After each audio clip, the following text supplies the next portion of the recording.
we are proud to announce the launch of WrestleCopia brand and the WrestleCopia Podcast Network, which you can find over at www.wrestlecopia.com. That's WrestleCopia.com, WrestleCopia.com. You may have heard me mention the WrestleCopia brand in passing on a variety of our shows. You might be asking, what is WrestleCopia? Well, the name derives from the words wrestle, for wrestling, and copia, which is defined as having plenty or an abundance of. It's abundance of wrestling history over at WrestleCopia.com as the podcast network continues to grow with a variety of podcasts. Everything from our show, The Wrestling Memory Grenade, where we take a trip down memory lane to wrestling history's past as we analyze and dissect complete years of wrestling history from your favorite promotions, to Monday Warfare, The Battles Within, an in-depth look and weekly breakdown of the entire Raw vs. Nitro war, to our newest podcast, TR Shocks the World, where host Tom Robinson makes his long-awaited return to the wrestling airwaves. Tom does everything from break down the current product to share inside stories and memories from years gone by. It's discretion advised as TR shocks the world with his strong opinions, hilarious impressions, and so much more. The WrestleCopia News Network is a special feature podcast. You can expect more late-breaking news, timely discussions, and tributes to the fallen legends on future episodes of WCNN. We've also got other podcasts being prepped for their debuts, including a territory-based show we like to call The Money and the Miles. There's an old saying in the world of professional wrestling that nothing in this business is real except the money made and the miles traveled. In this podcast, we discuss the territory era, with shows focusing on everything from show reviews to yearly breakdowns to episodes focusing on some of the rare, lesser-known territories and outlaw promotions of yesteryear that remain an enigma. Stop on over to WrestleCopia.com for all the latest shows and follow us on Twitter at WrestleCopia. That's on Twitter at WrestleCopia for all the latest news and information on the podcast network.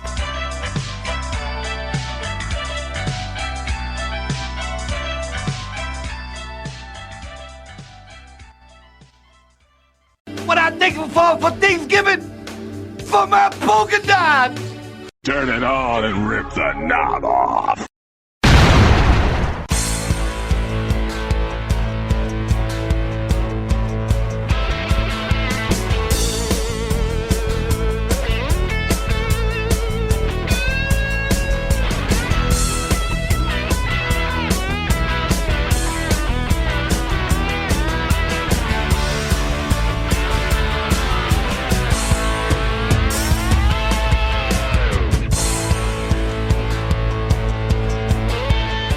Hey guys, and welcome back to another edition of the Wrestling Memory Grenade. We're on episode 39 now, and happy Turkey Day out there, everyone.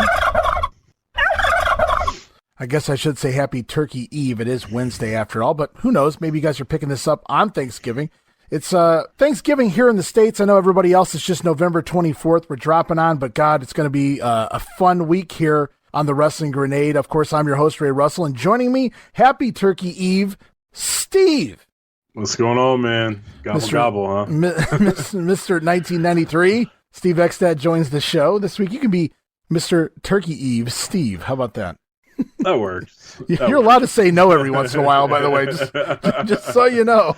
Nah, it's all good, man. Whatever you want to call me, I don't care. In all seriousness, I hope you guys are enjoying this because I know by Wednesday night I'll begin cooking, and basically through midday Thursday I'll be cooking. So I got a lot of cooking to do coming up. Once I finally learned that there are a few tricks, get some things out of the way the night before, it's made my Thursdays, my Thanksgivings a little easier in the kitchen. So I know you guys aren't listening for any of that, but hey man, it's just part of life. And I know you guys like to hear what's going on behind the scenes every once in a while. Steve, you got any great plans coming up here this week? Man, I have no clue what's going on. Like, it doesn't even feel like Thanksgiving. Life's been crazy the last week or two. So I haven't even really thought about it. I do know I'm off work Thursday and Friday due to the holiday. My company is actually recognizing Black Friday as the holiday, so I'll take it. I'm salary, so I'll take the day. Sure. But no, I think about doing what I did last year. Last year I cooked for myself while the wife and the kids went to her mom's to eat. I made my own turkey, sweet potato casserole, and I was good. Actually, I did a 5K on Turkey Day last year with my Apple Watch. I get a challenge, and you get like special badges for certain things. And they had one for Turkey Day, so I went to a park down the street and got my 5K in. So hopefully they do something similar because it was nice and I enjoyed it. So Right on. That's hopefully what I'm going to be doing. If not, I'll be watching football and smashing turkey. And watching Survivor Series 89. That's not. Yes, Survivor Series 89. Gotta get that one in.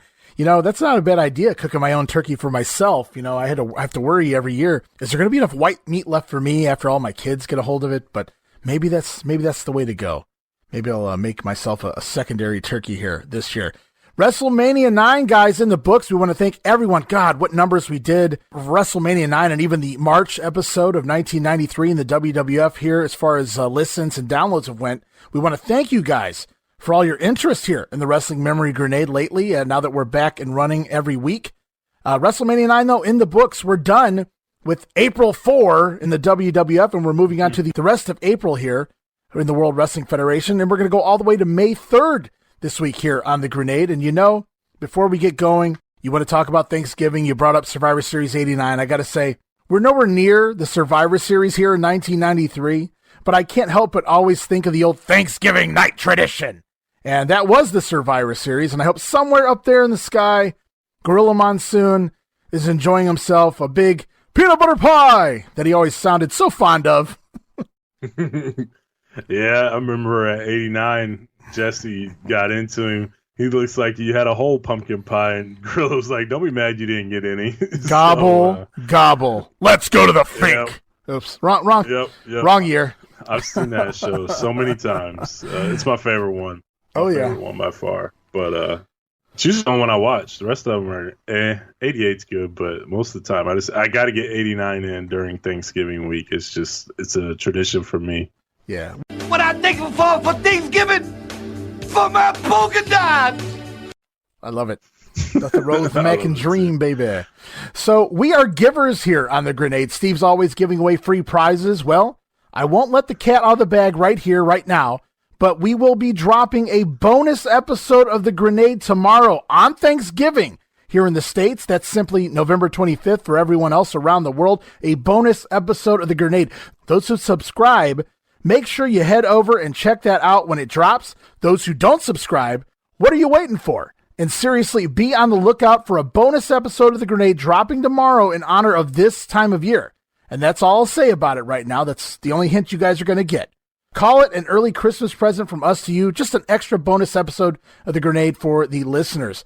We'll also have news on next week's episode of The Grenade at the end of today's show. It's a special watch-along episode coming next week, and it's very important you listen for details. So please make sure you listen all the way through this episode to the very end to find out how you can watch along with us on some very rare and fun WWF events coming next week on The Grenade, episode 40 here in WWF 1993, Steve. It's going to be fun. Yeah, I can't wait to do it. These are some shows I don't think I've ever watched them all the way through. I've seen bits and pieces. So it's going to be all new to me, and I'm excited for them. Also, I want to say hello and thank you to our listeners, not just in the States. We are growing everywhere, Steve. The Grenade is growing each and every week. Special thank you to listeners in Vancouver and the British Columbia area, Winnipeg, Manitoba, a lot of new Canadian listeners joining as of late to The Grenade, as well as Spain, the United Kingdom, and, as Joe McHugh could only say, from the Isle of Malta. Yes, the Isle of Malta. Hello to the people out there in Malta listening to The Grenade. And big ups to Bulgaria, who seem to keep us in their wrestling top 10 of podcasts. I almost don't believe it. It's like, is Rusev or Miro's family, are they just listening to no, I'm giving ourselves too much credit there in Bulgaria. But big ups to Bulgaria, who somehow just keep The Grenade rolling there in their country. So you guys, please continue to invite all your friends and spread the word. That's how we keep growing each and every week. Quite the lineup there. Yeah, all over the place. And a reminder, you guys can listen to The Grenade and our sister shows, Monday Warfare, The Battles Within. Lots of new episodes coming from that very shortly here by the end of November. Also, TR Shocks the World with Tom Robinson and The Power Hour, and more shows over at WrestleCopia.com and all of your favorite podcast streaming apps from Apple, Spotify, Google Pod, Pocket Cast, Himalaya, Audible on Amazon, iHeartRadio, so many more out there. We're everywhere your heart desires, whatever your favorite podcast streaming app is. And quickly, Steve, I want to touch on this. I want to encourage everyone to expand those show notes, people.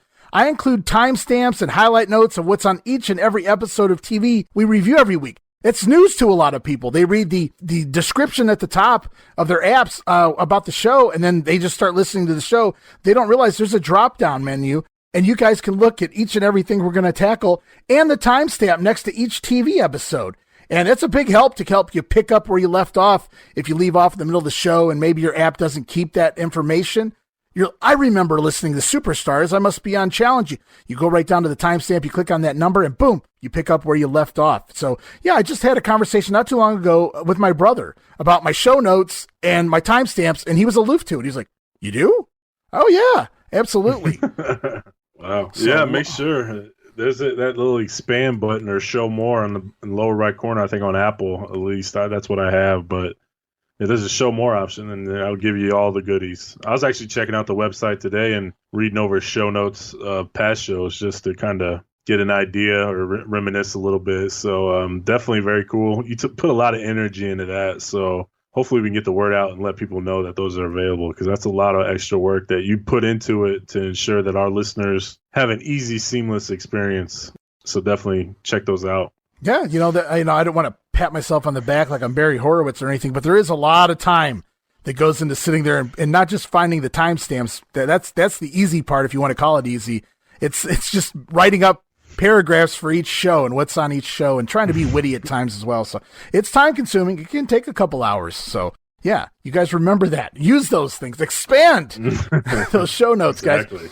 And want to tell everybody about our social media accounts. Of course, you can follow us on Twitter at Wrestling Grenade. That's at RASSLIN Grenade, home of the free prize giveaway. Be sure to follow us on Twitter and Facebook as well. That's facebook.com/Wrestling Grenade for your chance to enter and win future free prize giveaways. More coming soon. 'Tis the season. The season is upon us, Steve. Don't remind me, man. Time is flying. It is flying. And of course, we invite you guys over to our YouTube account. That's the Wrestling Memory Grenade on YouTube. We're like 5 subscribers away from being able to craft our own vanity URL over there. So what are you guys waiting for? Get over there and subscribe to our YouTube account, the Wrestling Memory Grenade. I'll be posting more videos soon. Lots of them already up. We see right now, I just posted the Big Boss Man in the USWA, Mo and Mabel in the USWA, just briefly before they come to the WWF. It's been on a mission. Macho Man Randy Savage, just a slew of WWF stars and just guys that just left, guys that are on their way in the USWA. And of course, there is WWF footage from '93 recently added as well. And I'd be remiss if I didn't tell you guys to go to patreon.com/WrestleCopia. We have 14 tiers of goodies there starting at $1. Just show your appreciation. I think Patreon takes like 8% or something like that. So we're not even getting the whole $1. We just want to know you're there. Show us you're there. Show us you care, as the old line goes. $5, though, gets you the all access tier. That's my personal favorite tier. It features everything from the lower tiers, including all of my insanely detailed show notes. And Steve will be the first to tell you my show notes are insanely detailed. Yeah, they definitely are. We're looking at 36 pages. So that's just one episode. That's just one episode. So this is number 39 at 36 apiece. That's a lot of notes. And this is a light episode. I can't imagine how big the NWA episodes were. They were probably like 200. But the $5 all access tier, guys, I'm telling you, it gets you all of my show notes. It gives you early access to episodes, sometimes up to an entire week early. Plus, of course, the entire Patreon watch-along series covering Saturday Night's Main Events, Clash of the Champions, Coliseum videos, 1995, 1996. Right now, we're on WWF and WCW pay-per-views as a complimentary piece to go along with the Monday Warfare podcast. And recently just added March to WrestleMania 9. We just continue to add shows there. You guys got to go over to patreon.com/WrestleCopia. Subscribe now. You can cancel anytime. And that $5 all access tier is my favorite. And I guess it's time, Steve. I guess we can get rolling with this show. April news here in 1993 in the WWF. Let's get to it. All right, guys. So we're pretty light on notes, but I got a few things to cover real quick as we get going into April. Of course, we touched on some injuries last month, the March injuries. Owen Hart, the Rocket Owen Hart, who just broke out into singles, was just about to get a big singles push. Reportedly by the Melts, he was going to have some sort of a feud with Bam Bam Bigelow. And that doesn't come to fruition here because Owen, at the TV taping, as he's wrestling Bam Bam Bigelow on an episode of WWF Superstars, blows his knee out legit in the middle of the match, and they have to take it home. That was taped back on March 8th. Owen is out all the way till May 1st, and unfortunately, as you guys will find out before this episode of The Grenade is over, Bam Bam is then pivoted into a completely different feud, and then Owen's kind of lost and forgotten, but maybe it's for the better based on what comes out of it by the beginning of 1994. But anyways, that's where we're at. Owen Hart injury. He's out from March 8th till May 1st. We will see him on a couple of matches due to everything being recorded in the past. Razor Ramon, still ginger on that knee. We watched him last week at WrestleMania 9. He did not look good out there. I mean, props to them for wanting him on that show. Props to him for working that match anyway. It wasn't pretty. I noticed, I don't know if you noticed, during the tapings here, he's even kind of hobbling on this knee, almost loses balance, just kicking at a jobber at one point. Basically what happens here with Razor Ramon is his knee's injured. He underwent orthoscopic knee surgery. He came back. He worked Mania. They do 2 tapings immediately after WrestleMania on the 5th and the 6th. He manages to work those shows, and then he basically takes the rest of the month off. He does not do any of the upcoming house show tours we're going to talk about here in April. So Razor Ramon, I didn't notice this, obviously, because he kept working the TV tapings as, growing up, but he's really been out for like the first 4 months of 1993, other than the big shows and the TV. He's not doing too well here on that knee. I wish he would just go home and rehab. Right, yeah. I mean, he's not really in any prominent feuds after the match with Brett. He's just kind of there because they really can't do anything with him. They can't rely on his knee being good enough for him to go in a decent program that's actually going to do some decent housework. So I think at the house shows he was in tag matches where he could just stand on the apron while Luger does most of the work. That's a scary thought. Well, he's in there with Perfect and Brett. It can't be too bad. Well, but true. I never noticed it either until the notes. I didn't realize. But now that I know that he's injured, and then you go back and watch the matches, it's like, oh, okay, yeah, it makes sense. Yeah. That's why the Mania match wasn't very long or good at all. That's why none of his matches have really been good. He has a rough one with Virgil towards the end of this episode. He sure does. It's pretty bad. So I'm with you. I wish he would have just stayed at home and let it heal properly and get him back at full force. One more injury to talk about, we mentioned it already, is Ted DiBiase went into WrestleMania with a herniated disc. He did his best to skip most of March, again, working those TV tapings and working that practice match with the Mega Maniacs, brother. But DiBiase's still working with that herniated disc in the back. He works like a trooper, though, Steve. He works the tour, the European tour here in April.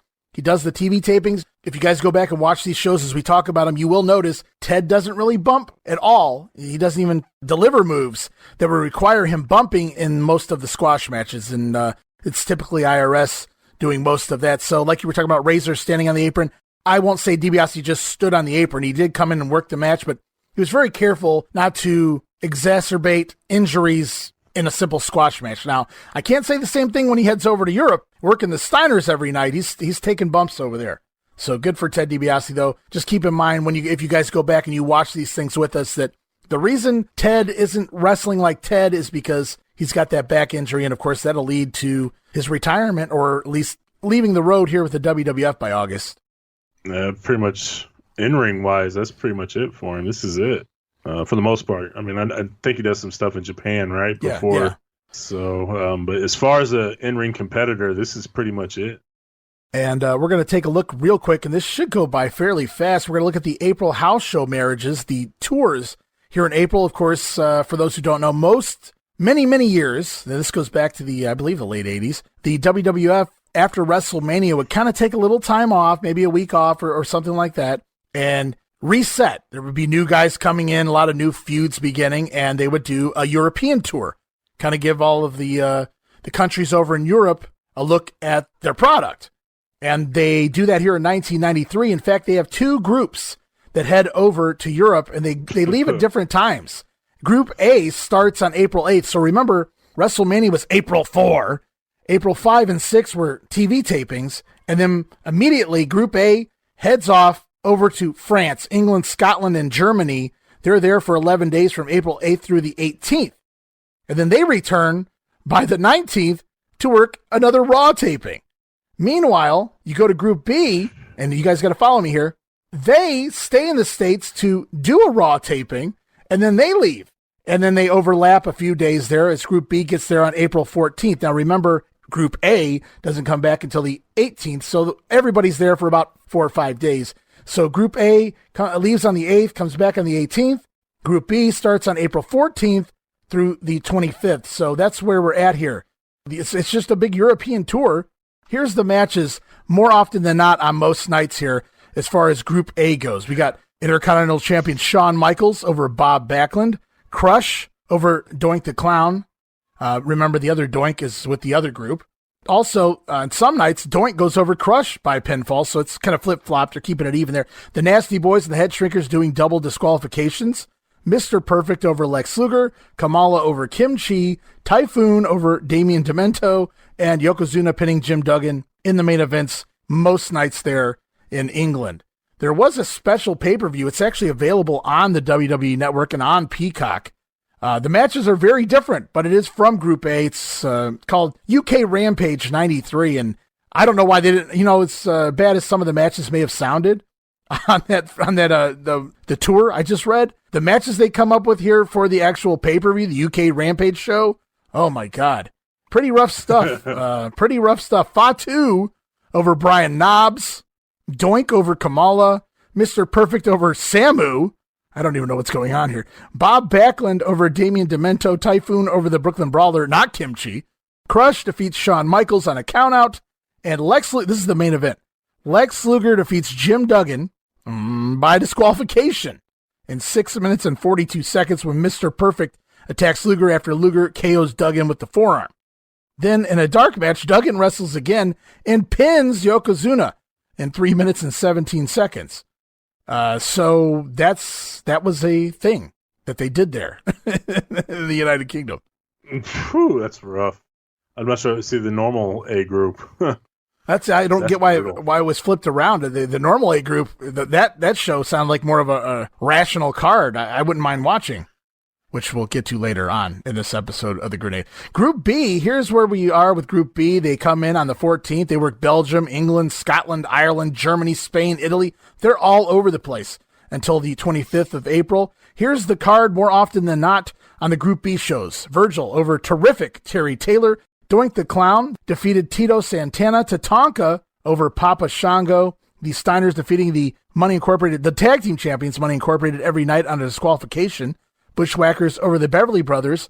Bret Hart pinning Bam Bam Bigelow in the main event, and also on the shows, The Undertaker defeating the Giant Gonzalez, and everyone just says Undertaker defeated Giant Gonzalez, so it sounds like there were pinfalls here.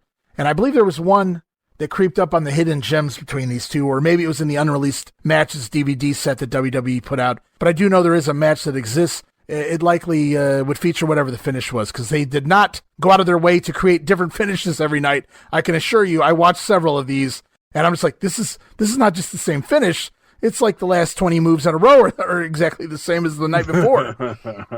Yeah, that's not a good lineup there either. I mean, there's some good matches out of both groups that right. I wish you could just put them together and have a decent show, but obviously you can't do that because you can't have all your heavy hitters on one show.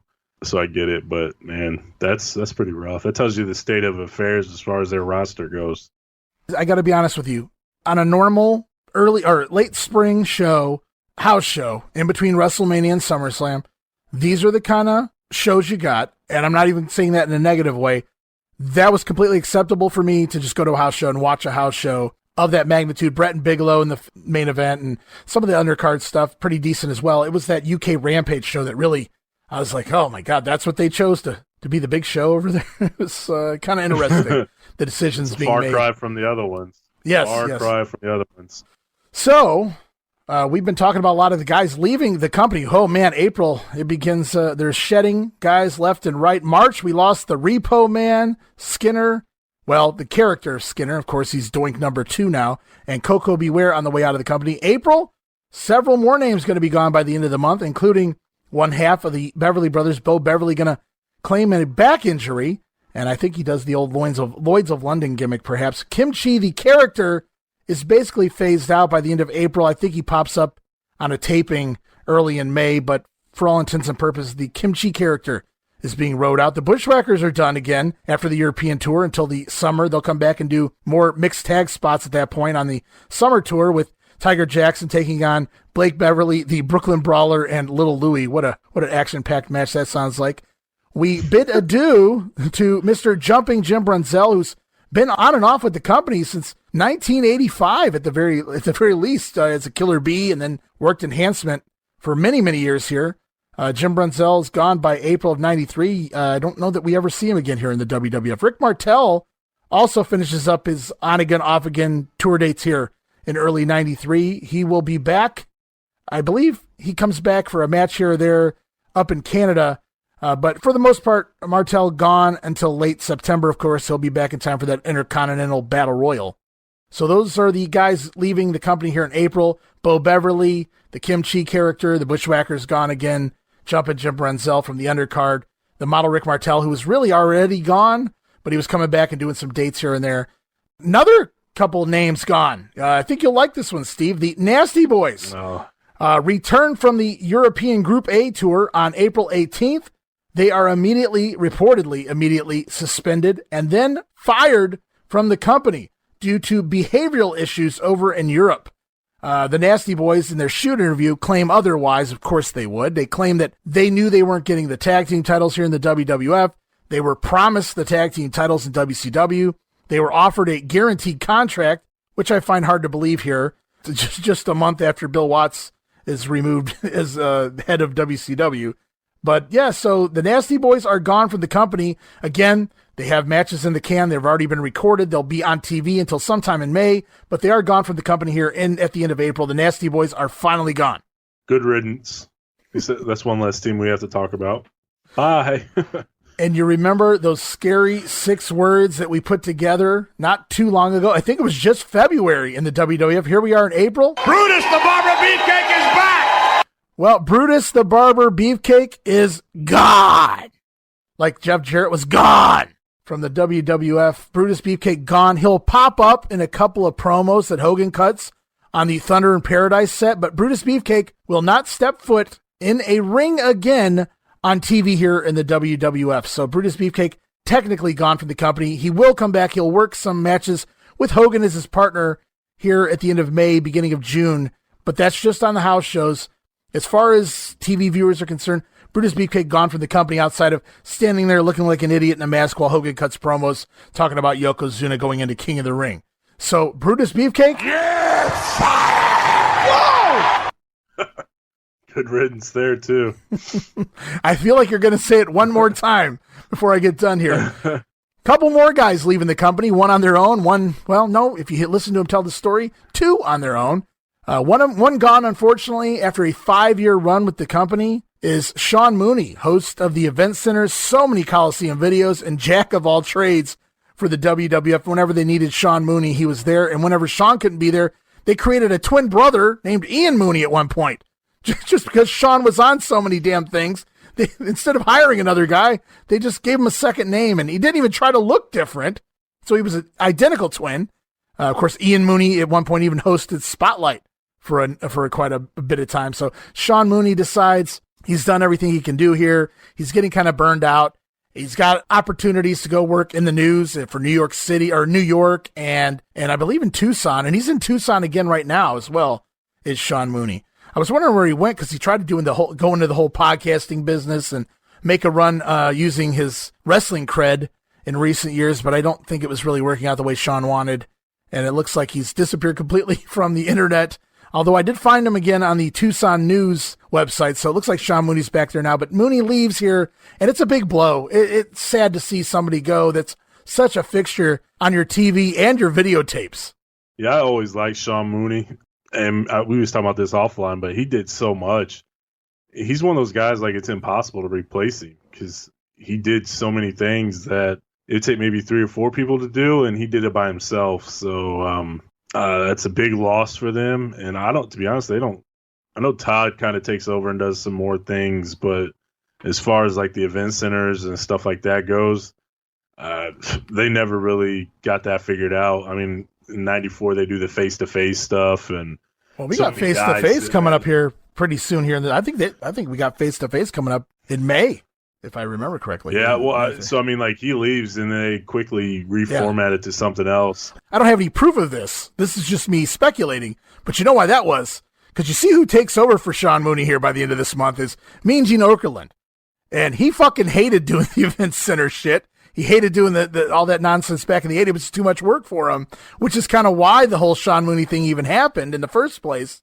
And now Mean Gene gets stuck back doing the event centers here for a few weeks, and then all of a sudden, it's face to face. Yeah, they quickly change it, obviously, but Jim Ross does it, Stan Lane does it, Gene does it, a bunch of people do that, and this is all within like less than a year. Mooney held it down for 5 years straight, and we've talked about this before. If you could just have less things that you have to worry about, the better off you are. That's one thing Vince never had to worry about because Mooney was going to get the job done, and now he has to figure it out.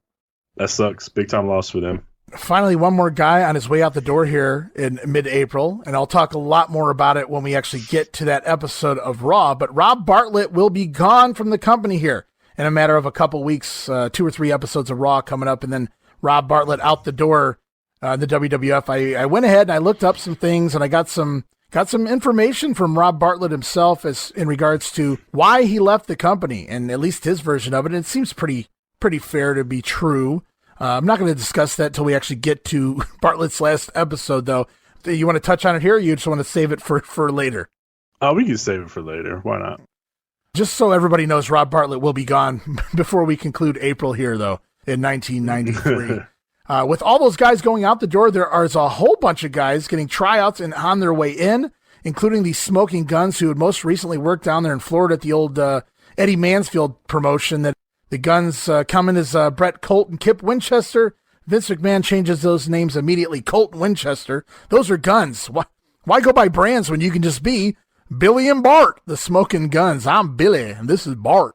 And I can't wait for those vignettes to start airing here soon. Smoking Guns on their way into the company. Mike Shaw, who you guys might know is also as Norman, got his tryouts last month. This month he returns, and he begins a new gimmick, and we're going to talk about that later. He does a couple of tryout matches under the gimmick, and we'll get to that when we get to it. So Mike Shaw has been hired, the former Norman and the future Bastion Booger, but he was something else in between, and I'm not talking about Muck and Sing, so we'll get to that. Ron and Don Harris, the Harris twins, the future Blue Twins, a.k.a. 8-Ball and Skull and the DOA, and of course the Bruise Brothers, they get a tryout here. They also recently popped up on WCW TV for like a couple of matches. They were doing going to do a twins versus twins feud between the Cole twins and the Harris twins. Boy, that would have sold a fucking bunch of tickets, I guess. But yeah, they do a tryout here, but I think it's them that decide they don't want to come in at this point. A fellow by the name of Butch Bearden. I actually had to do a little research on this one. It was actually a guy I'm familiar with who wrestled as the Giant Warrior, basically a big tall guy with Ultimate Warrior paint. Didn't act anything like him. He was string bean type guy. Also wrestled as Butch Masters at times. I know him best from a run he had 90-91 down in Puerto Rico. Obviously doesn't get a job here, so being tall, which he was, probably 6'10"-ish, I would guess, doesn't always get you a job here in the WWF. Another guy who wasn't tall at all, who got a tryout, Wild Things Steve Ray, and I'm not talking Stevie Ray from the Harlem Heat.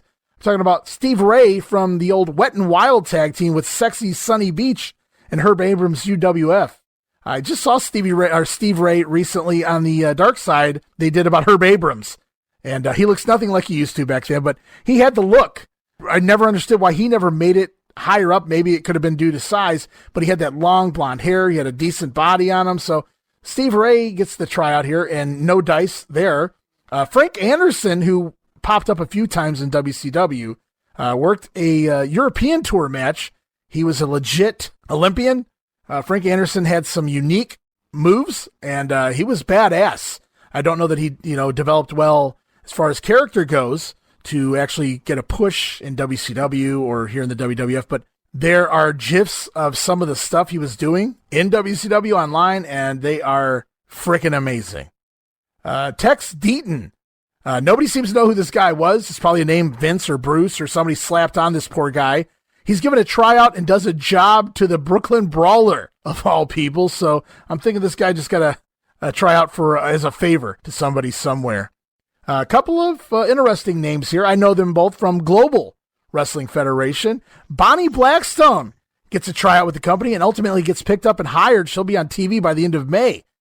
Boni Blackstone, yeah, I was very surprised when she popped up on my TV screen here. From come a long way from the Global days. Right. Leaving her husband.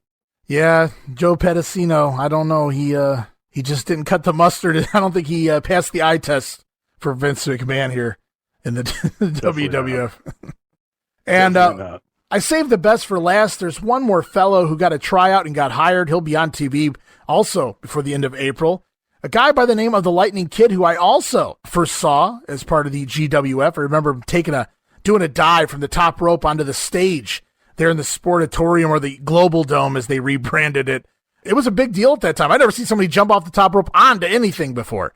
So even though it was probably 10 feet, it was still a spectacle to me back in 1991. And of course, his a couple of matches he had there with Jerry Lynn were just next level for the time. So Lightning Kid on his way into the company. You guys may know him better as, well, we'll save that for later. I don't want to let the cat out of the bag for the few that may not know.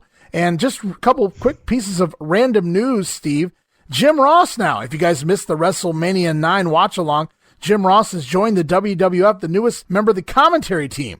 As he makes a surprise debut at WrestleMania 9, Jim Ross will also now replace Gorilla Monsoon on Wrestling Challenge. So it's JR and Bobby the Brain Heenan now, the hosts of Wrestling Challenge. There's also a new color commentator on All American Wrestling, a guy simply known as The Wizard. Steve, have you ever heard any of The Wizard? I have not, no. I never really watched All American. The Wizard lasts for a period of 3 to 4 weeks. Let's start by saying that. Okay. He's never shown on TV, but he does commentary with Gorilla Monsoon. It was something new they were trying, I guess, because Gorilla was out on Wrestling Challenge. They were giving Gorilla new things to do. And what they were doing for those few weeks on on All American were, yes, they were still showing superstars and Wrestling Challenge matches, but they were doing new commentary. And that was featuring Gorilla Monsoon and The Wizard. And the way Gorilla would describe the Wizard, it made it sound like the Grand Wizard. Now, I'd already known by then the Grand Wizard had passed away. And this was Bruce Pritchard, by the way, people, the former Brother Love, getting a new gimmick. They never actually show him on air ever, so you never get to see it. But Gorilla talks about his crystal ball, and just kind of, you envision him as the Grand Wizard type character with a crystal ball. It just sounded so fucking cool. But unfortunately, Bruce Pritchard, not the best color commentator in the world. It wasn't very good stuff. And the Wizard lasts a total of 3 to 4 weeks on All American. He'll come back later on as Rio Rogers. That'll last about 2 weeks. So Bruce Pritchard, a couple of failed gimmicks here in 1993. Yeah, I remember Rogers. Again, I never watched All American, so I never heard it. Might have to go check it out and take a peek. I fancy myself as a gigantic wrestling fan, obviously, right? And growing up, I would watch every show. I watched Spotlight. I got Spotlight every Friday night. I got Superstars. I got Wrestling Challenge. I watched Prime Time before Raw ever was even close to a thing. I watched everything. I even watched Mania just because it was on. And, of course, I watched all the WCW programming. I watched the Power Hour and Worldwide and Saturday Night and all those good shows. And I watched Global and USWA down. I watched everything. But All American was the show that I was okay with skipping more often than not, to be honest with you. It was just on late enough in the morning that I was just kind of over everything for the weekend. I was kind of done. And it was usually always mostly just replays of matches. I just happened to flip it on one day during this Wizard phase, mind you. I think they were showing the Bam Bam Owen Hart match, if I remember correctly. And I hear this voice I wasn't familiar with. And Gorilla starts talking about, oh, what do you see in your crystal ball? I go, what is this guy? I'm getting excited, like, this guy sounds awesome. And then I never hear from him again. And it takes me years to find footage of this Wizard character. And now I'm like, well, there wasn't a whole lot to that. Oh, that's funny. You always remember things differently, usually. So it's kind of like an old video game that you played the hell out of, and then you get it again, and it's like, this wasn't as good as I thought it was. Yeah, I can say that, too, about some old TV shows that I watch. It just doesn't live up to the way I remember them. Yeah, for sure. So we go on. We're going to do a quick look at the USWA crossover. Of course, the WWF are loaning out talent to the USWA since Jerry Jarrett and Jerry Lawler are up working for Vince McMahon and the WWF. I don't want to call it a light month at all with the USWA and the WWF feud because it's pretty big, but there's just not a whole lot to it as far as having to break it down here. Here in April, it's all Macho Man Randy Savage in the USWA. He's there for the month, continuing his feud with Jerry Lawler. Also in is the sensational Sherri. She's beginning to feud with Miss Texas, who some of you may know better as Jacqueline in the WWF and even in WCW. There was a steel cage match on the April 19th Mid-South Coliseum show in which Jerry Lawler defeated Randy Savage on a disqualification. Yes, there were a lot of disqualifications, cage matches in Memphis because it was Memphis. But it was how they got to the DQ that was most intriguing here as sensational Sherri climbs the cage and, yes, reunites with her former man, Randy Savage, as she helps him take down the King Jerry Lawler. So very cool to see Randy Savage and Sherri together again, even if it is just in the USWA. We see them together again on an episode of Raw here. Yeah, I was looking at something else, but I suppose so. Me too. Now that is Raw! Oh, it's Raw. It does get raw. Is that stuff out there for that? I haven't gotten that far with my USWA to know exactly everything that I can get a hold of. But yeah, there's some of it. Of course, I saw a lot of this stuff in the Aftermag, so I was just clamoring, why isn't USWA on my TV? There's fucking WWF guys there. Right. I've heard a lot about this feud. It's so good. It's just interesting that this happened. It's one of those things that kind of gets forgotten over time, that this actually happened well before any sort of invasion angle in 2001 or anything like that they did something like this. I mean, it wasn't a full-scale work together, right, but Vince was clearly helping these guys out and sending talent down there to try to boost their house and things like that. And just some of the stuff you get out of it is awesome. And they did similar stuff with ECW later on, but yeah, pretty awesome, pretty unique and different for the time. Yeah, and it's so funny to know they have this heated I want you dead rivalry down in Memphis, and then every Saturday, boop, they're sitting with Vince McMahon in between them. They're sitting at a table doing a commentary on WWF superstars. Makes sense, huh? It is what you know. That's a great segue, Steve. You know what never makes any sense? It's that time again, people. Time for the Virgil of the week, Steve. I know you're ready for this one. I am ready for this one.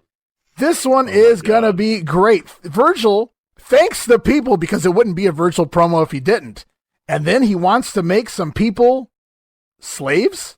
I'd like to tip my head to all these good people all over the world who follow behind Virgil, who gave me that lift, man, when I needed it. And I heard that name, Virgil, come on. When I'm down, they bring me up to the top. I just want to thank all you people. And I want to thank all the people in the WWF because I'm coming at the top. I don't care who it is, man. I'm coming out there and I'm going to fight my way to the top. I started down the bottom, now I'm coming up. I see the light, man. I see at the top. I see belts. I see people. I see money. I want it all. And only way you can get to the top now is to fight your way to the top. So watch out, all the people in the WWF. I'm talking about Virgil is on his way up. And who gets in my way is going to get slayed. Does he say they're going to get slaved? Or is he saying slayed? Because it's coming out a little more crystal clear to me now. It sounded like slayed. But I was so excited when I listened to this the first 5 times. And I swear it sounded like he said they're going to be slaves. So but it's Virgil, so you never really know. I mean, there's so many things to pick apart here where he says he's tipping his head. He thought he was clever there, Steve, because he didn't have a hat on. He was tipping his head. But the whole idea of tipping your hat is actually lifting it up off your head. So for him to tip his head, that would be just amazing if Virgil could do that. And then he's coming at the top, Steve. He sees belts. He sees people. He sees fucking people at the top, Steve. They're not going to let him up there. Oh, my God. He's coming at the top. Coming at the top. I see belts. I see people. Tip my fucking head. Make you a slave, bitch. Yeah, it did sound like it's questionable there. Like, obviously, he's trying to say slayed, but it doesn't sound like that. So, well, it's like I said, it's Virgil. Oh, my God. I can't expect anything less than Virgil. All right. We've had our fun with good old Verge again this week, and there'll be more Virgil of the week each and every week here in the 1993 WWF. I think at some point Virgil he's not allowed to cut promos anymore. They finally catch on to this shit. And so we're going to have to go back and revisit some old Virgil promos, but they're equally as funny as the ones here in 1993. I got one coming up next week. I think it's the next one on tap, where he basically thinks he's an equal to Bret Hart. Yeah, that happened. Wow. Dead silence on Steve's end there for a minute. Yeah. Okay, Virgil. Put down whatever you're smoking, buddy. Just put it down. We'll go on now. We'll look at the TV here, and we left off with WrestleMania 9 last week. The watch along, that was April 4. Well, now we're on April 5 here on Monday Night Raw at the Manhattan Center. This was actually taped before WrestleMania, and if you remember, March to WrestleMania was last week, so this was actually taped 2 weeks ago at the Manhattan Center. It's Vince and Randy Savage. No Rob Bartlett here this week. And Vince says, "What a WrestleMania!" But it hasn't happened yet, Vince. As they stand ringside and pimp WrestleMania. It's funny to think that they're doing that 2 weeks ago, or 2 weeks prior to the actual event. As we get to the ring, it's Bam Bam Bigelow taking on Virgil. And Virgil gets in some offense, really generic offense. But yes, he's going to try to make a slave out of Bam Bam Bigelow here. And the fans are not buying it. In fact, there's a giant Virgil sucks chant that begins at the beginning of the match. Virgil tries a crucifix, but Bam Bam quickly turns that into a Samoan drop. Then it's Bam Bam Bigelow with chin locks and bear hugs to drag out the time on the match. Virgil makes a break and does a shitty top rope drop kick. Oh, it was not pretty.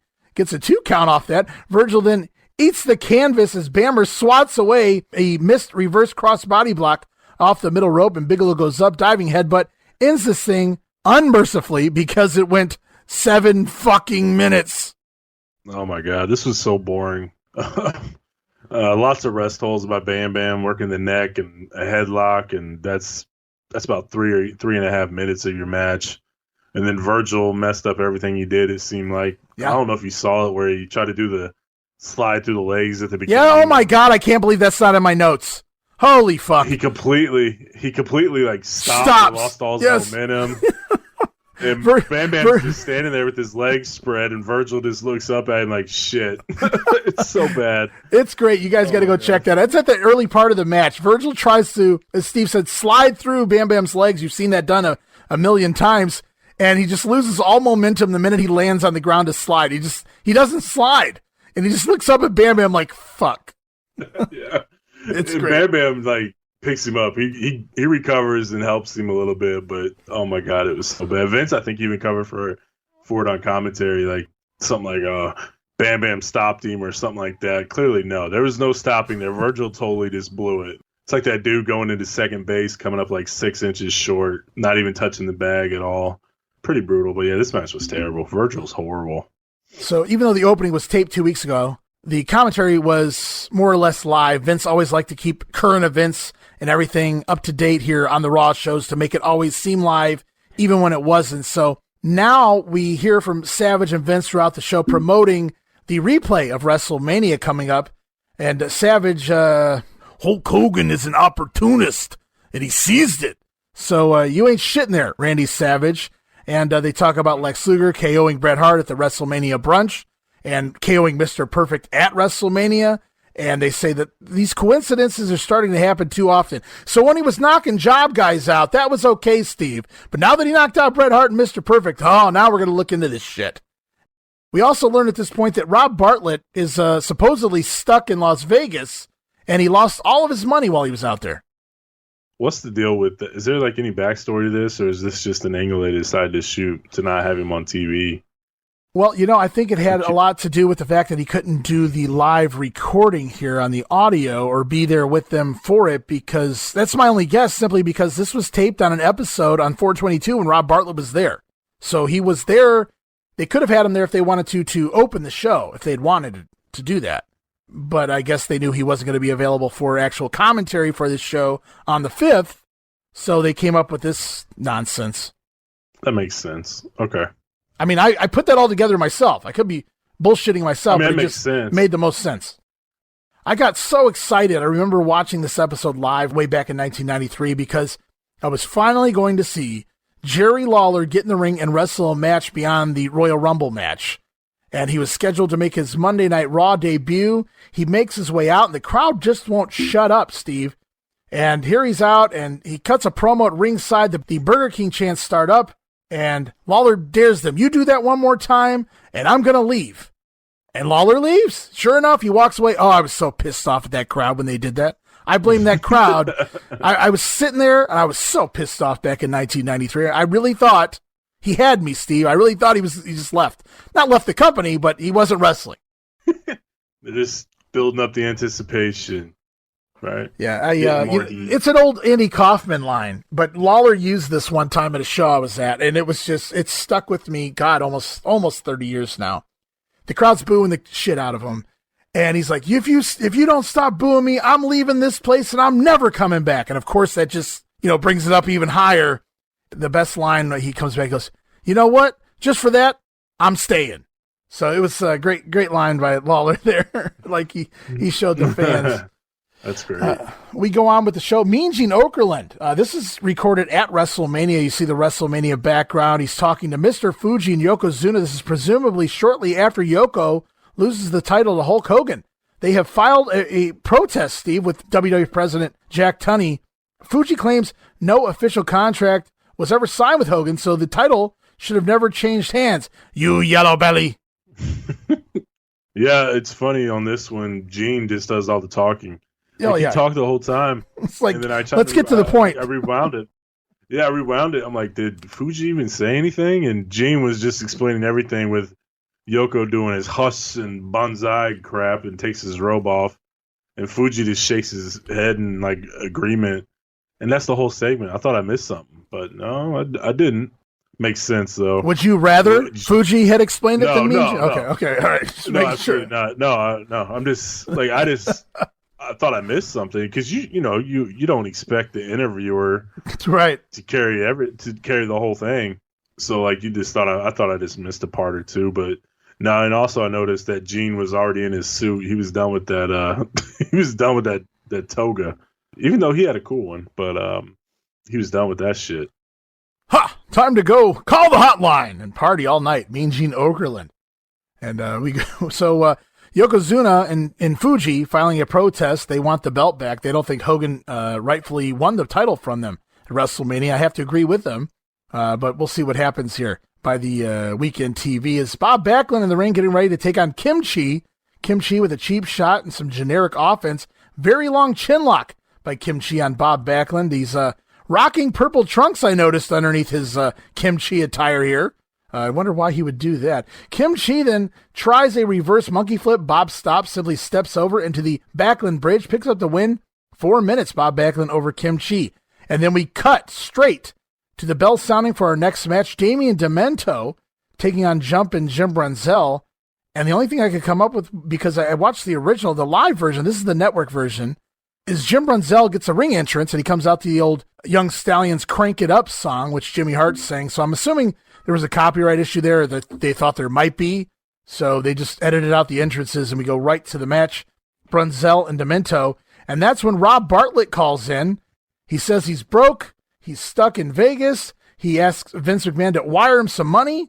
This is supposed to be a comedy bit. Terrible jokes are made throughout this little phone call. And then when Bartlett asks for money, Vince tells him it's a bad connection. I can't hear you. And then hangs up on Bartlett. It was a terrible match. I'm glad this happened during the match. Well, I think this match was a backdrop for the phone call. Yeah, smart booking. I will say Savage had a line there that said he wants nothing to do but to help Bartlett, but he doesn't have time. I thought that was don't have the time right now, huh? Yeah.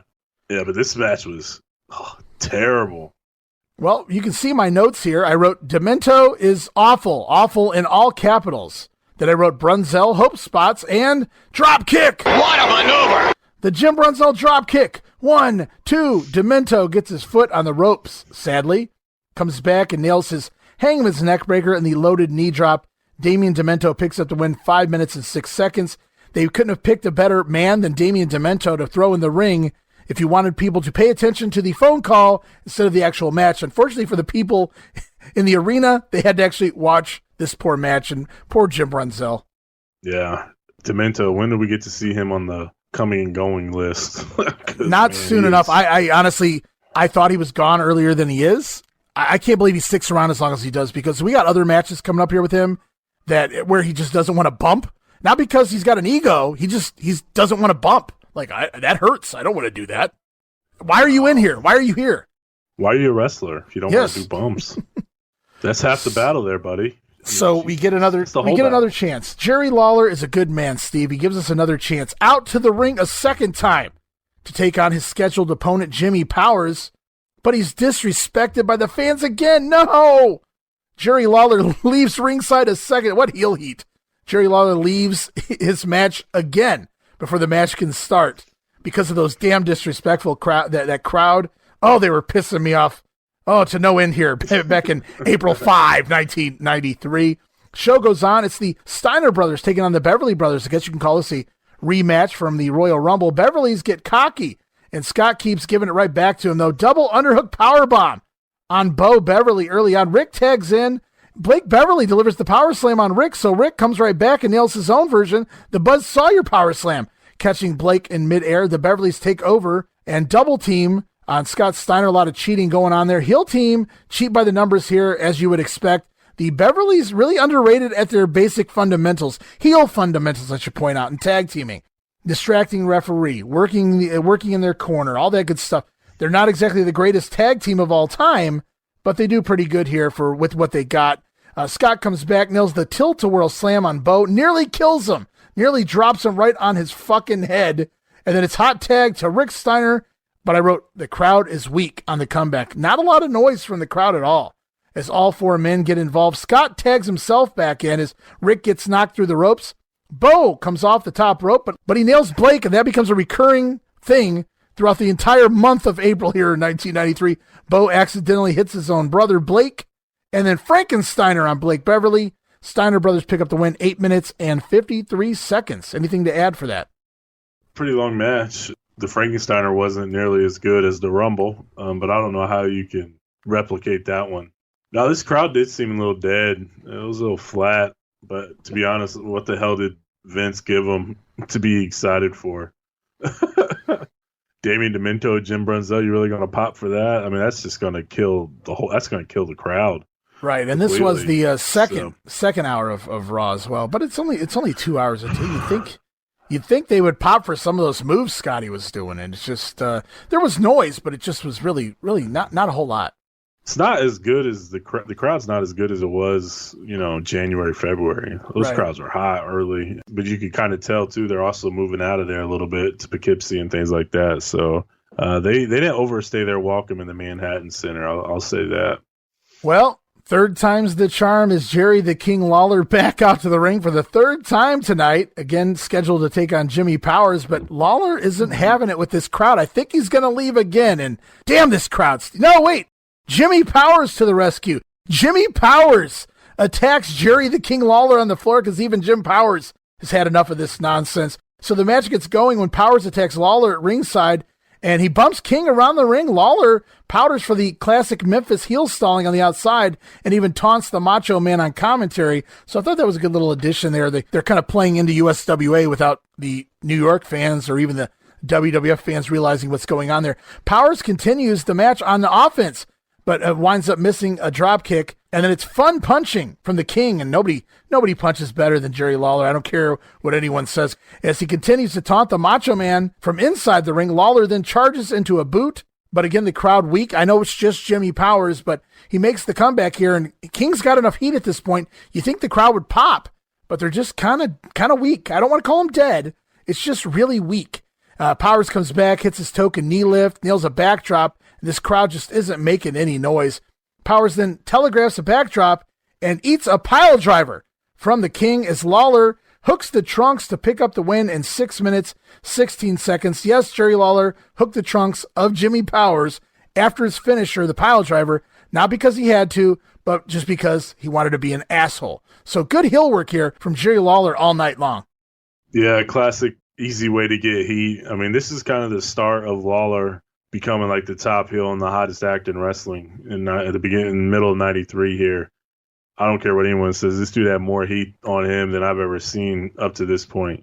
Just stuff that he does with the Hart family and SummerSlam and King of the Ring, like everything he does up until the charges come, which sucked, but it completely derailed him. But yeah, I mean, from now up until that point, man, he was so hot and heated, like so much heat, and it was so easy for him. So I hated him. I hated him in '93. Like watching the shows and the pay-per-views, I absolutely hated him. I hated the shit at SummerSlam because I wanted to see him get his ass kicked.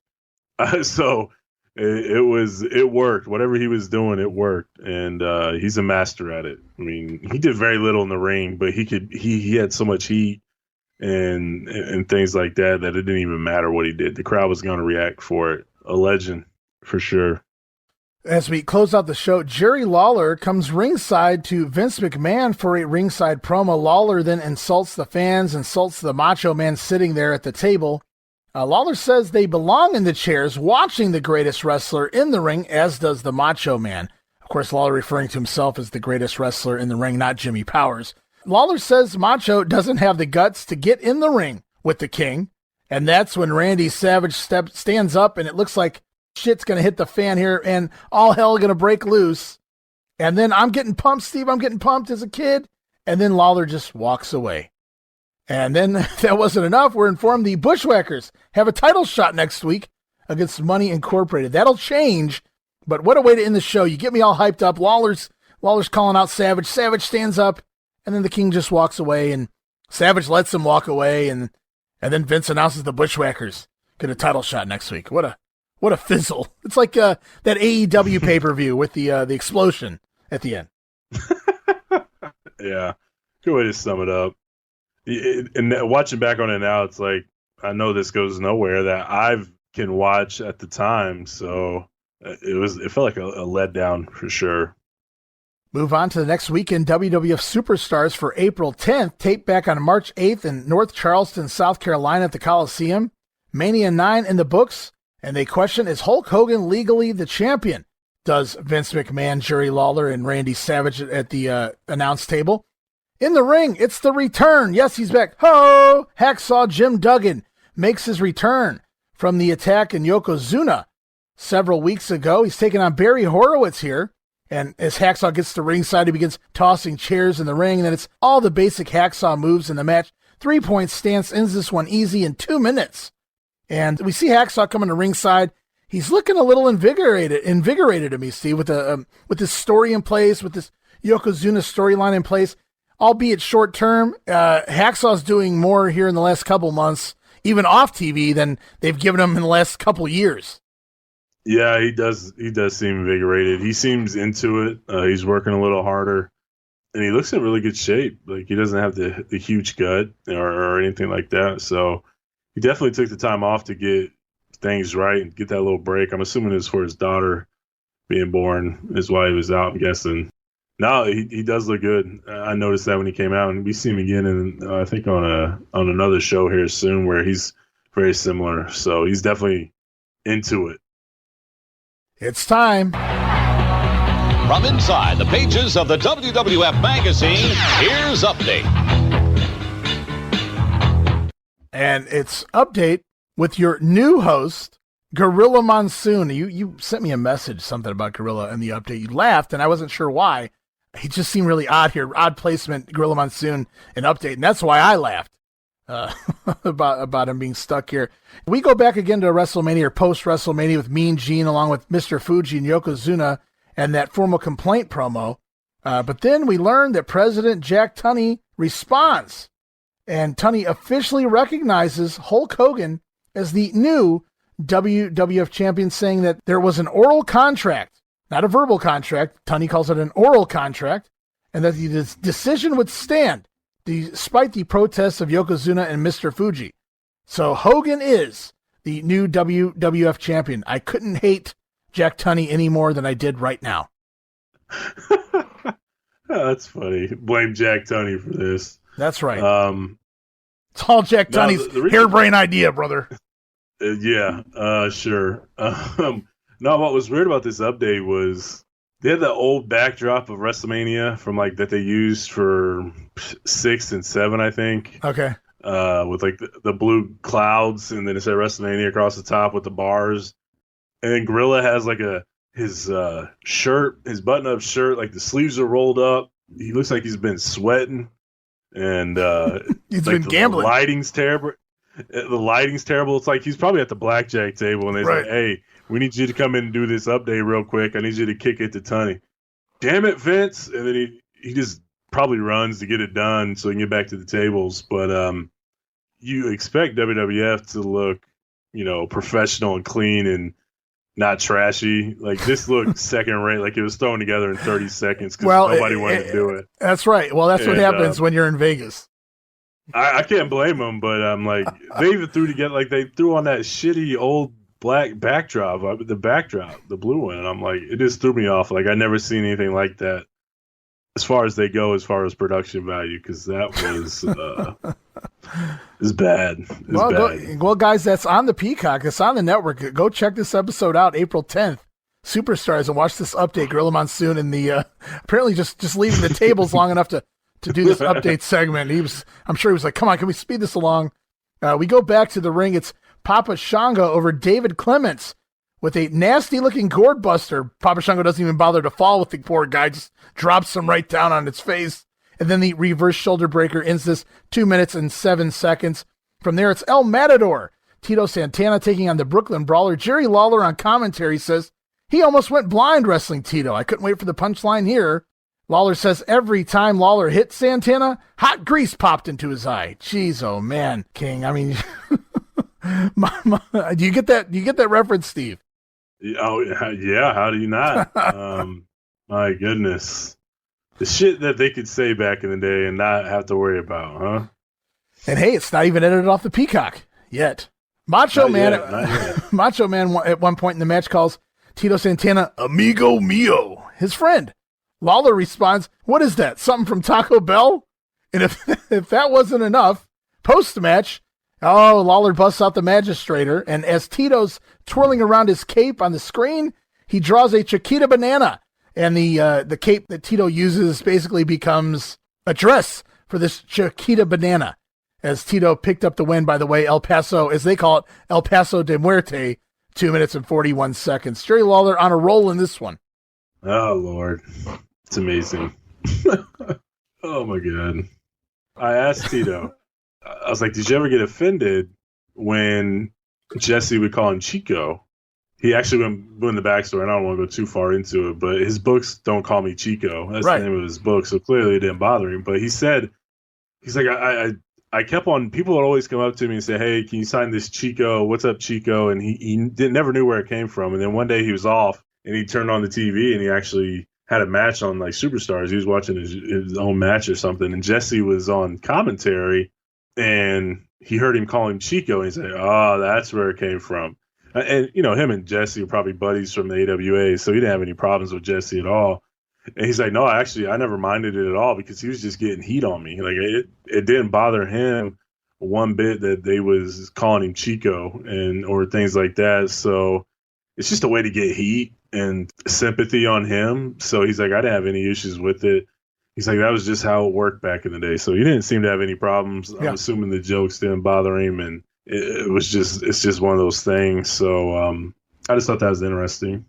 No, yeah, I mean, Bobby Heenan did similar things, and I laughed at him more often than not. I'm not going to lie. It was just acceptable for the time, but listening to it now, it's like, wow, man. I mean, it ain't like he did it once. It was just like the entire match. He was just going into it. Oh, WrestleMania 6 cracks me up every time. Chico's Revenge. Yeah. Oh, yeah. The tacos from we got Tito and Barbarian in the ring, and all they talk about is, burritos and things of that nature. So, Jesse's telling Tito should have brought him a thing of his burritos. He's like halfway through the match. Barbarian's going to have to go to the restroom. Picked up some hookers in Tijuana. Yeah, oh, yeah. Yeah, they just came back from break on that one, so they were bored. They wasn't giving that match what it needed. Jump back here. It's just the times, but we'll move into it. Absolutely. Yeah. Well, we'll jump back here to 1993, and the Narcissists in the ring taking on Dale Wolf. On commentary, we learned there's finally investigation into the forearm after Lex knocked out Bret Hart and Mr. Perfect on the day of WrestleMania.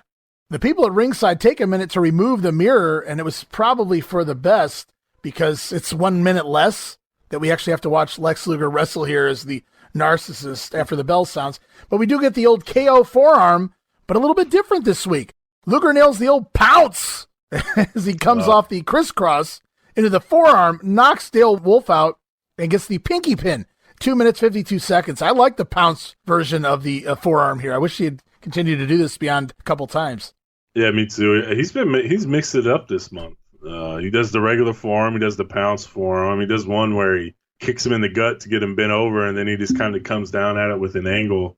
Lex, for all his issues or whatever you want to call him, he is not doing the same thing here. He's trying to mix it up and get the move over in different ways instead of just going through the running through the middle of the same match over and over. So kudos to him. Kamala to the ring with Slick in his corner, taking on Dwayne Gill. Dwayne Gill wants a handshake before the match, and then he attacks the Ugandan Giant, but it's Kamala right back with the splash to the back, and Kamala picks up the win. Easy win, 2 minutes, 43 seconds. We get a WrestleMania 9 report with Sean Mooney, who talks all about the Undertaker and Giant Gonzalez match. Then back to the ring, it's the debut, the WWF debut, of Curtis Hughes, Mr. Hughes. This match actually taped as part of tomorrow's Wrestling Challenge, but it airs here on Superstars. I guess Vince just wanted to get Mr. Hughes over as fast as he could, taking on J.D. Stryker here. Of course, on commentary for this match is Jim Ross and Bobby Heenan, because, again, this is from Challenge. At one point, Mr. Hughes catches J.D. Stryker's crossbody and just drops him in a backbreaker that should have been the finish. But it wasn't over just yet. Mr. Hughes hits his variation of what he called the sidewalk slam, which was kind of like a choke slam into a boss man slam with like 9,000 more pounds of pressure. It was nasty. Sometimes when Mr. Hughes would deliver this here. Fun story. I just actually heard this. I learned that Mr. Hughes, remember the tapings he did prior to this? It may have been these tapings. He actually drove himself to the show for a tryout. I don't know that he was even booked for a tryout. He shows up, gets a tryout, hired on the spot, begins doing tapings on the spot, and they're already planning to position Hughes as the next opponent for Undertaker after the Giant Gonzalez. So it works sometimes to just show up, man. That's crazy. Gotta be a go-getter. And that's exactly what he did. So he went and got something, because he's not long for the WWF here. No, but man, you get a gig and you're immediately throwing Undertaker. Like, that's you impressed the right person on the right day, I guess. Huh? Yeah, no doubt. Andre the Giant video again, because they got to sell that Spotlight magazine. I couldn't figure out for a little bit why they continue to show this Andre the Giant music video, this tribute video of his passing and induction into the Hall of Fame. And then it dawned on me every time that they try to pimp this Spotlight magazine with Andre in the cover. It's all about Andre inside. So that's why we get the video, just trying to make a couple bucks off of the passing of Andre, it would seem at this point. At first it was heartfelt, the video, and now it's, I don't want to call it played out. This doesn't sound like the correct term to use, but I feel like they're doing it for financial gain at this point, which, no shocker. Definitely feels that way. Bob Backlund to the ring, taking on Anthony Howard. And we get a Bob insert promo. This is good. He says, I have the great honor to announce the first inductee into the WWF Hall of Fame, Andre the Giant. And I wrote this before they cut back to commentary. I wrote, a little late, Bob. I mean, Andre was announced, like 3 weeks ago, right? Yeah, they cut back. Video. Yes. And they cut back to commentary. And Jerry Lawler then makes fun of Bob Backlund for making the announcement after we've already known it for several weeks. So he's shitting on Bob Backlund. I mean, legit. It's not even like you're making fun of him like he does Tito, right? This is just legitimately making Bob Backlund look like a complete asshole. And I just thought this was hilarious as Bob picks up the win with a leg cradle here in 1 minute and 51 seconds. The job guy tries to leave the ring, but Bob pulls him back up to the apron. Keep working hard. You're a good man. How the fuck was this ever going to get over?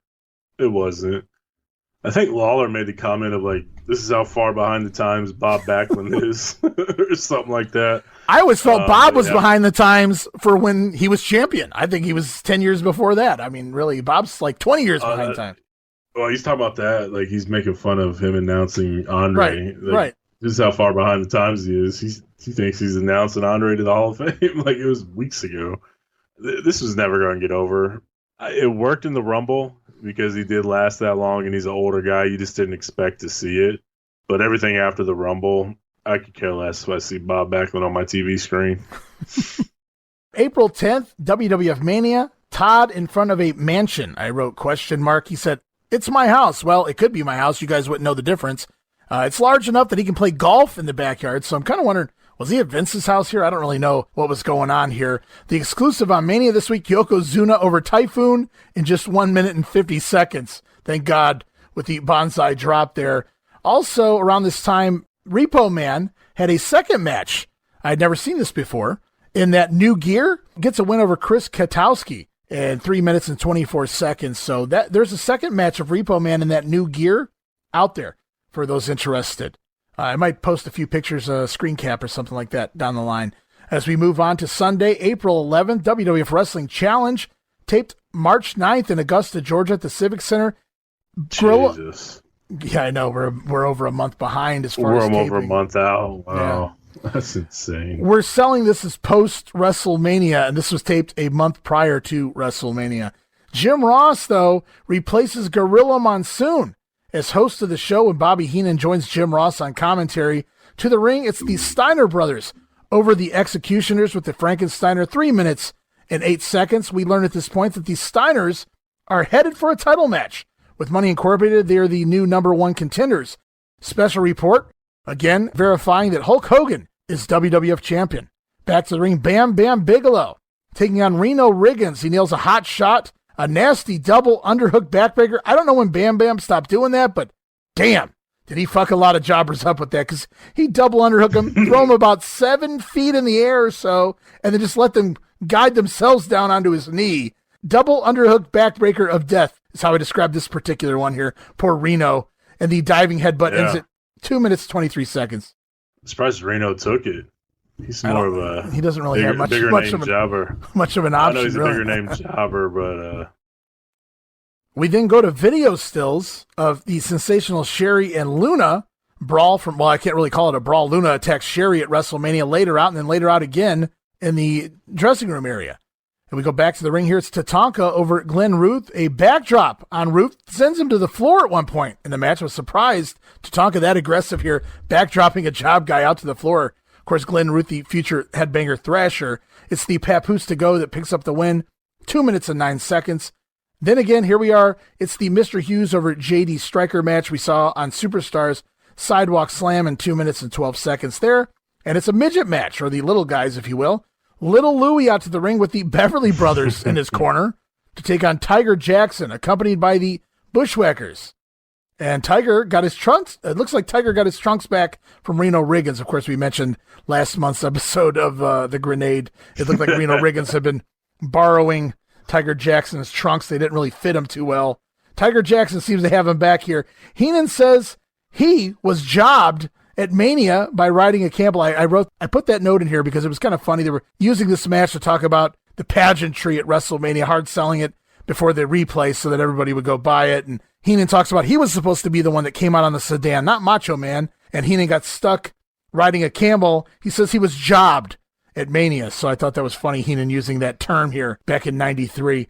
Comedy ensues, if you want to call it that, Steve. All the midget guys, even Earl Hebner, the referee, he eats a slap from the little guys. He gets his ass bitten. He gets his ass slapped during another part of the match. So we go into a crisscross spot. Tiger gets tripped on the outside by Bo Beverly, and that's when Little Louie stands Tiger Jackson on his head, and they do the old Sky Low spinning top trick as he spins Tiger Jackson on his bald head. The crowd popped for that. The kids really eating this shit up. I heard a lot of laughter in this match from the kids at ringside anyway. Yeah, it's definitely working. Whatever they're trying to get out of it, it's definitely working. These spots are funny, man. Tiger Jackson rubbing his ass in the corner after he got bit it's funny to me. So if I'm 35, if I can laugh at that, I'm sure a 6 or 7 year old kid in the front row is going to laugh at it too. Yeah, as long as it's not played out. I mean, these spots, 99% of these spots go back 40, 50 years. I mean, so as long as it's not played out, It's an entertaining night for sure. These guys, they know what they're doing out there. The match goes on, though. The referee, Earl Hebner, argues with Luke and the Beverly brothers. Luke confronting the Beverlys after Bo trips Tiger Jackson. So while the referee's over there in one corner with those guys, Butch slides in on the opposite side. He picks Tiger Jackson up, throws him on top of Little Louie, and Tiger Jackson picks up the win in 4 minutes and 31 seconds. The Beverlys try to attack post-match, but the Bushwhackers run them off as well. So Tiger Jackson picks up the win here over Little Louie in the one and only midget match here in 1993, at least as far as TV goes, a one-on-one. Yeah. Like you said, like if you do it every show or, every house circuit, like it's going to get played out, but spot shows here and there where you haven't seen it in maybe 5 or 6 years and you got a 6 or 7 year old kid, it works. Like you said, it can't get overplayed though. Show goes on. It's the Andre the Giant videos. They continue to try to sell that Spotlight magazine. It's the WrestleMania report again where Sean Mooney talks Undertaker and Giant Gonzalez. And then it's terrific Terry Taylor. Wow, he's got a singles match on TV. Can't believe this. Terry Taylor to the ring to take on Joey Maggs. And you remember what they did several weeks ago to poor Terry when they ribbed him? Well, yep, they do it again. As terrific Terry Taylor makes his way to the ring, Bobby the Brain Heenan, I've got to ask you, what exactly went on last Sunday at the big pre-WrestleMania brunch involving Rip the Hitman Hart and your buddy, the narcissist Lex Luger? Hart was knocked out cold. What happened? Well, I wasn't there, but the way I understand it, through my sources, Hart said something, or he got up in Luger's face, and Luger just can't be bothered with riffraff. Even though at that time he was WWF champion, Luger just does what he does best. He knocked him out. You're calling Bret Hart riffraff? Two things here. Obviously, I'm sure you noticed the music as Terry Taylor heads to the ring. Again, they give him the old Red Rooster theme. I'm sure unbeknownst to him until he was making his way out. Classic. You never get away from it, right? No, he cannot hear the WWF, but they're not going to let him. No. I picked up that soundbite specifically because I just love the Red Rooster music, and I find this fucking hilarious that they that they continue to do this to him. Just here, they don't do it every time. They do it just enough so that he never knows when it's going to happen, right? And you did notice when he came out, if anybody listened to the actual commentary as well, beyond the Red Rooster music, they never once really even discussed Terry Taylor, because this entire match, all the announcers do is talk about Brett and Luger and Hogan and Yokozuna. This match is complete filler, kind of like Demento was for Rob Bartlett. This is complete filler for them to sell WrestleMania and the feuds out of WrestleMania. I wrote, Terry Taylor gets the win on Maggs with an awful, Arn Anderson should kick his ass, awful looking spine buster, just awful. Taylor picks up the win 2 minutes and 6 seconds. The only thing they mention in the entire match about Terry Taylor, out of nowhere, Bobby Heenan goes, "Oh, Terry Taylor's the host of Spotlight," which is true by this point. Terry Taylor hosting Spotlight, and for you Canadian fans, he also hosted the WWF on TSN at this point. So we're watching a wrestler. The only way they sell him as the host of Spotlight throughout the entire duration of this match. And as Terry picks up the win, they commence to play in the Rooster music again, and then Terry says something directly to the referee, and I think it's something along the lines of, "I don't give a shit." And then he just starts strutting like the fucking Red Rooster on his way out of the ring.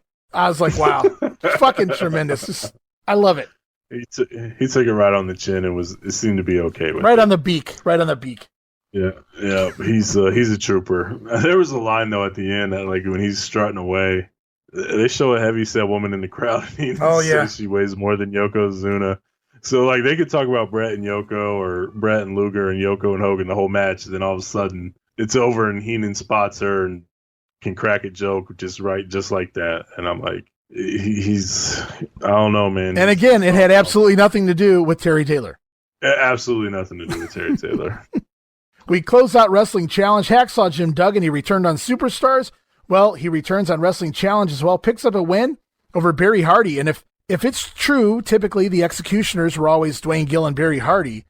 If that's true to form, the Executioners wrestled the Steiners earlier on the show, so Barry Hardy doing double duty on this episode of Challenge.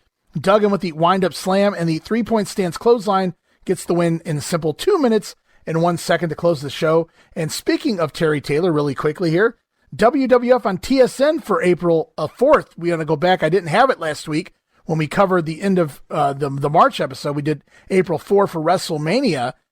There was a couple of matches on there. It was a pretty stacked show, and I wanted to point that out. I wanted to give shout out to the Canadians who got a show that featured Owen Hart over Skinner, Doink in a match that only aired otherwise on Spotlight, Yokozuna over Typhoon in that 2-minute extravaganza we saw on Mania, Tito does the job to Lex Luger, and Tatanka over Blake Beverly. So as you see, Bo Beverly starting to get phased out here as far as the Beverly brothers go. We go back to April 11th, though. We're going to talk All-American Wrestling. It's Gene Okerlund and Bobby Heenan. The exclusive this week is Hacksaw Jim Duggan again, making the trifecta here. Gets a pin. Oh, I'm going to be honest with you. I didn't watch this match.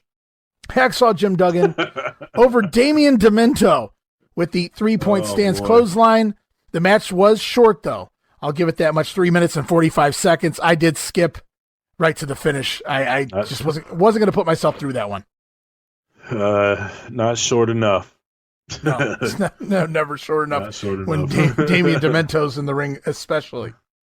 And we head to Raw for April 12th. It's Monday Night Raw, and it's live in Poughkeepsie, New York at the Mid-Hudson Civic Center for this one. Backstage, we see Money Incorporated talking with the Beverly brothers, who are holding money in their hands. So it seems Money Inc. has paid the Beverlys off to expose the secrets of the Steiner brothers. They want to know everything the Beverlys know about the Steiners. I wrote, the Beverlys, they know how to lose, Steve. The Beverlys say the Steiners are as strong and fast as they look, and the Frankensteiner is devastating. So they'll want to ground the Steiners as soon as possible and avoid the Frankensteiner, because nobody survives that. I wrote, geez, pay me for that fucking info. I mean, seriously? They give them money for that shit? Avoid the Frankensteiner? Yeah, that's obvious, clearly. It's almost like that report I saw that said the way to beat the Rams with Sean McVay is to be ahead at halftime. Like, that's not how you beat the Rams. Like, how do you get the lead at halftime? Because he's like terrible. His record's terrible if they're down at the half. So like, well, no shit, you avoid the Frankensteiner. How do you avoid the Frankensteiner? That's the info I need. Right. So lazy, but I get it. Well, it all sets it's up something, right? We know where it's going.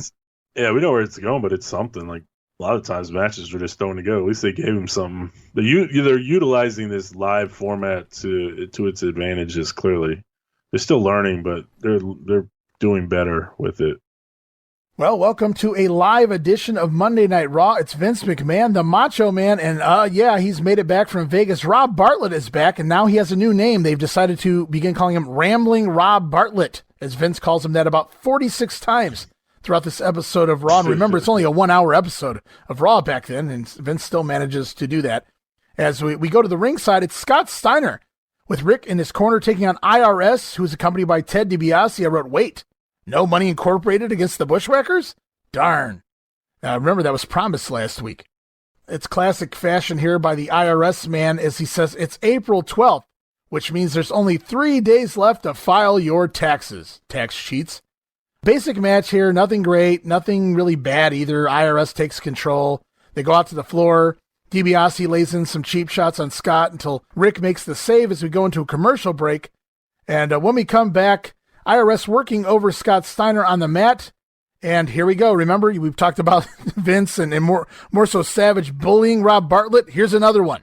And I can't really blame Macho Man here, but Bartlett decides to give his own opinion of what Scotty should do to attempt to make a comeback on IRS. He says, snap his suspenders. And then Macho chimes back, something's wrong with Bartlett's mic. It works. So Macho just shitting all over Rob Bartlett here. And I know when people hear that, they go, well, that's a joke. Like, no. You go back and listen. Like, a lot of these things that Macho Man says to Bartlett, when we say them here on the show, it sounds like they could be a joke. Go listen to the Macho Man's voice. I know all of you have heard plenty enough Macho Man to know what's real and what's kayfabe, and he's dead serious. He can't stand. He's done. Yes, he's over Rob Bartlett here. As IRS comes off the top rope into Scott Steiner's foot, and it's comeback time for Scotty Steiner. IRS's shirt is see-through at this point. It's transparent. It's so drenched in sweat. Not really surprised there. I just wrote gross. I mean, it is IRS. I expected him to sweat. Scott does the old Macho Man. Shout out to Macho Man. Grabs IRS by the tie, runs to the ropes, leaps over the top rope to the floor, and drops IRS throat first across the top rope. Now, Macho Man, he was a little more nimble. Scotty just throws himself, caution of the wind. Scotty goes flying over the top rope to deliver this move, but it still looked cool here. And then back inside, Scott Steiner with the double underhook powerbomb on IRS. 1, 2, Ted DiBiase breaks up the count, causing the disqualification. Scott Steiner picks up the win, 12 minutes and 5 seconds. Post-match, Rick Steiner attacks DiBiase, and the Steiners set DiBiase up for the assisted bulldog, but the Beverly Brothers make the save, and they shove Rick Steiner off the top rope. It's DiBiase and the Steiners triple teaming Scott Steiner at this point. DiBiase then holds Scott for the Beverly Brothers to double clothesline him, but Scotty ducks, and the Beverly Brothers nail Ted instead. Beverly's then try to help DiBiase up, but he shoves them away, and everybody gets into a big shove fight there as IRS gets dumped to the floor by the Beverlys. The Beverly Brothers then corner DiBiase, and they're getting the babyface reaction here as IRS grabs his briefcase. Looks like he's going to sneak in behind, but he doesn't, and Money Incorporated decides to bail instead, and the Beverly Brothers challenging Money Incorporated to get back in the ring and fight him. It was kind of a shocker, came out of nowhere. Beverly Brothers, I won't say they made a face turn because that's not really accurate here, but they are the face team in this particular little 2-week arc. Yeah, which is weird when you get to the match because they're the ones who get a lot of the heat. Or they're getting Ted the heat in the match, and Ted gets the hot tag, so it doesn't make much sense. But it's weird seeing the Beverlys get a positive reaction. I didn't mind them, and this was something like, at least it was two established teams, actual teams instead of something that's quickly thrown together and working together. So not that bad. And I'm glad it's just not a match thrown together. It has a week build, or like you said, a 2-week arc. Good on them for actually trying to make something that you wanted to tune in for. Whether you do or not, I don't know, but at least they're trying. Yeah, it's something different, and they're giving you little angles and things to follow on Raw. And another thing they've been doing last Monday on Raw, all throughout the show, and again tonight, it's very obvious that following this episode of Monday Night Raw, it's the WrestleMania 9 Encore. So go and order the encore episode of WrestleMania 9 immediately following Raw. What a maneuver! What a maneuver by Vince McMahon to put the pay-per-view on directly after Raw. Hard chill here tonight on Raw as we go back to the ring. Tatanka taking on Big Vito, or Von Cruz as he is here in 93. It's paint by numbers Tatanka, and then out of nowhere, for no reason whatsoever, it's fucking Doink in the aisleway, squirting water at the fans. Cruz mocks the Indian stereotypes of the ring, putting his hand over his mouth, wah, wah, wah, wah, and doing chop things in the air and all that good stuff, but it only pisses Tatanka off, makes the comeback. Papoose to go. 4 minutes, Tatanka picks up the win. I should mention, Doink came out, squirted some water, and just left. I didn't really know what was going on there. I was almost looking forward to a Tatanka Doink feud. Oh, that'd have been interesting. It probably would have been better, a little bit better than the Crush feud, but yeah. Anything. That would have worked. I like it. That would have been good. Might have been the way they were going to go had they not had to change things with plans with Bam Bam Bigelow. Who knows? Another WrestleMania 9 report with Sean Mooney. He covers the double WWF title change. Of course, it's Brett to Yoko and then Yoko to Hogan. That officially does stand. He talks a little bit more about The Undertaker and Giant Gonzalez, as well as the double doinks. All of this to hype the replay. Did I mention there was a replay tonight after Raw of WrestleMania 9? And now it's time for a very memorable segment that was rawer than Raw, as I think the Macho Man once said. Something along those lines, right, Mach? That was more raw than raw. Okay, more raw than Raw. It's Rob Bartlett, ringside. He's going to interview Luna Vachon. I wrote, chewing gum. That's what Rob Bartlett was doing. He was chewing gum. There's no way that didn't drive Vince nuts here. He was smacking this gum throughout the entire introduction and into the promo, or into the interview. Luna is out to ringside. She says she is the true woman of the 90s. She is erasing the line between genius and insanity, and between beauty and beast. She calls Sherri a witch, at which point Bartlett asks her if she's going to spit up pea soup. And she yells at Bartlett some shit I didn't really understand here. And Bartlett says, be careful, you might pop one of those veins on your face. Of course, she had all the veins painted on the side of her face. Finally, one of the last episodes of Raw with Bartlett, and he makes me actually laugh as he tells her she's going to pop a vein on her face. Rob says Luna wouldn't say any of that stuff to Sherri's face if Sherri was out here. Luna says she absolutely would, and wouldn't you know it, out comes Sherri Martel, Sensational Sherri out. And she says Luna is crazy, you're telling me.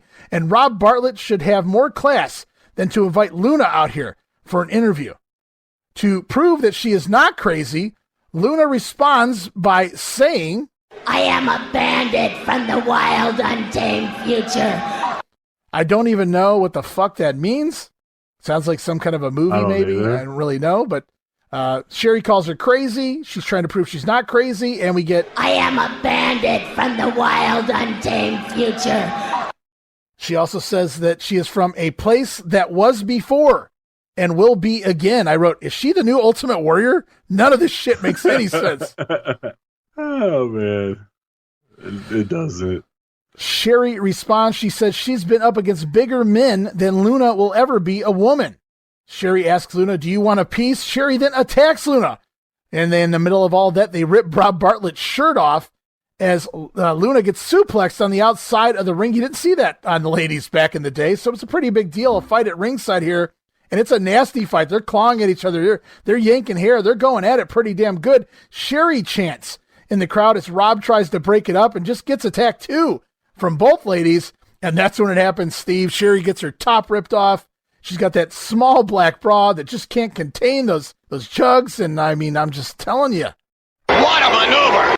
What a maneuver as Sherri's cans are just flopping around left and right all over the place. And she rips part of Luna's pants off as Luna tries to escape in the crowd. Now that is raw! And yeah, no doubt about it. That was more raw than raw! I'll agree with that, Macho. In fact, Macho Man says, this is kind of exciting. And so we got Sherri's tits and Luna's ass fighting into the crowd. At this point, I wrote, EC Dub, EC Dub.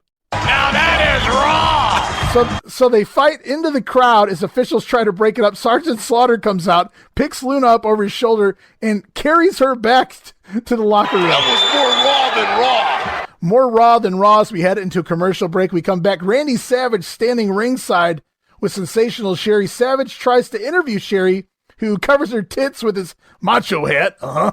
And he takes his hat back.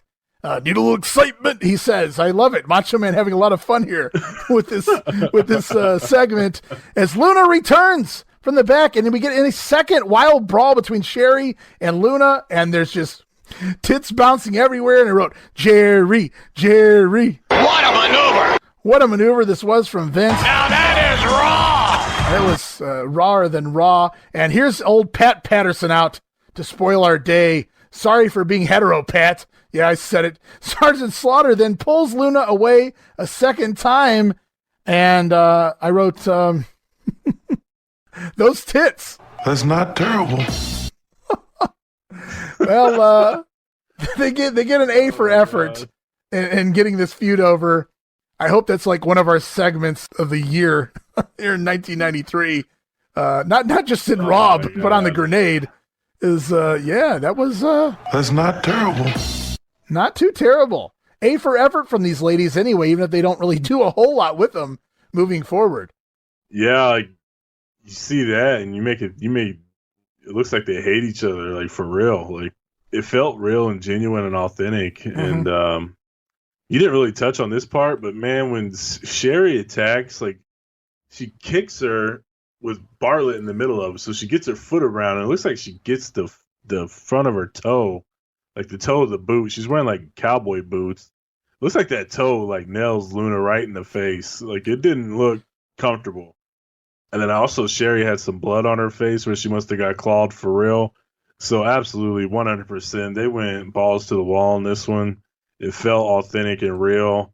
I want to see more. Like, not for everything that you mentioned. I mean, that was a nice addition, but this was a hell of an angle. It was very, very Raw! Raw, Steve. The word is raw. It was very raw. It is raw, yeah, and authentic. So A+ to both ladies. Excellent angle.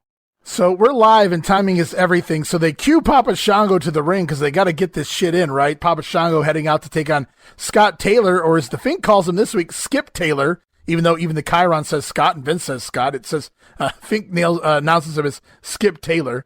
But Papa Shango, on his way out to the ring, as Sherri's leaving, and they pass each other. I'm like, how's this going to work? Because Sherri's walking around with her jugs hanging out, and Papa Shango, well, we know his background in real life. But Sherri passes Papa Shango by, and he just stays in character. He doesn't even look twice, and I go, well, he's used to tits, though. So that makes a lot of sense here. Papa Shango. This match, remember Demento last week was nothing more than a backdrop for a Bartlett phone call. Well, this Papa Shango match was nothing more than a backdrop for Rob Bartlett's comedy skit as he returns to ringside looking more battered than bruised than when he left. His shirt was more torn as he staggers out. His clothes are all ripped up, and he has a black eye for some reason now, Steve. I don't even know where he got that from. It could have been, well, we'll talk about that as the show goes on. And then as he makes it to the announce table, he collapses on the floor, and he asks the Macho Man to help him out.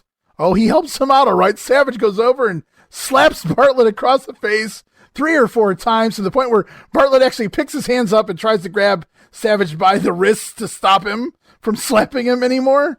There was a match going on, by the way. Papa Shango in no mood this week, even though he's working a pretty solid job guy in Scott Taylor. He no-sells everything Scotty does here and just murders him. And then the reverse shoulder breaker takes it home. 2 minutes and 24 seconds. Papa Shango gets the win. But more importantly, Rob Bartlett eats some nasty slaps from Randy Savage, who's just bullying him just a little bit more. Yeah, that first slap, you can really hear it connect. Pretty nasty sounding.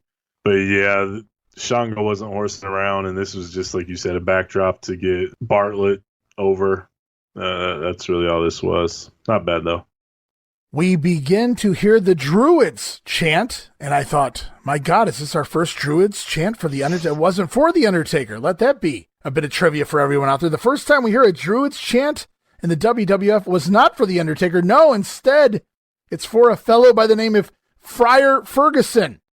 That is Mike Shaw, who we talked about getting a new gimmick here in the WWF. He's dressed as a monk, a friar, if you will, here. He's not allowed to be a monk. Actually, they tried him out as the Mad Monk, a heel type gimmick, and then they were afraid they were going to get backlash from the religious community. So he became a babyface, and he became a friar. Friar Fergusson here taking on Chris Duffy.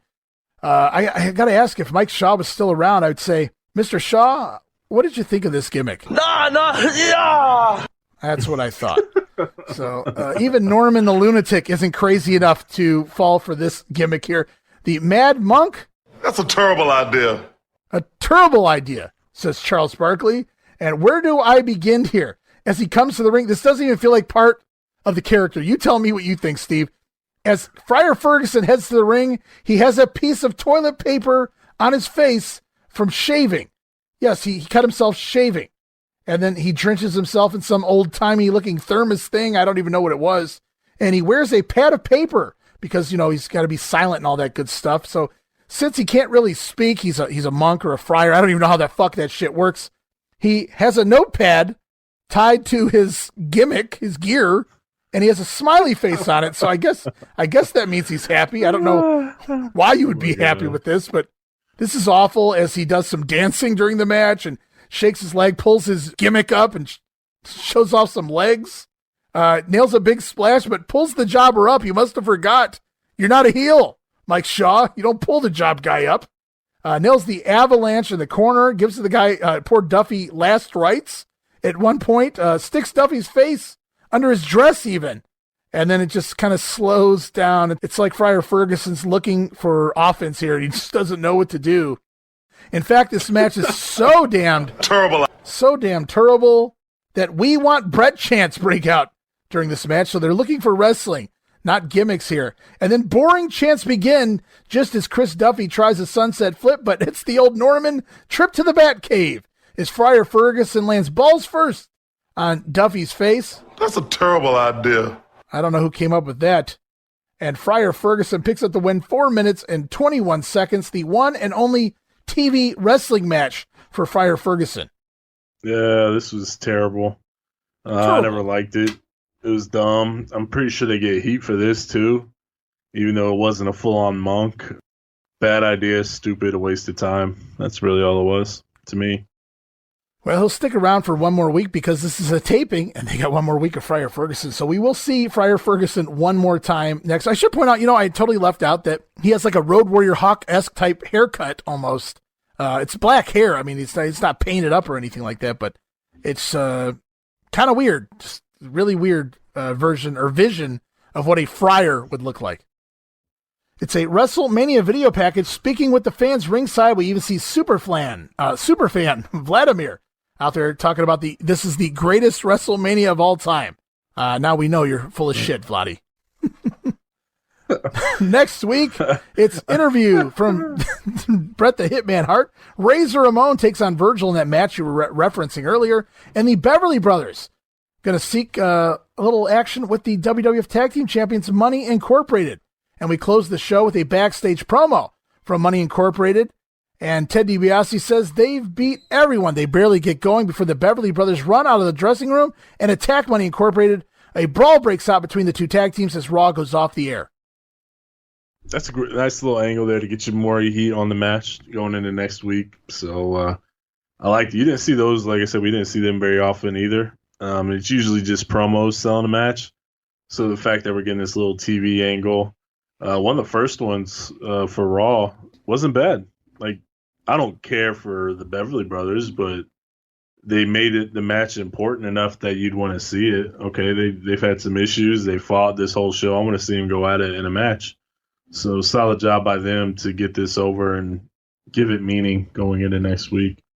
Yeah, it's sad to say. I mean, this is a 2-week little story arc here between the Beverlys and Money Inc., but it's probably the best thing the Beverlys have ever done. I mean, look at their past, the Legion of Sissies and that whole Jameson thing with the Bushwhackers. This might be the best thing the Beverly Brothers were ever given. Yeah, the most high profile as far as placement because Money Inc.'s the champs. So I guess Legion of Doom, yeah, that's something, but it's a little less believable with the Beverlys against the LOD. Like, everybody knew they had no shot at that. So Money Inc., they seem to be a little on the downturn, so to speak. So it is believable to me compared to like LOD.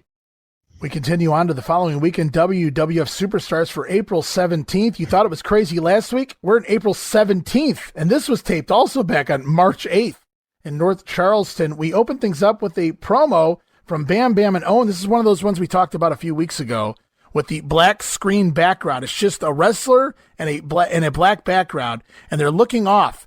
One wrestler's looking off to the left, the other one's looking off to the right.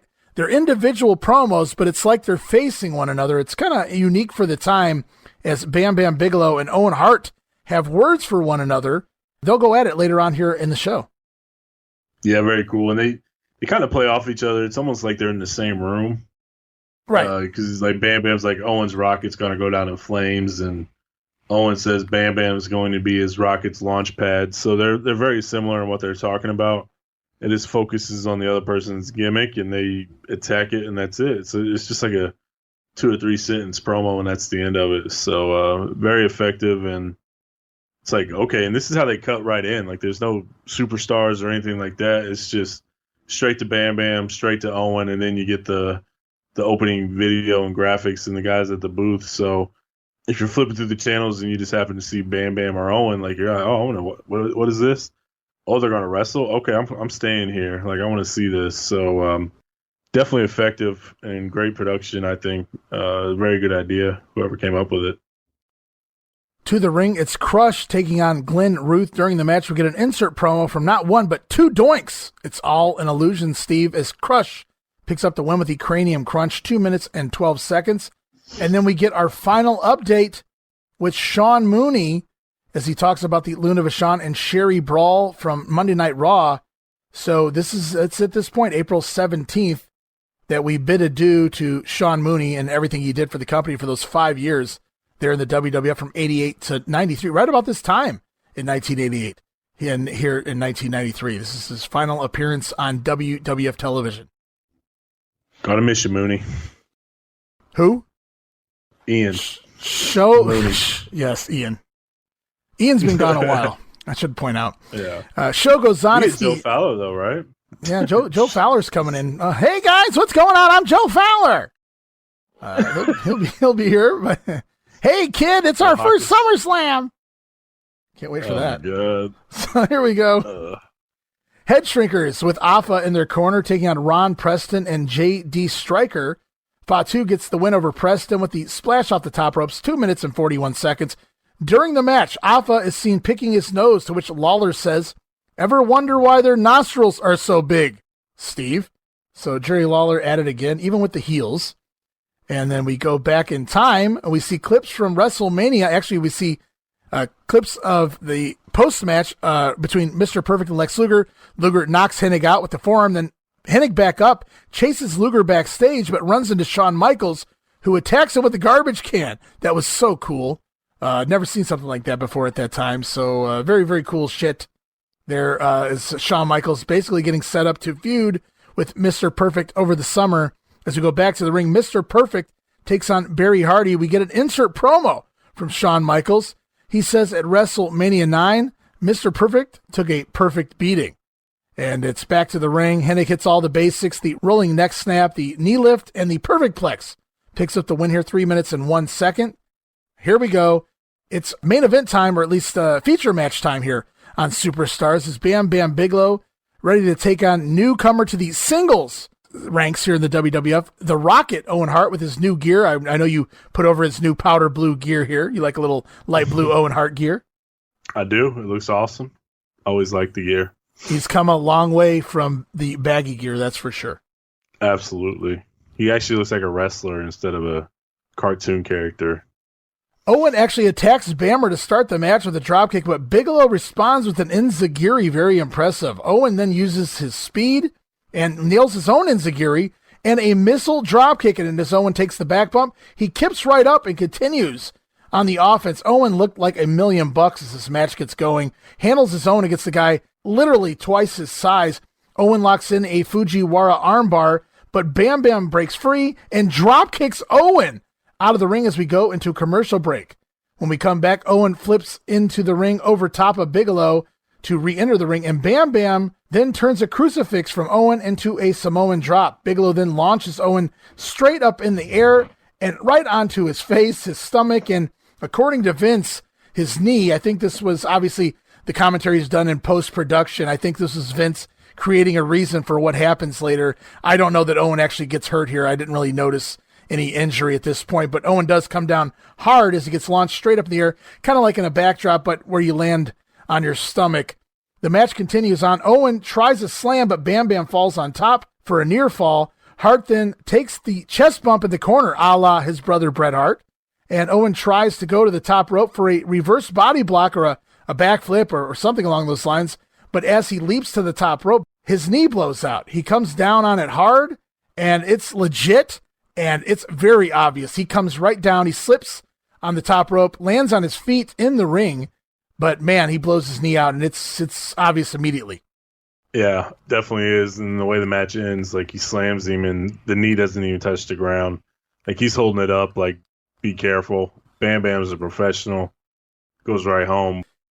Not only Bam Bam is a pro here, he clearly knows something's amiss because they have to take it. Bam Bam tries to give Owen whatever the plan was from here. I don't know that what the plan was, because remember, according to Meltzer, before this happened, Owen was supposed to go into some sort of a feud, even if it was one of those house show feuds for the spring-summer time. This was supposed to be a Bigelow and Owen Hart feud going forward. So you have to wonder, was Owen going to get a surprise win here or whatever else they were going to come up with for the finish?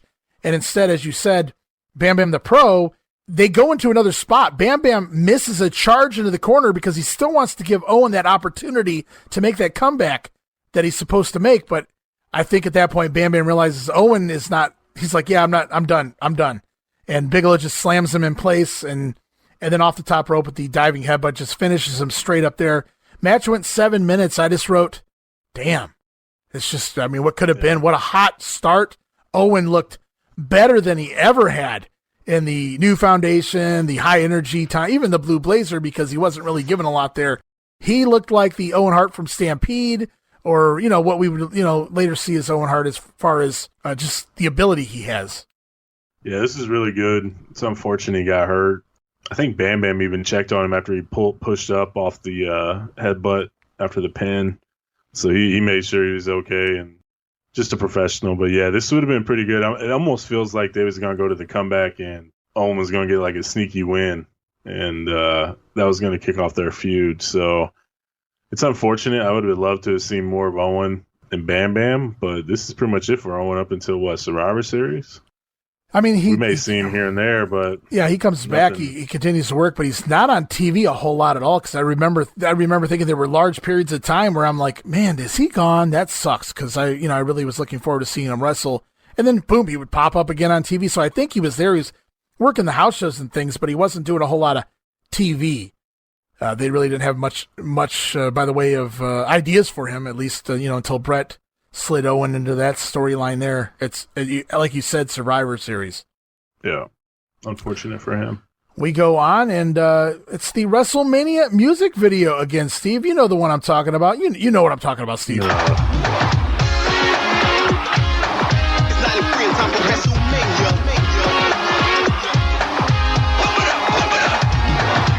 Yeah, that one.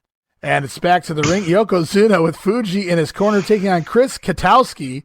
We get an insert promo here from Jim Duggan, who is back, and he is looking for revenge on Yokozuna. I wrote death by bonsai, because this is one of those bonsais where Yoko doesn't bother to hold the rope. He smashes poor Chris Katowski here. Yoko picks up the win 3 minutes and 3 seconds. Vince promises next week an update on Owen Hart as we close out this episode of Superstars. Over to WWF Mania, April 17th. Todd in the WWF warehouse, which is kind of fun. He's in a ring backstage in the warehouse, or in the warehouse area, but no exclusives here. So we fast forward to Sunday, April 18th, Wrestling Challenge, taped back on March 9th in Augusta, Georgia. It is Jim Ross and Bobby Heenan as the old Afro Doink to the ring to take on Jim Powers. And we get another Doink, a second Doink, in an insert promo. Apparently he's standing by, and the announcers wonder, how could this be? I wrote, don't they do this all the time? Don't we always? Didn't Bob Backlund just wrestle? Were there two? God, please don't tell me there's two Bob Backlunds. But I could swear we just saw Bob Backlund speak and wrestle at the same time last week, but they sell this as two Doinks. What the hell is going on here? I think the big thing here that separates it is the insert promo Doink is actually answering Bobby Heenan's questions, if you will. Yeah, I think that's what separates this one from the Backlund is Bobby shoots him a question and Doink answers it by referencing Heenan back. So it's like they're having a conversation and talking to each other right there instead of just an insert promo. And of course, Bobby says it's an illusion. It's all an illusion. But of course, one Doink has an afro hair and the Doink in the insert promo has the other hair. So I don't know about that. We'll have to see what happens with this Doink thing as it continues to unfold here in the WWF 1993. Jimmy Powers misses a drop kick. Doink on the attack with the stump puller, picks up the win, 3 minutes and 2 seconds. We go back to Raw. It's we get to relive one more time. Now that is Raw! The sensational Sherri and Luna Vachon brawl. So Raw as it makes its way on TV all week. And that probably wasn't the initial plan, but I think after what happened, they were like, we got to get this on TV everywhere. And back to the ring, the Beverly Brothers in action against the Nasty Boys. Man, the Beverlys have done more in this last 3 weeks than they've done in the last 3 years. And they haven't even been here 3 years, Steve. It feels that way. They're all over the place. And they're getting their last run is they're getting the most out of it, I guess. Yeah, Vince is getting the most out of it. Vince's call. Yeah, somebody's getting the most out of it. They're putting everybody over on the way out, it seems. The Nasty Boys dominate the first 5 minutes of the match. At one point, Blake even slaps Knobs. Another bad idea. That's one guy I wouldn't do that to. Not because I fear Knobs, but because I fear the repercussions when I give him my body after the fact. The Beverlys have to sneak attack Knobs, not once, not twice, but 3 times in order to finally take over control of the match. And immediately, the minute they get control of the match, we go to commercial. And when we come back, the Beverlys cheat. They use the double teams and the tag rope to choke Brian Knobbs in their corner. Knobbs then reverses a Blake Beverly suplex, but Bo tags in to stop the hot tag and knocks Knobbs out to the floor. Throat first across the guardrail as Knobbs gets dropped, and back inside, Brian Knobbs drives Blake's head into the mat and makes the hot tag finally to Sags, and Bo tags in as well. Sags gives Bo the old pit stop to himself, just grabs Bo and shoves it into Sags' underarm. Sags in a double DDT on both Beverly Brothers, turns into a four-way melee at this point. Bo then accidentally decks Blake. Man, somebody should go have a conversation with Bo Beverly. In the last 3 weeks, he's hit 3 people he didn't mean to at this point, and I don't even know that it ends here. So Sags ducks, Bo nails Blake, and then Schoolboy by Sags on Bo Beverly. This match went 10.5 minutes on Superstars. Unheard of. Ugh. And it had to be these 4? Well, it is what it is. Nasties are on their way out, too, so they're getting the most out of them. No, this was okay. It wasn't too bad. I'm pretty sure these guys worked before, so it's probably easy for them. Nothing special out of a 10-minute match, but nothing horrible either. Post-match, after the Beverlys lose, they try to attack the Nasty Boys, but epic fail as the Nasties run them off. I wrote, this quite possibly could be the longest syndicated TV match I can ever recall, with a finish. Mind you here, there's a finish involved too, which makes it doubly weird. But the Nasty Boys going over the Beverly Brothers as we go back to the ring. It's the narcissist, Lex Luger, taking on Jesse Carls, or as they call him on commentary, Curls. I don't really know who he really is. I've never heard of this fellow before. So I wonder, Steve, how many autographs do you think the narcissist signed? Probably none. Okay. So I figure the fan would come up to Lex and it would go something like this. Lex, can I have your autograph? No, you can't. Oh, I've been waiting to play that again. As Lex comes in and he poses in front of that funhouse mirror, Jim Ross begins to question the forearm, and Heenan says there's nothing special about the forearm. It's the speed in which he delivers it. It kind of made sense, even though it was Bobby Heenan basically telling a bunch of bullshit. He calls it bat speed. It's in the speed of the bat when it hits a ball. Bobby Heenan here explaining Lex Luger's forearm to Jim Ross. Ross explains there have been x-rays taken, and we're going to find out more about Lex Luger's forearm in the very near future. And again, Luger nails the pounce forearm and does the kneeling double biceps pose to pick up the win here over Jesse Carls, Curls, whatever the fact. He's the loser of this match. Luger picks up the win, 2 minutes. Show continues on. El Matador Tito Santana, who's all of a sudden getting a resurgence on TV lately, taking on Dale Wolf and headlocks O'Plenty, because even though he changed gimmicks, he still does the same moves, does Santana. Even Bobby Heenan has Tito figured out during commentary, as Bobby points out he does 2 or 3 moves, and he does a headlock. Then he goes back and does 2 or 3 moves, and then back to a headlock. So Bobby even has Matador figured out. He truly is the brain, as El Paso de Muerte ends this 2 minutes and 18 seconds. Classic commentary there by Heenan. Love it. Special report time with Alfred Hayes as he talks WrestleMania 9. He talks the Narcissist Mr. Perfect match and the Shawn attack afterwards. Back to the ring, tag team champions Money Incorporated take on Ricky Nelson and Anthony Howard. IRS says there's new tax laws coming into effect that will make you pay your fair share. Bobby said he paid $78 this year to the IRS, which Jim Ross questioned. I thought that was an interesting amount that Bobby threw out there. Yeah, I paid $78. I always enjoyed Nelson here and in the NWA as well. He was a good job kid. I mean, didn't really have the body to make it big, but he still looked good, and he was really good at bumps and things in the ring. So always cool to see Ricky Nelson pop up from time to time. He even gets to work over IRS a little bit. They give him a little bit of offense here on IRS, but DiBiase blasts him with a knee in the back from the apron. First time I've ever seen a job guy eat the old knee to the back as they're hitting the ropes into the apron there. Ted takes over, but he avoids bumping. Not one bump on the offense or defense does DiBiase take here.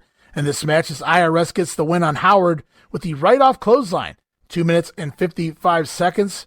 We close out the show with the WrestleMania music video. You know the one I'm talking about, Steve. You know what I'm talking about.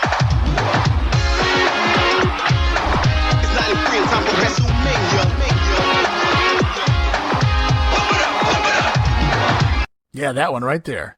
And we close out Wrestling Challenge for this week, and then we go to All-American April 18th, episode 499. Gene Okerlund and Bobby Heenan now after WrestleMania the WWF is cutting costs, Steve. If you guys have been watching, January, February, March, they were on tour. They were going to Las Vegas. They were going to California. They went to New York. They went to Philadelphia. Did Gene Okerlund and Bobby Heenan. Now the WWF has gotten cheap. We get fake backgrounds.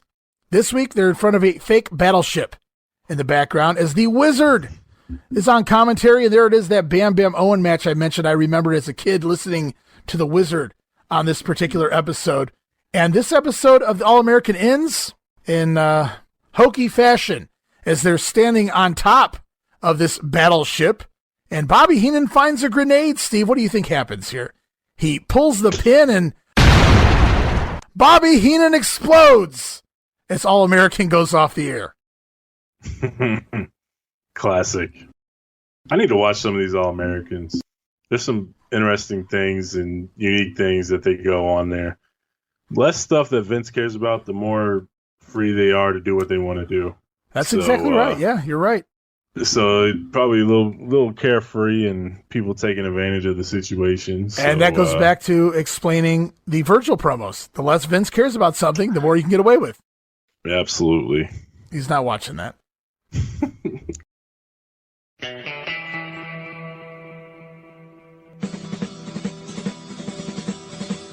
It may not be the showdown at the OK Corral, but it was the WWF versus WCW, Raw versus Nitro, the Monday Night War, the Ratings War, the NWO, the Attitude Era. While everyone discusses who won the war, it's truly the battles within the war that made this weekly episodic rivalry so exciting. We break it all down, from episode reviews to backstage news to those ever-important TV ratings. It's Monday Warfare, the battles within, exclusively as part of the WrestleCopia brand, available on WrestleCopia.com and all of your favorite podcast streaming apps.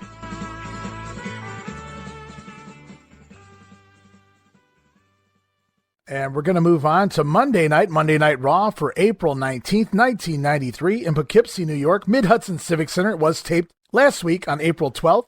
We kicked things off with another one of those promos like we were talking about with Bam Bam and Owen Hart not that long ago. The face-to-face promo with the black background, only they're not really face-to-face. This time it's Money Incorporated and the Beverly Brothers. They have a few things to say to each other.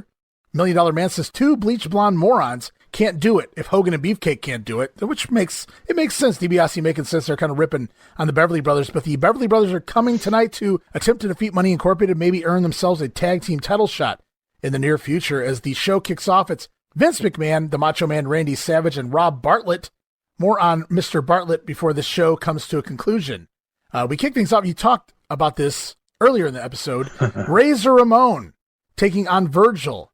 And I wrote, well, let's see if Razor knows where to land. If you remember the promo from a week or two ago here on the grenade on the Virgil of the Week, Virgil said when he gets in the ring with Razor Ramon and his Mr. T startup kit, Razor's not going to know whether to land here, drop there, or fall into the stands. So we're going to see if Razor falls into the stands here.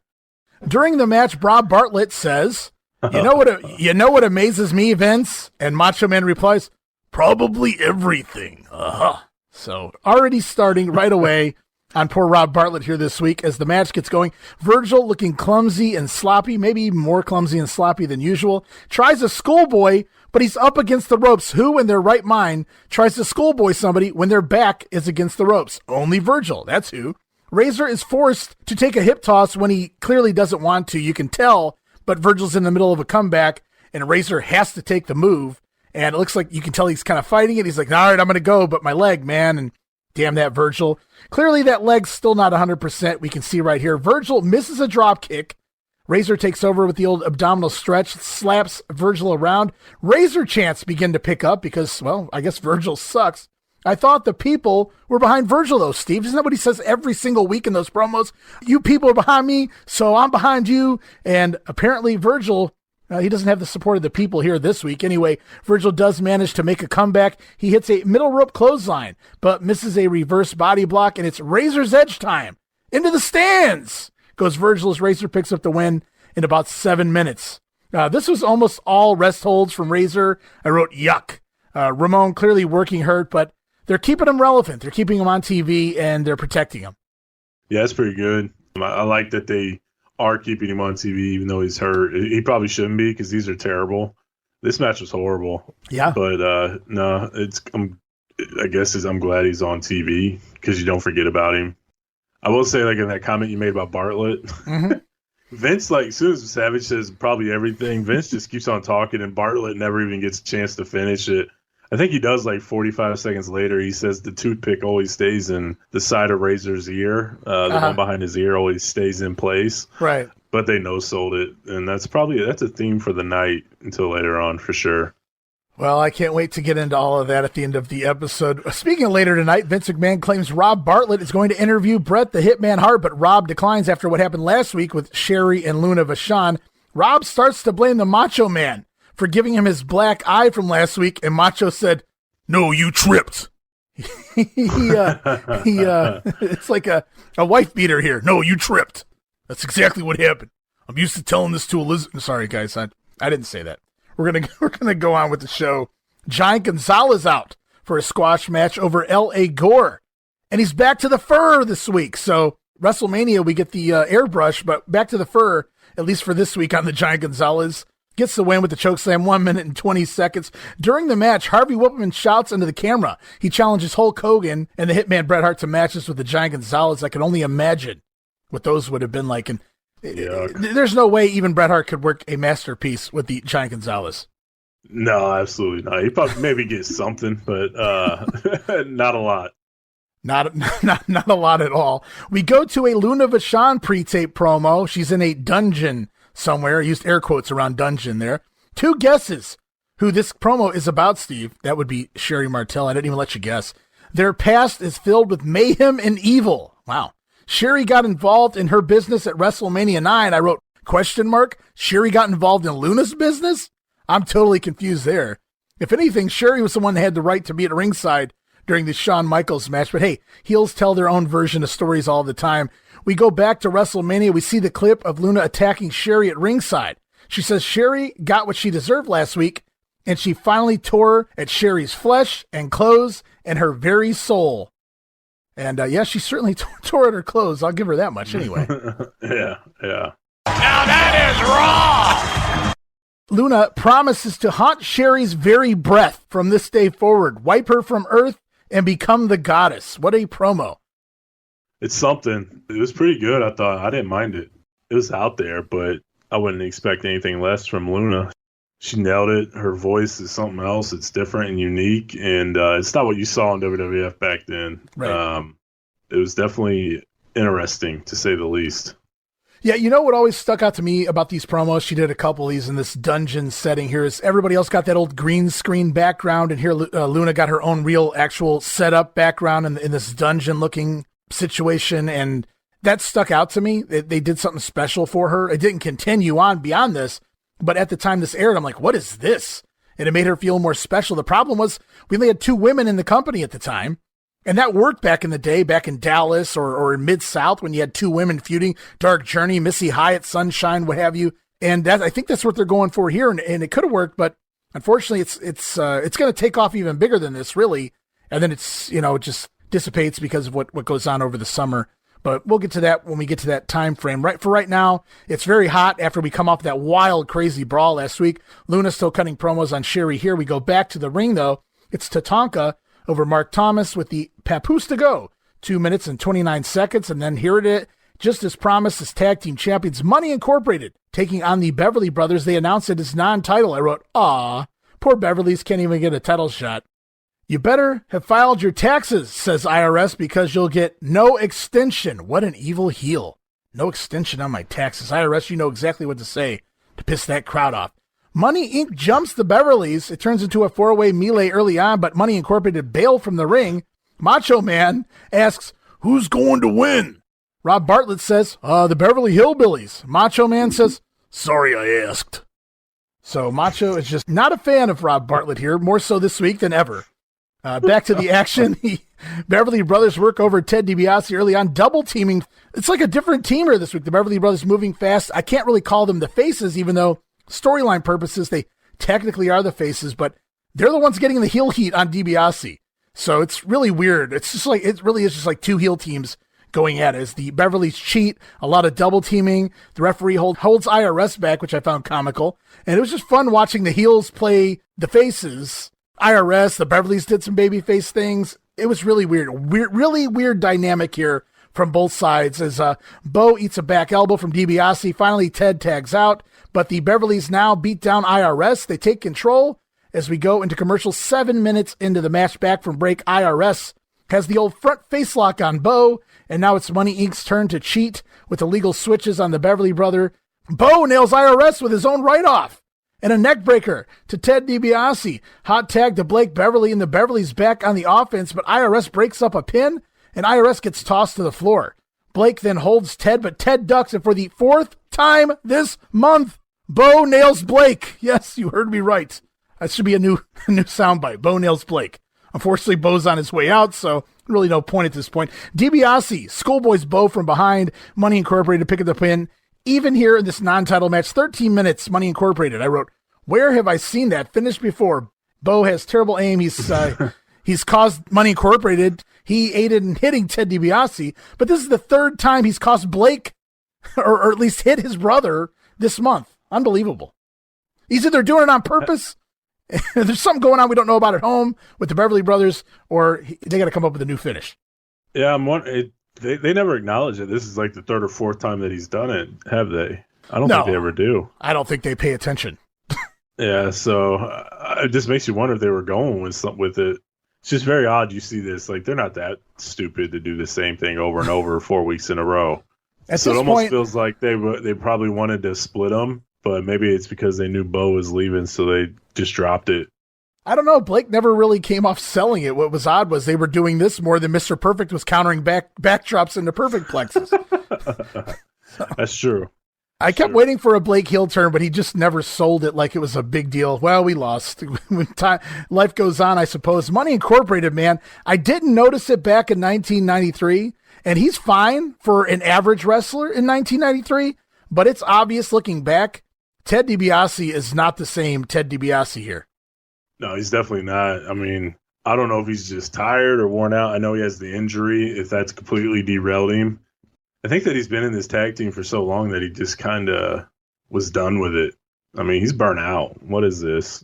12 years, 13 years, like heavy run. He was the top of Mid-South, and he came right into WWF in the main event and has been doing it since the end of 87. So we're 6 years in a 300-day-a-year run. Like, yeah, it's I'm done too. Like, it's time to move on. I need a break just thinking about it. In-ring promo from the Hitman Bret Hart. Those are always fun back in this era. Vince talks about how Bret Hart was the underdog against Yokozuna at Mania, but Bret says he's been an underdog most of his career. And as WWF champion, he was also the underdog. He liked being the underdog. Bret says he's won and lost titles before, and he doesn't look or feel like a beaten man. The Hitman says he's making a hit list. That makes sense. On his way back up to the top, and says Lex Luger is first on that hit list. They show clips of Luger laying out Bret at the WrestleMania brunch. And if you guys have never seen this, it's blatant, and we've made fun of it. Well, me and my brother, my cousin, we made fun of it since the first time we ever saw this clip. Bret lets out this ridiculous cough. He coughs into his hand. And then Luger runs at him with the forearm. Geez, I wonder what the cue was, guys. Really? My God. And for anybody that never noticed that before, you will never look at it the same again. Bret, I mean, it just oversells the cough. And the Luger, which runs right at him with the forearm immediately thereafter at the brunch. Anywho, back to the promo. Bret says Luger's running around saying he cost him the belt, but he's not going to give Luger any credit for that. Vince brings up the ongoing investigation into Luger's forearm. Bret says he's been hit a lot in his life since it comes with the job, but he's never been knocked out by someone. That's questionable, Bret. I'm sure somebody's knocked you out. I think he said by a forearm. He was talking about the forearm. He's like, I've been hit with forearms. It comes with the job, but he's never been knocked out by one. Talking about the forearm. Bret thinks there's more than bone in that forearm. Well, you're right again, even though that sounded absolutely stupid. There's more than bone in there, Steve. After revenge on Lex Luger, it doesn't matter if it's Hulk Hogan or Yokozuna, because the Hitman is going back to the top to take back what's rightfully his, the WWF title. Maybe not the worst Bret promo, but still, it was a Bret promo. he's like, I'm gonna go straight to the top, and then he came up with like 4 other ways to say the same thing. Yeah. So it sounded terrible.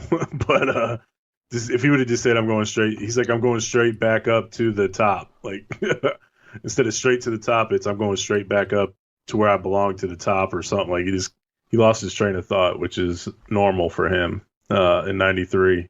No, overall, this was a decent promo by the Hitman.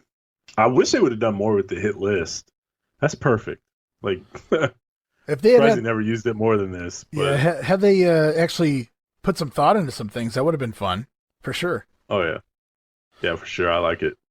Raw goes on. It's Bam Bam Bigelow in the ring taking on Phil Apollo. Doink returns to ringside. He was out here last week during a Tatanka match, spraying the fans once again with water here. This is Steve Kern Doink, and you can tell immediately because he has no facials. He has all the mannerisms down. I give Kern credit for that. He does a really good Doink until the camera pans to the face. And I don't mean he doesn't look like Matt Bourne. I mean, he just doesn't do those Matt Bourne facials. And you can immediately tell it's not Matt Bourne. Bam Bam beats the living crap out of Mr. Phil Apollo, and at one point he beels him across the ring. For those who don't know what a beel is, it's almost like a hip toss, but where you throw the guy really far. And what do you think happens when there's a guy watching this type of move? And he's never seen one before because he doesn't watch wrestling, and he's caught up in the moment of watching a guy fly all the way across the ring. He may utter something that, well, you may not want to say on TV. I want you guys to take a quick listen to this. Vince McMahon's got to be really loud during this little quick soundbite, but I want you to listen to another word that's uttered in the background. Apollo for the ride. And what a ride it's been thus far. What was that word? Let's listen one more time. Apollo for the ride. And what a ride it's been thus far. Rob Bartlett busts out shit as he watches Phil Apollo fly about 10 feet across the ring there. Classic. It's great. You like that move? You must have liked that move. I'd never noticed this before. I picked up on it for the first time ever here, and I thought I discovered, hey, is that why he got fired? Did Vince hear that and have a conversation with him? No, we'll get to why Mr. Bartlett leaves the company here at the end of the episode of Raw. But I caught that. I'd never heard that before in all these years, so I wanted to grab that soundbite. And I just wanted to make sure you heard what I heard. I heard it. Apollo for the ride. And what a ride it's been thus far. The crowd's kind of dead for this match. It is a squash match after all, but then Bigelow does a 400-pound senton onto poor Apollo and lands 400 pounds onto Phil Apollo, and that wakes the crowd up. Oh boy, does it ever. And it probably made Apollo shit his pants as well. Bigelow goes up top, nails the diving headbutt, gets the win, 4 minutes and 43 seconds. Post-match, Bigelow delivers a second diving headbutt. And then out comes, it's your favorite guy from last week, Steve, Friar Fergusson, back for one more trip onto Raw. Yeah. So this was a taping, and technically last week was the only week we'll ever see Friar Fergusson in a WWF ring, but he's out here this week to check on poor Phil Apollo. But Bigelow isn't done yet. He wants back at Apollo, and that upsets the Friar, who's trying to take care of this poor job guy. And Friar Fergusson drop kicks Bam Bam Bigelow out of the ring. So, man, could we have a Friar Ferguson Bigelow feud on our hands here on Raw? Yeah. Luckily, no. This is the last you guys will ever see of Friar Ferguson. Yeah, but we will get Mike Shaw back. That's right around the Bastion Booger is right around the corner. That's right. I don't know if that's my pick. Yeah, that's right. Bobby Heenan. Booger's my pick. Yes. Yes. Next week on Raw, Lex Luger, the narcissist, going up against Crush. That's an intriguing visual before we get there. And so I did mention earlier in this episode, this is the final week of Rob Bartlett in the World Wrestling Federation. This was Rob Bartlett's last appearance, his final appearance on Monday Night Raw. There is no Rob Bartlett anymore, Steve. Thank God for that. After a while, like we talked about, you kind of feel bad for him because I don't think it's necessarily his fault. Vince wanted him. He came in. He did his gimmick. This is what he is. But it's Vince's fault that he didn't realize this dude has zero interest, probably doesn't even like wrestling, and has no clue what the hell it is. And he didn't take the time or effort. He probably was hired to, hey, man, just come in and do your comedy. I love it. And then when they start shitting on the product, obviously the boys and them are going to get mad about it. And that's kind of what Macho did. Vince kind of just went along with it and just made him a punchline. So I don't blame I blame Bartlett for being lazy as far as not learning the business and the ins and outs a little bit, taking a little bit of time to learn a few things. As bad as Art Donovan is, at least he wanted to know how big people were and what this guy does. So he was trying to learn. He wanted to know who Razor Ramon was because somebody told him backstage that was his guy. Is that Razor? Yeah. Is that my guy? Is that who I'm supposed to be cheering for? Oh, man. But at least he was asking questions to kind of get to know him while he was out there. He was probably a one-night deal, so can't really do it in the back when you're out there in front of everybody. But Bartlett had 5 months to figure it out and never really tried. 4 months. Never 3 really, and a half. 4 months. Yeah, never really tried. So no. that rings on him. But so Vince should have cut bait early. Yes. All you trivia buffs out there, name 2 guys that left the company in the same night, Friar Fergusson and Rob Bartlett. There you go. Bastion Booger will be back, though. So, do you remember a few weeks ago when the Raw version of March to WrestleMania 9 featured a wraparound with Rob Bartlett in the Manhattan Center by himself as a kind of like a spoof, a comedy thing that nobody likes him, so they tricked him, and they're all at the March to WrestleMania show while Bartlett is stuck in the Manhattan Center by himself because nobody told him where they were going? Do you remember that, Steve? Oh, yeah, I remember that. Yep. So it was all part of that "we hate you" gag that, we thought it was a gag with Macho Man and Vince McMahon hating on Rob Bartlett. Well, Rob Bartlett had this to say about that gag. Let me preface this by saying Vince McMahon was not at that show where Rob was not Vince McMahon, where he was the not Vince McMahon character. Vince wasn't there. And the only people on that show that even knew what he was doing going into that show were Gorilla Monsoon and Bobby Heenan. Vince wasn't there. He was at an award, the Michael Landon's Awards or whatever, and he had no idea what was going on. This was Rob's idea that he was going to do this without an okay from Vince, and he does that Vince McMahon shtick for the entire hour. He said at the very next production meeting, the first thing out of Vince's mouth once everybody sat down was, "You're fired." You're fired! Whoa! He was just kidding. Anyways, they send him to the Manhattan Center for the next episode of Raw, knowing that they were going to be elsewhere that night because March to WrestleMania 9 had already been taped.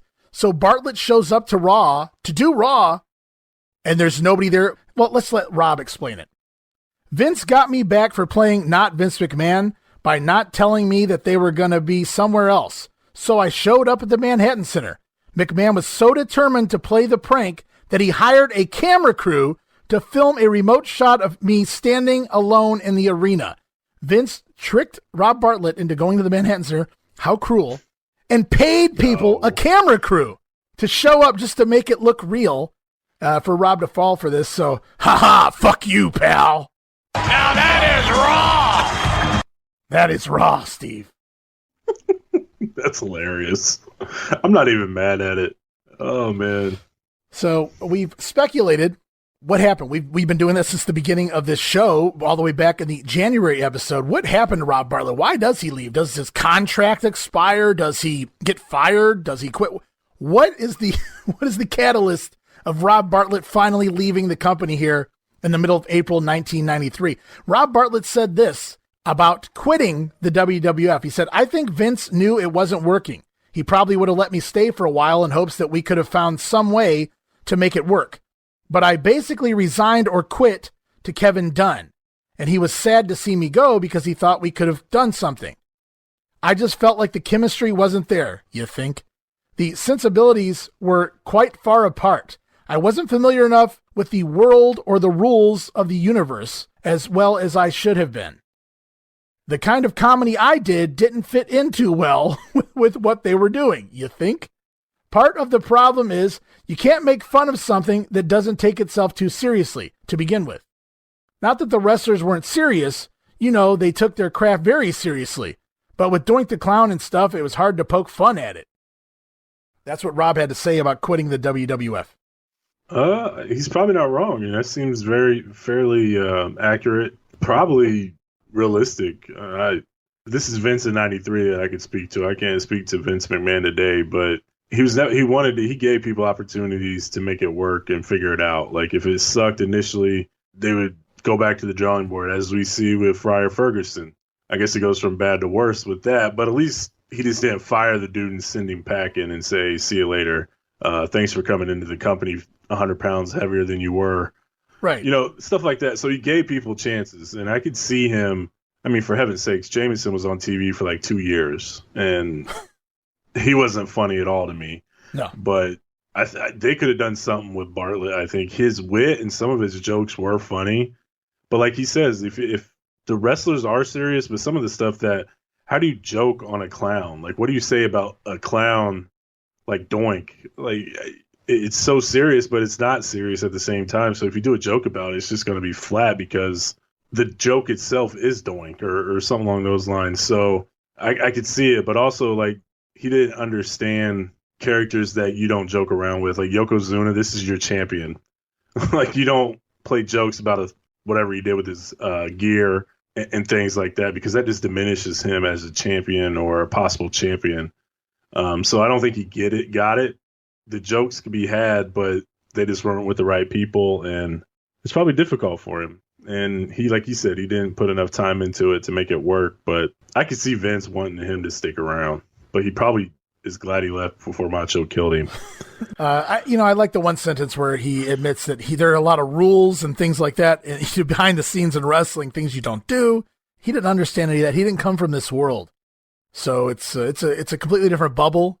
And it's like, oh, that's a thing here. So I get it. He's just completely lost in this world of wrestling, something that he clearly never really followed or had no interest in prior to being offered this potential position to showcase himself. And he quickly learned this wasn't the Rob Bartlett show. This was, the World Wrestling Federation. Absolutely. I agree with that 100%. And we'll go on. WWF Superstars April 12th, tape April 6th in Tucson, Arizona at the Convention Center. So at least we have new tapings. In the ring, Intercontinental Champion over Shawn Michaels over Dale Wolf.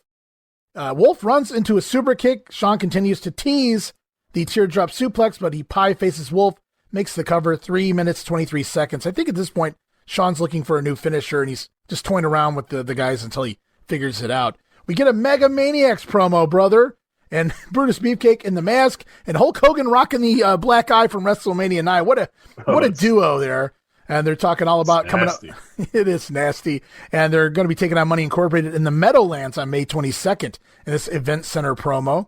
Back to the ring, it's the Steiner brothers against Reno Riggins and Billy Jones. Rick with a belly-to-belly superplex on Jones, and he lets him tag Reno, who doesn't want to tag in. Riggins drops off the apron. You don't see heels, or you don't see job guys doing that often. Riggins drops off the apron, refusing to make the tag in. And then Scott in the ring with Jones. He launches him over his head with a belly-to-belly suplex. Reno turns his back to argue with the fans, and Scotty makes Jones tag Reno in, and now it's on. Poor Reno Riggins eats the Frankensteiner. Scott Steiner picks up the win 3 minutes and 59 seconds. And it's interview time. Raymond Rougeau scheduled to speak with Bam Bam Bigelow, but instead, it's sensational Sherri who cuts off Bam Bam Bigelow, and boy, oh boy, in this blue dress, those tits are flowing. Now that is raw! It's maybe rawer than actual Raw here, if you ask me. Anyway, this blue dress is where it's at with sensational Sherri, but she cuts off Bam Bam on his way to the stage, which is just amazing that she would do such a thing. And she wants to talk about Luna Vachon. She challenges Luna any place, anytime. Meanwhile, Bigelow's standing or at the bottom of the stage looking up at Sherri. He's not really happy with her cutting him off. He climbs up the steps and onto the stage to confront Sherri. And they have a little bit of an argument, and he grabs Sherri by the arm, grabs her by the hair. She drops to her knees as he's holding her wrists, and he grabs her hair, yanks her back. He's going to fuck her up, Steve. This is pretty violent shit, even for 93. Yeah, woman beating. Man. He's got Sherri down pleading, and out of nowhere comes Tatanka to the rescue. And what does he come? What do I do when I come to save a woman from being beaten? I throw chops, Steve. Tatanka throwing chops up on the stage, and then what? He drop kicks Bam Bam Bigelow off the stage. Bigelow does a tumble down the steps, and then what do you do when you launch yourself onto a guy? Tatanka jumps off the stage with a flying chop off the stage onto Bam Bam Bigelow. Tatanka back up on the stage again. He comes off, launches himself, body block onto Bigelow as he hammers on him on the outside. We've got officials out to separate the two. Really fun little angle here, even though I'm having a little fun with it. It was still pretty cool. I love the interaction between Bam Bam and Sherri. It was a little edgy for the time. And it made sense because Sherri always stood up to the guys anyway. She never showed really much any fear towards any of the men in the company, in real life or in kayfabe. And then Tatanka makes a save, so obviously we're moving into a feud between Tatanka and Bam Bam at this point. That becomes clear. But I just thought it was odd, some of the choices Tatanka made in this attack. A drop kick on a stage. Who thought that was a good idea? Tatanka. Buffalo. He's doing his moves that he does in the match because that's all he knows. All he knows how to do. Yeah, that's right. So he's throwing chops and a drop kick. End of the trail. Yeah, I know, right? To go. Who's to go? Run at me, Bambo. Run at me, Bam Bam. I got this finisher to drop you with. I like Bambo better. Lord. That's good. I got to tell you, the drop kick probably was the best thing on the whole thing. But then he jumps off the stage with a tomahawk chop. Unbelievable, Tatanka. Come on, man. Well, I don't know what else he's going to do, like jumping off of that. I mean, he's not going to do a crossbody or something like that, but I know it's a fight. It's better to just do like a pull apart because if you're fighting and you're angry, like in a real fight, I'm not going to bust out a chop and a tomahawk over the head. Like they're just going to look at me like, what the hell are you doing? You know, it's going to get your ass kicked even more. So pull apart probably would have been better, but this was a hot angle, like you said. I know we're laughing about it and making fun of it, but I think instantly you just automatically support whoever came out to help a woman in stress there. So the fact that Bam Bam was about to beat up on a lady, that's instant heat. Tatanka's getting it, and I'm interested in seeing the match, and we're not done with this yet. So this gets even better later on. Before this episode of Superstars ends, it continues actually. Yeah, this shit was hot. It was over with the crowd. The crowd was eating this up during the brawl between Bam Bam and Tatanka. But you got to look at it like this. From the March 8th taping with the Owen and Bam Bam feud that was getting started, here you are a month later, April 6th, just 2 days after WrestleMania, and they have to move away from Owen because he's out for at least another month at this point, and they go with Bam Bam and Tatanka, which probably makes better sense. I'm not saying Owen and Bam Bam wouldn't have had better matches, but Tatanka's a bigger guy. His size probably matches up with Bam Bam a little more, so when you're looking at it, it probably makes a little more sense to the average fan. Yeah, it's going to make more sense to him. And plus, Tatanka's already kind of established, so it goes to a little bit different dynamic of they were going to establish Owen with Bam Bam. Well, now it's just two established guys in a feud over the lady. And we saw a bad trade-off, but it would have been interesting to see what Owen and Bam Bam would have done. That would have been pretty good. Oh, no doubt. You could tell by that first match. Yeah, and Bam Bam was willing to work with him. Bam Bam there was no ego there. He was willing to make him look good, even though he weighed, half his size. So. And Owen was going to make Bam Bam look like $1 million too, compared to Typhoon and Big Bossman that he's been dealt with. So last week at the end of the episode, after Owen got hurt during the Bam Bam match last week on Superstars, at the end of the show, Vince promised an update on Owen Hart this week like it was a really big deal. We get that update, Steve, during an El Matador entrance, of all things. And Vince just says, Owen blew out his knee. And we move on. So that's all Owen gets here after the big promise of an injury update.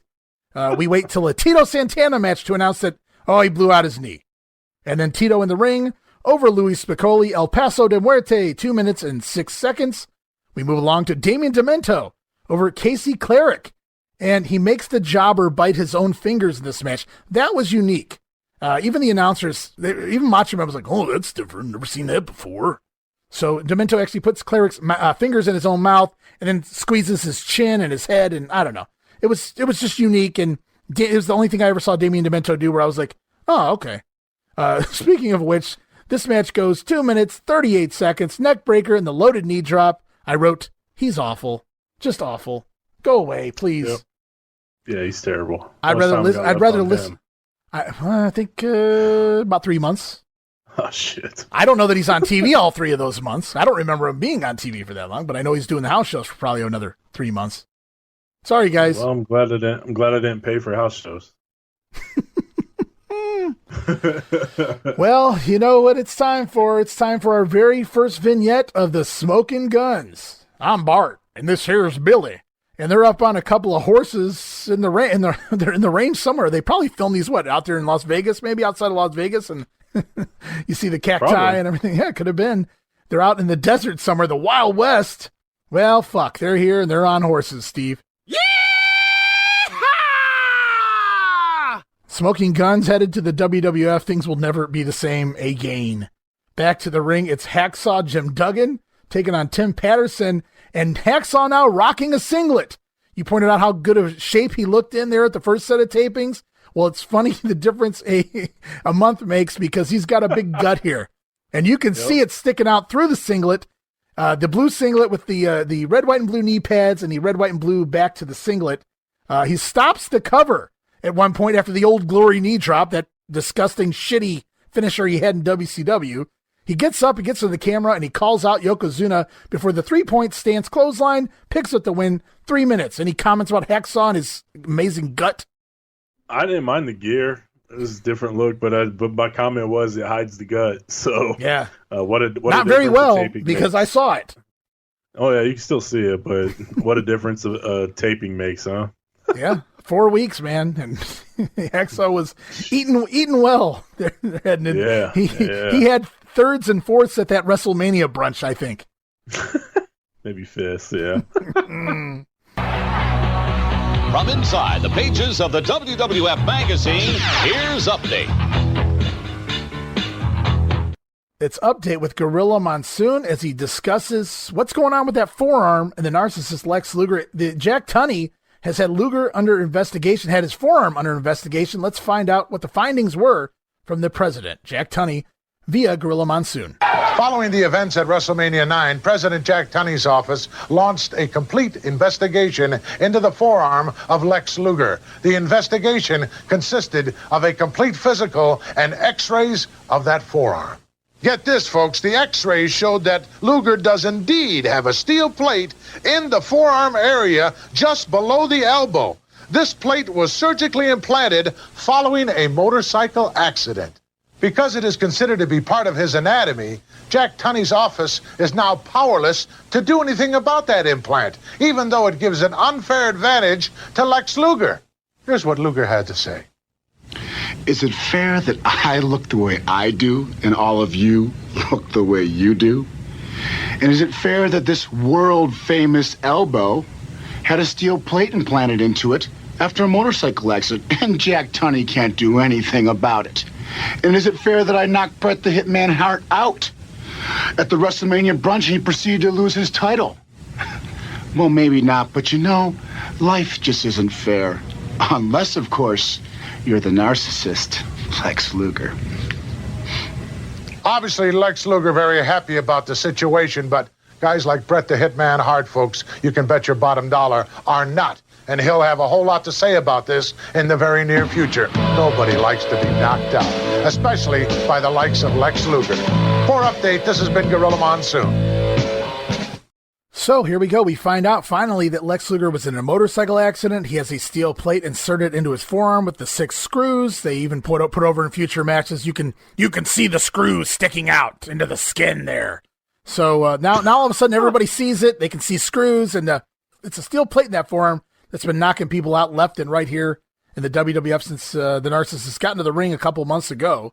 And there's nothing they can do about it. I like that initially here, as it's part of his anatomy. Yeah, I like that too. What are they going to do? Make him take it off or take it out? I mean, obviously that's not an option. So, well, Doink took his arm off a few weeks ago. Well, that's true. In the mind of Vince McMahon, took his arm right out of his socket. Yeah. So I like it though, and the promo was pretty good too. I thought it was pretty funny, and going into the challenge, I thought he was going to do the same thing, but it gets better. I don't know if you read his book, but man, the description of that motorcycle accident is he's very, very lucky to be alive. It's the way it sounded. I've never read all of Luger's book, and I definitely didn't read that part, but I did read the observers that described the motorcycle accident, so I'm assuming they're fairly accurate. Yeah, he's lucky to be alive. Like, he was going around a turn, I think at 40 or 50, and hit a car, and he went flipping over the bike and skid across through the street 100 yards or something. So it was pretty brutal, pretty nasty, and just from the description. So it's definitely legit, which is cool. That's something else too that they didn't really do. They usually gimmick it and come up with something, but they went with the truth here, and that's pretty cool. Yeah, these X-rays don't look like real X-rays. Looks like somebody drew a steel plate in there. Yeah, but that's fine. But I mean, like the actual reason for why he has the plate, that's pretty cool that they acknowledged the motorcycle accident. Yeah, it didn't work for me. Not this here, the update, but it didn't work for me when he debuted and he was knocking people out with a forearm. I was like, really? A lousy forearm? It's knocking. This is a finisher? And it took them this many months to explain it. I see where they were wanting to go with it eventually. I just wish they could have started with that so that I understood it and he had more heel heat on him when he initially debuted in the ring. I think it would have helped him more at the beginning if people were understanding this rather than this slow build. Which I get slow builds, but I don't know that it was the best decision here. Yeah, I don't think it was. I think you mentioned it earlier in this episode where like nobody noticed it until he started knocking out people like Bret Hart and Mr. Perfect. So I just wish more people like a month ago or maybe 2 months before Mania kind of just mentioned it.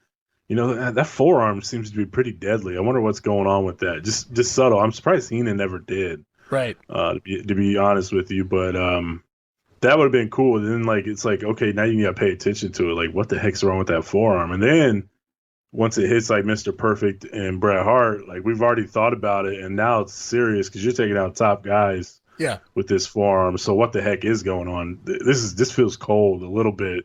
Takes them knocking out Bret and Perfect for them to even look into it. Well, he's busted now, but Jack Tunney says we can't do anything about it. It's part of the anatomy. We'll see if that changes in the weeks to come. We go back to the ring. It's Steve Vega awaiting his opponent, the Native American Tatanka. The Tatanka music plays once, but there's no Tatanka. They restart the music. The Tatanka music plays twice. Still no Tatanka. And then all of a sudden, up on the video wall, we see backstage Tatanka laid out, face down, in the hallway. He's been beaten and battered by Bam Bam Bigelow, or so it would appear. Bam Bam standing over top of Tatanka, and he just happens to have a pair of scissors. And he cuts some of the red hair off of the top of the Native American. He has scalped Tatanka. So a little revenge from earlier today on Superstars during that brawl between Tatanka and Bammer out there during that Sherri promo. And now Bigelow comes for some serious revenge. Yeah, this is cool, too. I like how they didn't go into the backstage area. They just kept it on the video wall because it was getting, I guess it was violent or whatever. So they didn't feel the need to go into the video or the back. So that was pretty cool and unique. I'm glad they didn't wait a week to do this and they just went 30 minutes later into the show or whatever it was to get this in. So it's just a continuation. It's like, okay, Tatanka got his, Bam Bam got his. Now I want to see the match. Let's get it. So good work here by whoever came up with this idea. Yeah, in the world of the WWF, we never really got to see the repercussions on the same episode as the initial part of the angle. And this might be the first time I can think of where we get two parts to the angle in the same night. It's almost like they're trying to fast track to get us where we need to go with these two for upcoming needs or whatever, maybe on the house shows or whatever the case may be. But back to the ring, it's Mr. Hughes taking on Raven Clark.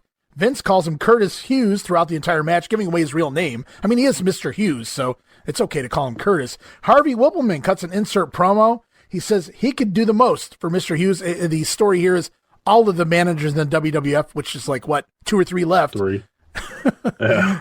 Jimmy Hart wants him. Oh, my God. You make a great bodyguard, dude. Yeah, so the story here is all the managers in the WWF want a crack at Mr. Hughes as their next charge. And I wrote, holy balls, what a sidewalk slam here. He murders Raven Clark. Mr. Hughes picks up the win 2 minutes and 40 seconds as we end Superstars. Next week begins the King of the Ring qualifying matches. Right here on Superstars, it's going to be Mr. Perfect taking on Doink the Clown. Hey, Mr. Perfect, next week it's me and you in a big qualifying match for the King of the Ring. And as you well know, I am on a roll. One thing I want to know, do you have perfect vision? Or will you have double vision? Doink, don't concern yourself with my vision, because next week right here, the winner of this match qualifies for the King of the Ring tournament. The only thing you have to be concerned about, Doink, is how you're going to get around Mr. Perfect. Don't miss it, one-on-one, Mr. Perfect versus Doink right here on WWF Superstars. So there you have it. We know our very first King of the Ring qualifying match. Very cool times to be part of the WWF universe, as I guess they would call it nowadays, as we're seeing something completely different. I didn't know what a qualifying match was back in 1993. So it was a really cool deal where you had to qualify in order to get to the King of the Ring when the pay-per-view was actually about the King of the Ring tournament, and there was actually 3 rounds on the pay-per-view. When it was actually good. Yeah.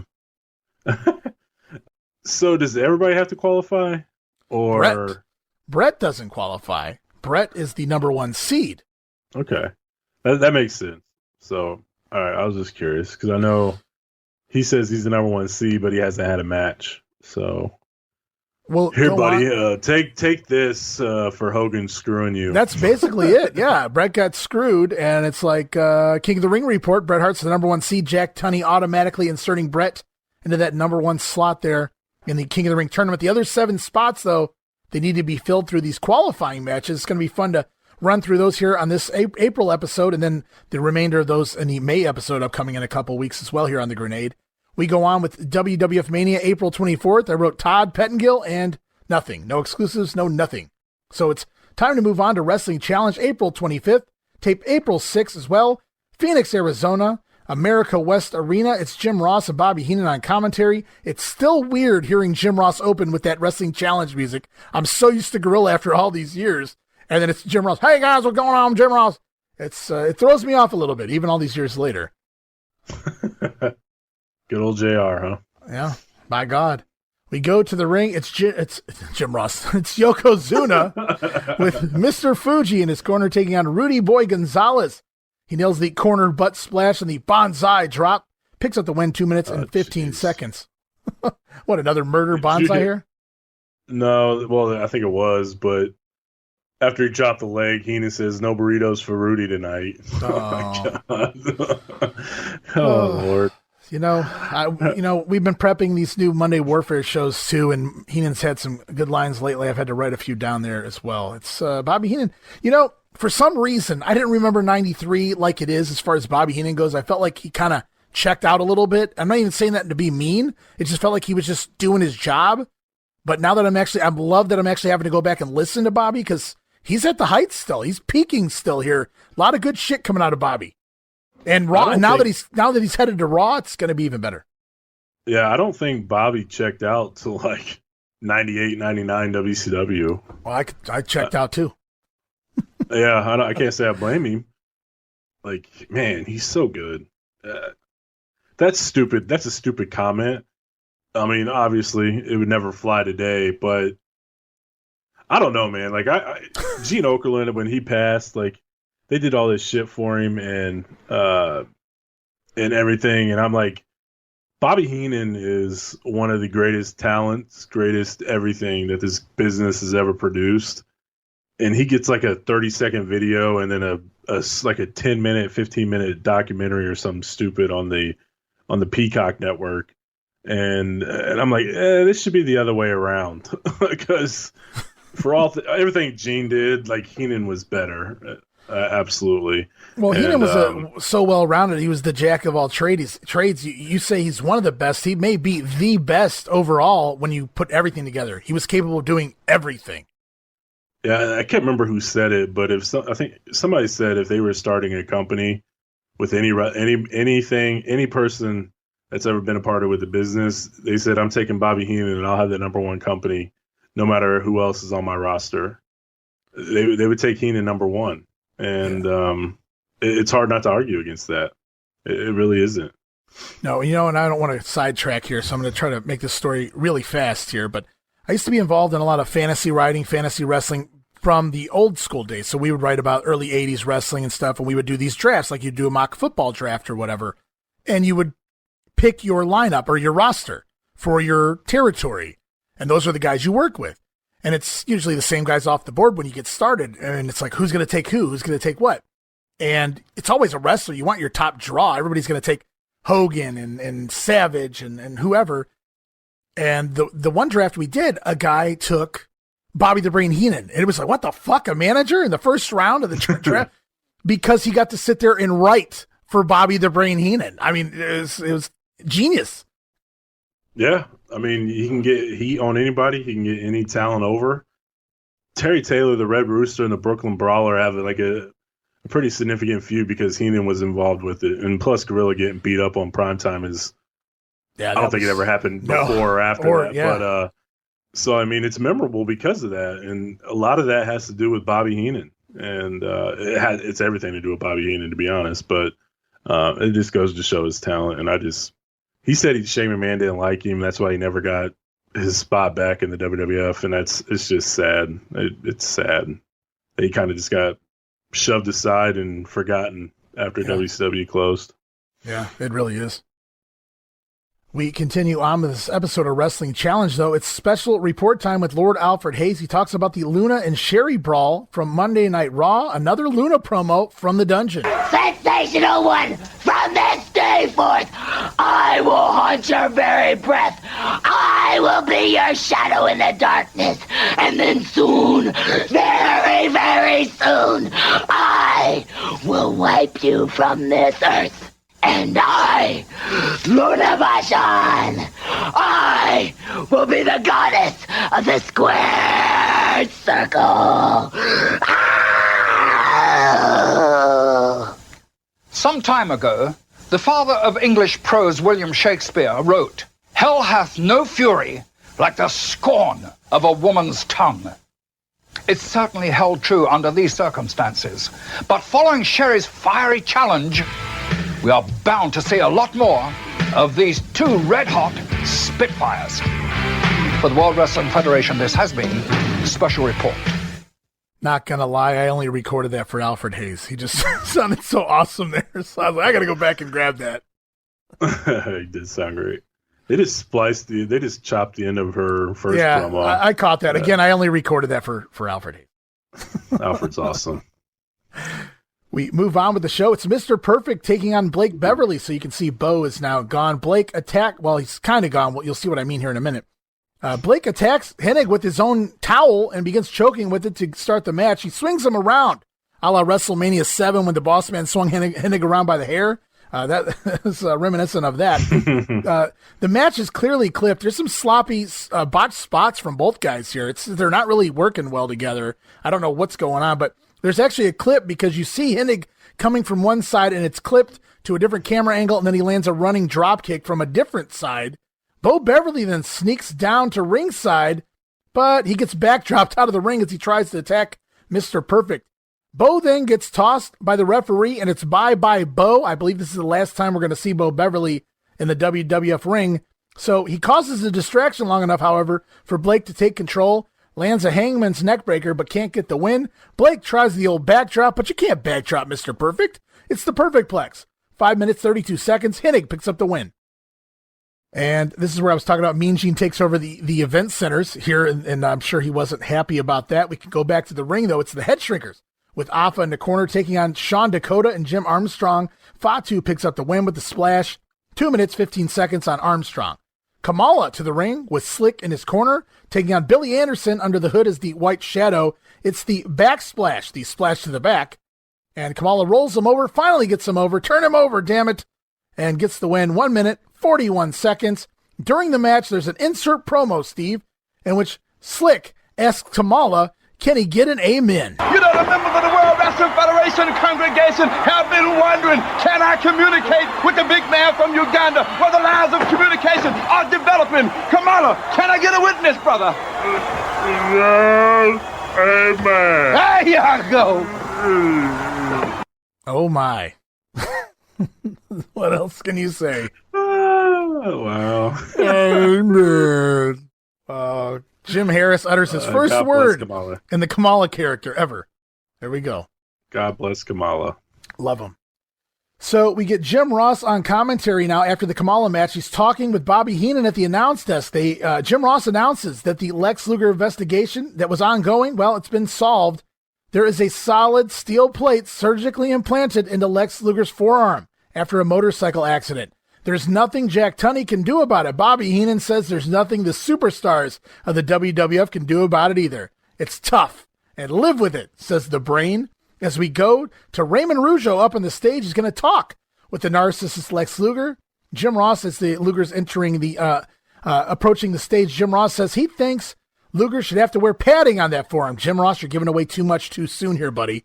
Lex makes Raymond hold his cape while he admires himself in the standing mirror. Ray says that Luger has knocked out more people than Frazier, Ali, Foreman, and Tyson combined. Let's not get crazy here.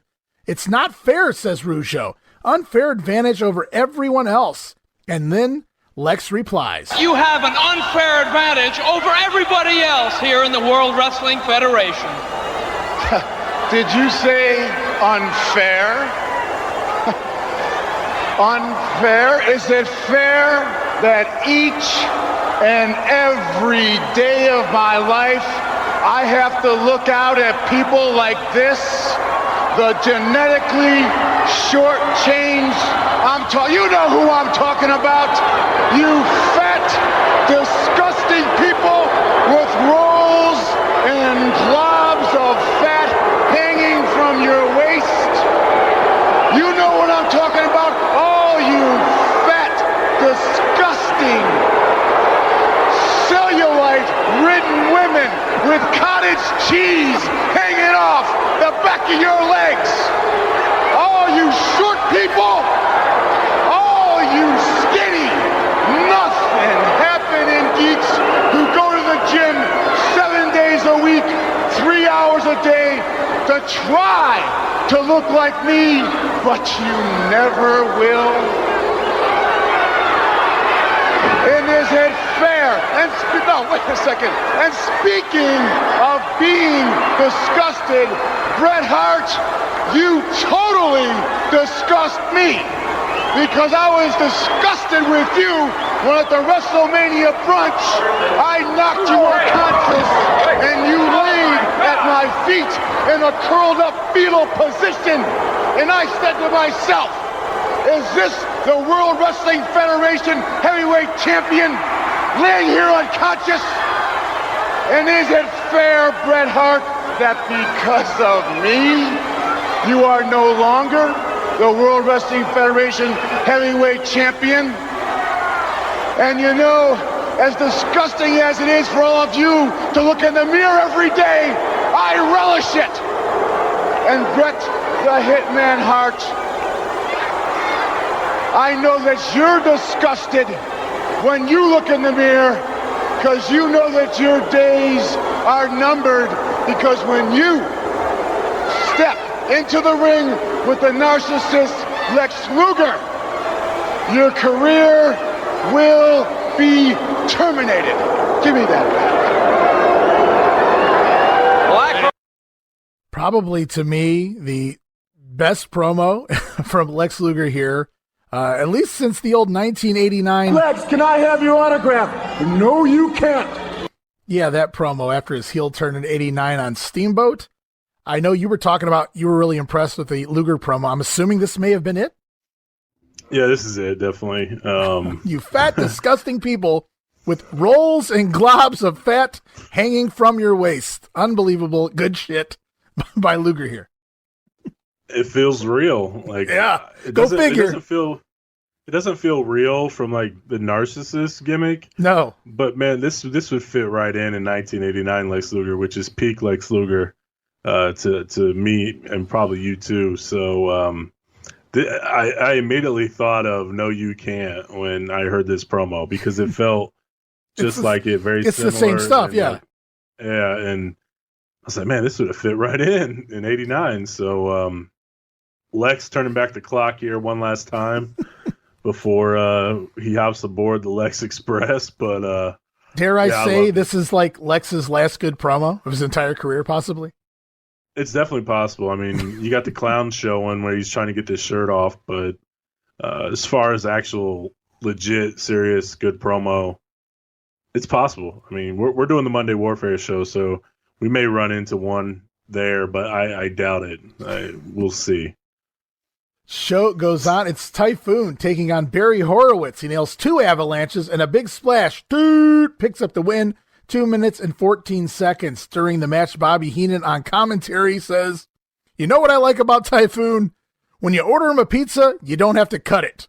And then there's like a 5-second pause, and then Jim Ross laughs because it takes him a second to get the joke. And it took me 5 seconds to get the joke. but I loved it. When you order him a pizza, you don't have to cut it because he's fat. This is the guy Lex Luger was just talking about. Should have fed him to Luger. That would have been good. You fat, disgusting glob of fat. Could you imagine, like, they sent somebody out there, like a Typhoon or something, to just stand there and just let him berate him? That'd be tremendous. So you might be asking after all these months, why is Typhoon getting a squash match here on TV? Well, they actually recorded this for a very different reason. What's not shown after this win is that Typhoon is attacked in the middle of the ring by the Mad Monk, who would go on to be Friar Fergusson. You've seen on Raw the last couple weeks. This is where the Mad Monk makes his debut, a heel. Can you imagine Bastion Booger versus Typhoon in a feud? Oh my fucking Oh geez. my God. Whose idea was this? Well, it never made air, thankfully. Thank God. They cut to commercial before the attack happened, so the attack never actually happened. So, yeah, but the Mad Monk actually attacked Typhoon here with a wooden staff when this was originally recorded for this episode of Wrestling Challenge. It's the Smoking Gun vignette number 1, yet again on those horses. Yeah! And then back to the ring to close the show. Razor Ramon over Alan Reed with the Razor's Edge, 2 minutes, 31 seconds. During this match, Razor's still wobbly on that knee. He tries to kick at Alan Reed, and he he almost loses balance trying to kick at the jobber. So get out of the fucking ring. Damn, Scott Hall. Right, exactly. And we close out the show. We learn yet there's another King of the Ring qualifying match next week, this time on Challenge. It's Bob Backlund taking on the Narcissist. Wow. What a contrast of style there. Ladies and gentlemen, boys and girls, Lex Luger and I are in a match to qualify for the King of the Ring tournament. And Lex Luger, I know you very well. You've worked hard all your life. You're very strong, you're very determined, and you like yourself tremendously. We're going to get into that ring and see who comes out victorious. Mr. Backlund, I have to agree with you. I am incredible, but tell me something I don't already know. But being a likable sort of fellow that you are, I'm going to make it as quick and painless as possible for you next week. Can you imagine them making me qualify? That's pathetic. Alrighty, so Bob Backlund and Lex Luger. Can't wait to see how that one unfolds next week on Challenge as we move on to All American Wrestling, April 25th. It's the 500th episode of All American Wrestling. Wow, that's a lot of episodes of All American. 500. And Gorilla Monsoon and the Wizard still on commentary here. I think third week in a row now for the Wizard. The big exclusive for their 500th episode, Steve, Kamala fights Papa Shango. Wow, to a double countout in 3 minutes and 32 seconds when Kamala chases Papa Shango backstage. What a sight to see. I wish I could unsee that sight I saw. That's tremendous. What a way to celebrate the 500th episode of All American, I must say. Oh, man. But we must go on with the show. Far cry from what All American was, right? All American, you could see some Florida and NWA and everything. Oh, yeah, else back in the beginning days, yeah. Vinnie Mac hosting, and here we are, 500 show, Papa Shango and the Wizard. Kamala. Yeah, and the Wizard on commentary. It's amazing how far we've come. We move on to Monday Night Raw, April 26th. We're live in the Manhattan Center. You can actually hear the countdown with the Fink and during the Raw opening. It's Vince McMahon, the Macho Man, and not Rob Bartlett. It's Bobby the Brain Heenan. Heenan will replace Rob Bartlett moving forward. Macho says, "Where's Rob Bartlett? We're wondering where Rob Bartlett is. Aha!" Vince exclaims that Bartlett quit because Heenan was joining the cast. So, bye, Rob. That's your write-off that Bobby Heenan was joining, so Rob Bartlett quit. Bobby Heenan says Bartlett is off with Jimmy Hoffa now, meaning we have no idea where Rob Bartlett went to, but he's gone, and Bobby Heenan takes his place. So Savage said that Bobby couldn't wear Rob's jockstrap, and Vince asked if Rob wore a jockstrap. Mm-hmm. And Savage says, yeah, on the outside, and then Heenan says, well, he has to keep his ears warm. Talk about Aldo Montoya, I guess. Yeah, I guess that's true. Well, that's probably where the idea came from. Rob Bartlett's jockstrap, Aldo Montoya. There you go. Oh, my God. We head to the ring. It's Mr. Perfect taking on your favorite man, Damien Demento. Now that Rob Bartlett's gone, this is probably your new favorite, huh? Damien Demento. We got rid of one of them. Now we got to get rid of the other. Demento doesn't realize you have to take bumps as a wrestler, Steve. Mr. Perfect on the offense early on, and Demento doesn't want to bump. And I've said this before. If you go watch these matches, I don't mean he doesn't want to bump because he's one of those guys with an ego that thinks they're not supposed to be knocked off their feet. He doesn't want to bump. He takes the bumps, but he doesn't want to land on his back. But I just don't understand why he chose his profession if he doesn't want to take bumps. Hennig controls the match until Demento sends Perfect out of the ring and into a cameraman. But Perfect makes the comeback. More awful bumping by Damien Demento makes the whole match terrible. Demento tries for a splash. Hennig puts his knees up, but that's okay because he doesn't even try to splash Hennig anywhere near his stomach area. He actually splashes Hennig on his feet. It was fucking awful. Mr. Perfect gets up. He's had enough of this shit. Perfect Plex ends this after 5 minutes. Yeah, wrong profession. He just wanted to go. He wanted a job where he could wear some stupid outfit and then look up into the sky as if somebody's talking to him and get paid for it. You know, this worked on the indies. He was bigger than the average guy. All he had to do was beat on them and beat them. But here in the WWF, everybody's nearly the equal size to Damien Demento, and he doesn't know really what to do here. And he made even Mr. Perfect look bad here. And that's really hard to do. You know what else makes someone look bad? This next segment here, Steve. And I don't care if you go to defend it after the fact. I'm not fucking defending this shit whatsoever. We go to a PSA about not doing drugs. I wrote sigh because the minute they threw to this, I remembered it. And I sighed just like I did then. I'll never forget this. There's an essay winner by the name of Jasmine McNeil. She wrote an essay about saying no to drugs. And she had a little cameo here from a WWF superstar. As she says, there's no hope with dope. You may ask, well, which superstar agrees with Miss Jasmine McNeil? Well, I'll let you listen to the soundbite and you tell me who it is. There's no hope with dope. Yes, they implant the Undertaker, this dead guy character who is a superhuman being and it doesn't hang out with normal humans and things like that. I'll never forget the first time I saw this PSA of the Undertaker randomly appearing behind this little girl telling you not to do drugs. Now I'm going to let you defend it, Steve, because it was a PSA and he was just doing the right thing. But I'll never forget when this happened. I don't remember who I was with. Somebody was over my house. This airs and we just look at each other like, what the fuck? I'm not going to defend this. It's just it's a continuation of good publicity. I'm not shitting on the girl or the poem or whatever. I mean, it wasn't bad at all. No, I just don't understand the placement of the Undertaker. Well, other than it was about death and doing drugs, but even still. Yeah, she was kind of talking as if she died from a drug overdose. Yeah. And that's what the whole poem is about. So It's like no hope with dope and you're going to end up dead and then this is your future and it's the Undertaker. Like it makes sense in that regard because that's what the whole poem is about is death and dying from drugs. So I get it. Like it wouldn't work if you sent in like a flashy Bret Hart wearing a pink singlet. Don't do drugs. There's no hope with dope. No hope with dope or stay away from hyenas. Stay away from Shawn Michaels. But I don't do jobs in Canada. Oh my God. Or in front of the military, the Canadian military. Okay. But oh my God. Hogan's like, I don't do jobs, period, brother. Japan, Australia, countries that don't even exist, I'll make them up, dude. I won't do jobs anywhere. I don't know how we got off the PSA, but anyway, sorry about that. I have no clue either, but yeah. It is what it is. We can just move on. There's no hope with dope.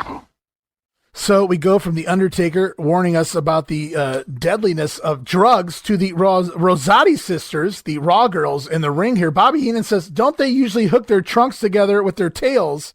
And I had to think about for a second, what the hell is he? Oh, elephants, of course. The old circus videos of the elephants walking down the road or whatever with their trunks tied to the tail of the elephant in front of them. So he's referring to the Rosatis as elephants here.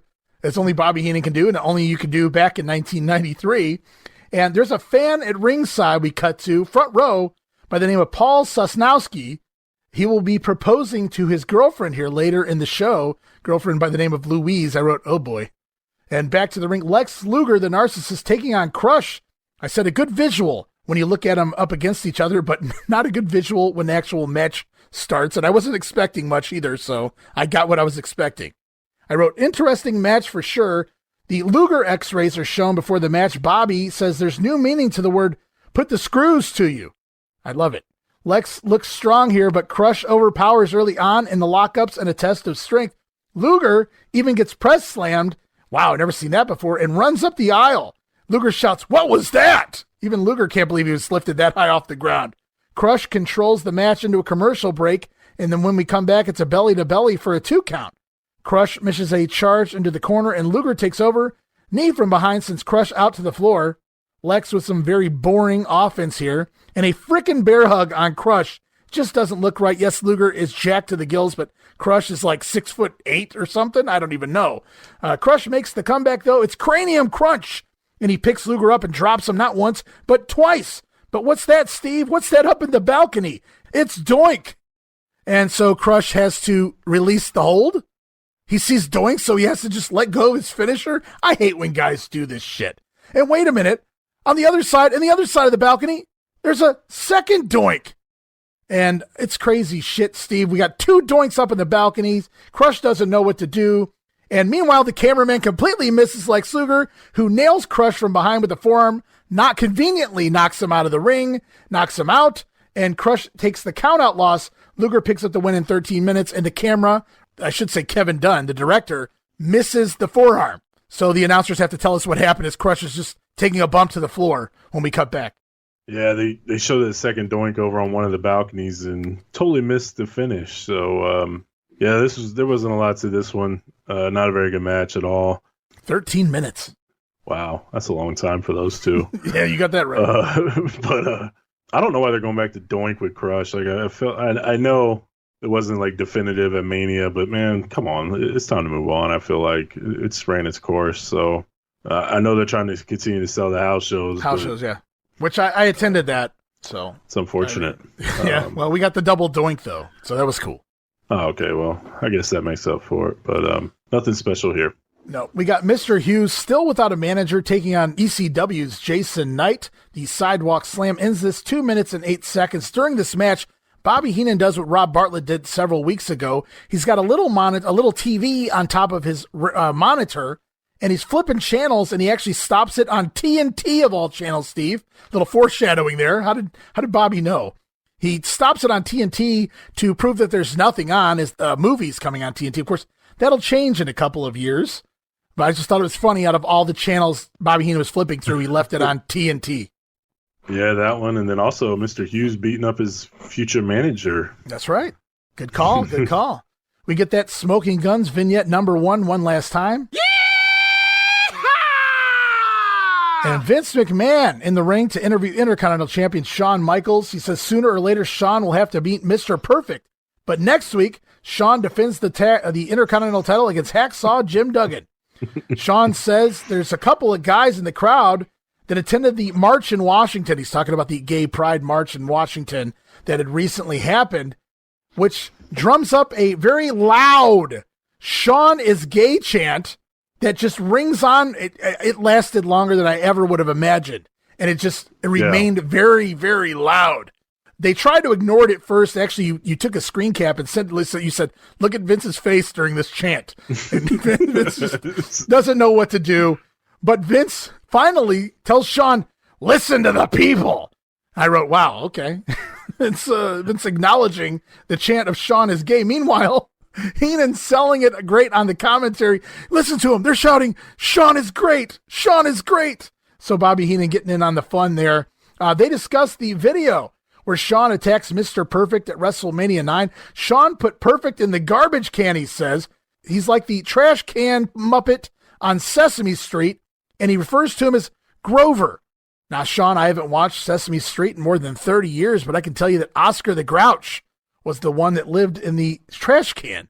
The problem was there were localized promos where Sean continued to refer to the trash can monster as Grover. And that just kind of upset me a little bit, Steve. Come on, get your fucking Sesame Street characters right, Sean. Get real. He has better things to worry about. Somebody could have corrected him, right? I mean, how many times are you going to call him Grover? I mean, he knew Grover. He knew the name. Fuck's sakes. I never watched Sesame Street. I couldn't. Oh my God! Anything. How did you not watch Sesame Street in the 80s? I thought everybody did. That's how I learned to count and spell and shit. I was like 3 in the 80s. Like I was born in 86. I'll give my age away. I don't give a shit. I was born in 86. I don't remember what I was doing when I was 3 or 4 years old. Sadly, my earliest memory is getting ran over by a car, but also WrestleMania 7. I was like that's like my earliest memory, and I was not 5 years old yet. So what a hodgepodge of memories there. Well, it's quite the event there, getting hit by a car. They cut my Ninja Turtle shirt, man, and I was so pissed about that. Like, it didn't even hurt getting hit by a car. Like, I was coming down the alley on my bike, and I thought my dad came home, so I was just hurrying up, and this lady was going down the street and nailed me, and I landed on the curb, and they took me in the ambulance and to a medical facility, right? Yeah, they took me to a medical facility, and they cut my Leonardo shirt. I had the Goodyear logo on my leg where they ran me over, and I got a sprained ankle. So, yeah, it was a good time. The worst part, 2 weeks later, I'm on my bike, on the back of my brother's bike. My foot got too close. No. So my foot got stuck. My foot got too close to the spokes on the tire, and my foot got stuck. The same one that was the bad ankle. And he turned, and so your foot's in the spokes, and you turn the wheel. Yes. Oh man, I couldn't walk, man. My leg turned blue and purple, and I couldn't walk. I was laying down for like 3 weeks because of that. It was worse than getting hit by a car. Well, Mr. Perfect was probably about as upset as you were at this point, because he was called Grover the Grouch instead of Oscar the Grouch. So Mr. Perfect comes ringside to correct Sean and tell him, in fact, it is Oscar. No, he doesn't really do that. But the officials have to hold Hennig back as he's coming out to confront Shawn Michaels, who's talking trash on him about hitting him with the trash can.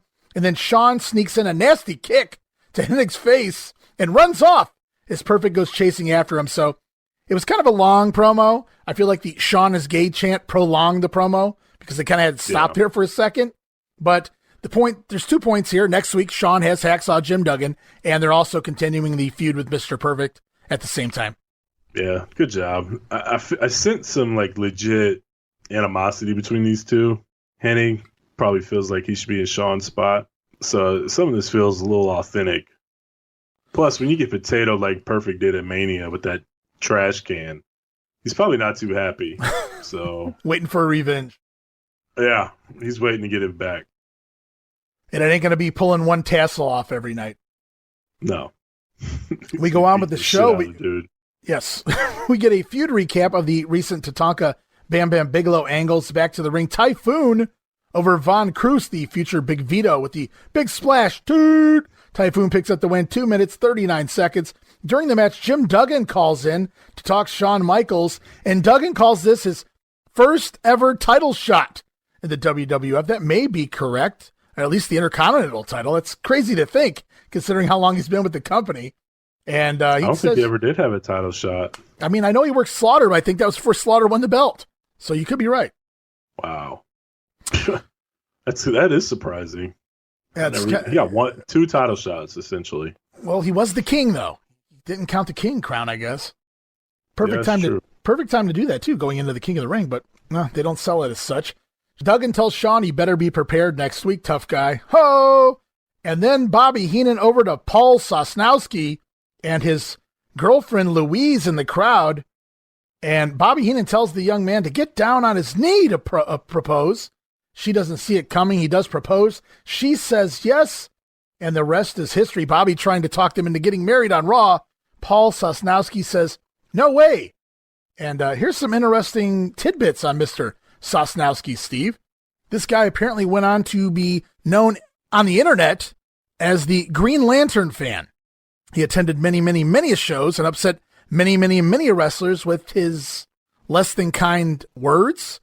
And he has a lot of hatred on the internet. A lot of people do not like Paul Sosnowski on the internet. He's since made a babyface turn And he's apologized for his discretions in his youth, his younger years, at the various indie events and comments he's made online.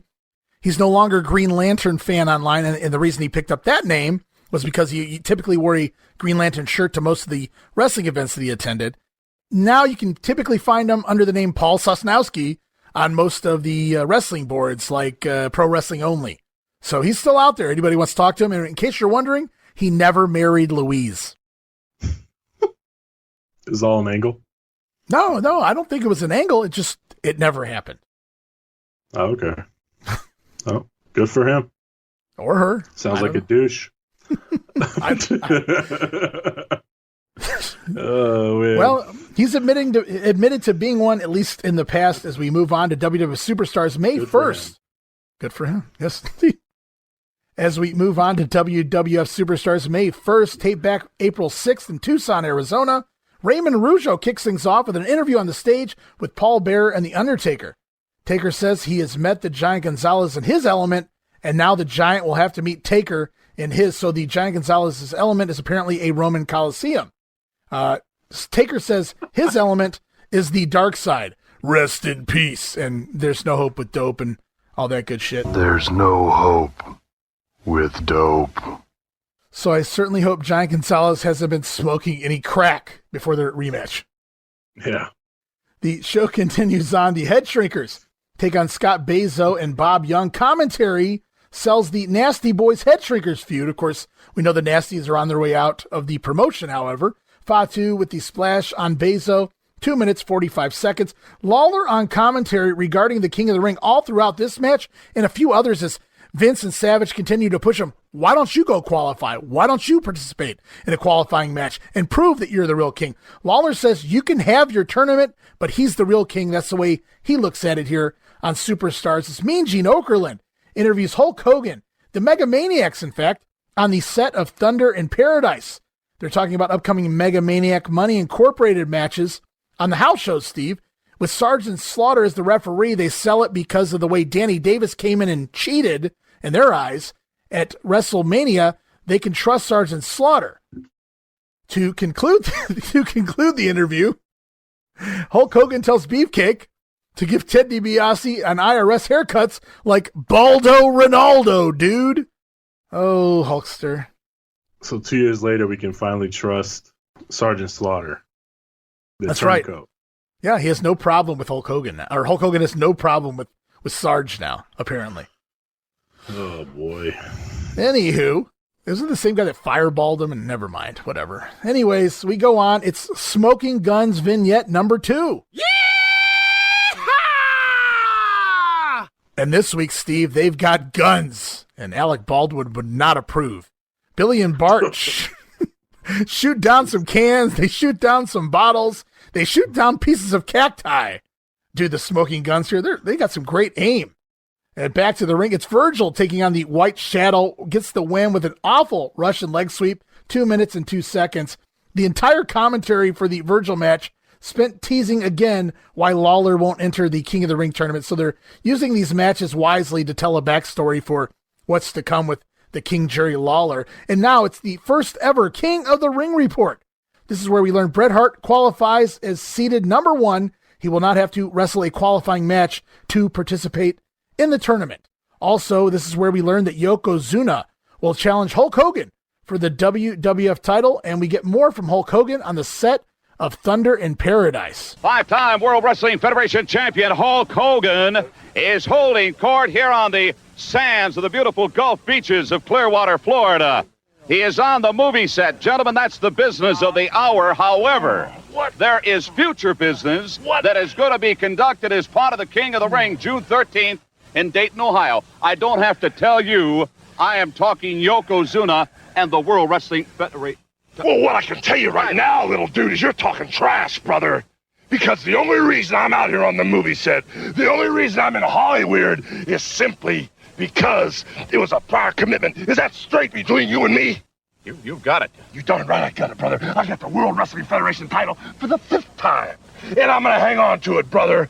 All I got to say is in Dayton, Ohio, when the strongest power in the world, Hulkamania, runs wild, the ring crew from the WWF better reinforce the ring. Because when I get old Fatso up in the air, when I get old Yokozuna, Stinko Buno in the launch position, I'm going to press him over my head. I'm going to show him off to all my Hulkamaniacs in the arena. And then, when he splits the ring in half, don't panic in L.A., New York, Kansas City, or Tokyo. It's not a worldwide earthquake. It's just Yokozuna going down for the second time. Now to cut to the quick, brother. We're going to take care of that dude in Dayton. But you, Fuji, Yokozuna, or anybody else that messes with me, my little Hulksters, or the brothers at my side, you're messing with my family. I precious that. I pressure that. I precious that. I regard that more than life. I'm so excited I can't even talk. I can tell it. But the thing is, in Dayton, Ohio, brother, you got a date with disaster. Brutus the Barber's going to be hanging in back. And after I beat Yokozuna for the 1, 2, 3, you're going to get a little haircut. You're going to look just like Mr. Fuji. What you going to do? I precious that promo, Steve. I precious that. Do you know? Yes. Oh my God! At least they acknowledged that he lost his train of thought and said, "I'm so excited," but yeah, this is terrible. Yokozuna, Stinko Buno. Wow, Hulk Hogan. 1993, man, running wild here. He said he's going to hold on to that belt. Boy, that was his intention all along. He's wrong. Yeah, but man, did he screw Brett in the process? We'll continue on with this episode of Superstars, though. King of the Ring qualifier, our very first, as Doink the Clown takes on Mr. Perfect. Doink attacks Hennig on the floor, and his hair is hanging out of the wig. You can easily tell this one is Matt Bourne. Usually has it tucked up under there. Not so much this week. Mr. Perfect takes over once they get inside the ring. Knee lift sends Doink out to the floor as we go into commercial break. Back from break, it's Perfect now down on the outside, and Doink off the top rope to the floor. Meanwhile, we get an insert promo from Doink, who appears on the screen. It's an illusion, Steve. And he blinks in and he blinks out.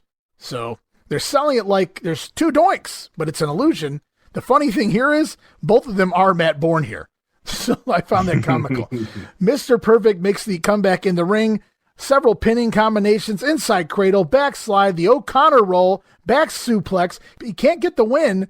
And once again, Doink reverses an Irish whip, and you can't backdrop Mr. Perfect. Perfect plex, but the bell sounds. There's not even a countdown? The bell sounds, that's right. Savage asks 80 times.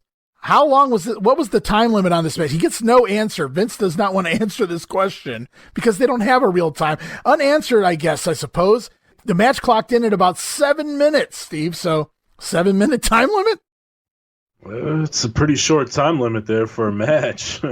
I would like to see more of this, like with maybe a feud. It was pretty good for the most part. Well, we do get more. Obviously, as the qualifying matches continue on, we're going to see this 3 times before we finally get a winner. Yeah.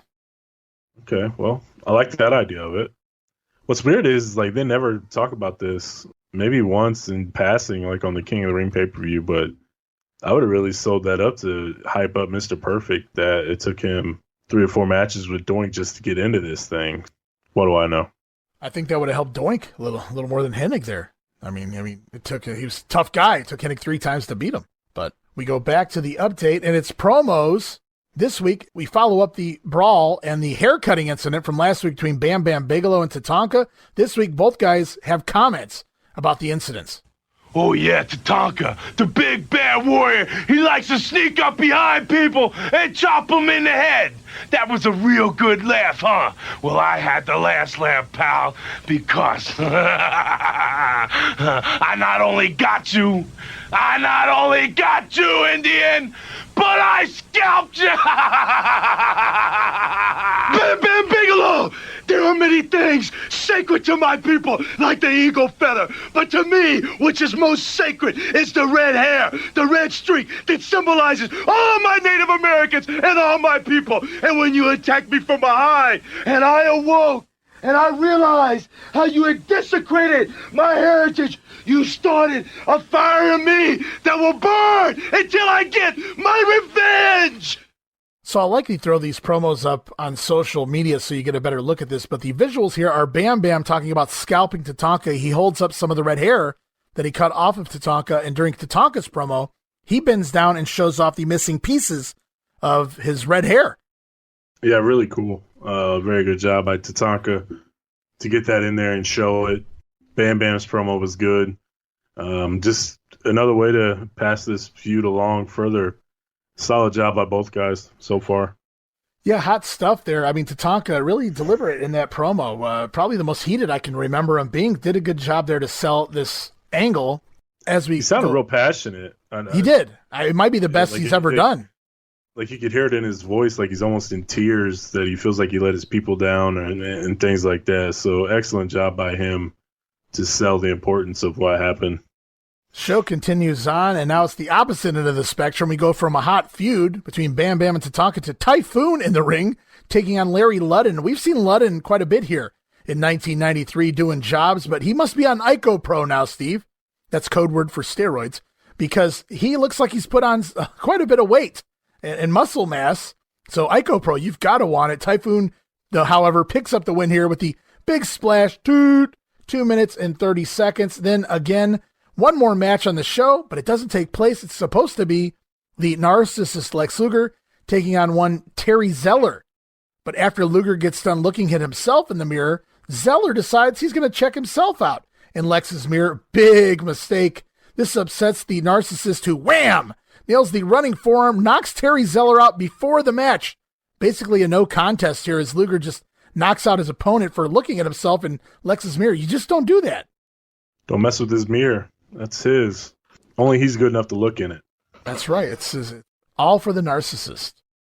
So we close out this episode of Superstars. We learn next week as part of the King of the Ring qualifying matches, it's Razor Ramon taking on El Matador, Tito Santana. Yo, Santana, óyame chico. Next week, right here, Razor and El Matador. The winner, he goes on in the King of the Ring tournament. You such a tough guy, Chico. Don't sing it.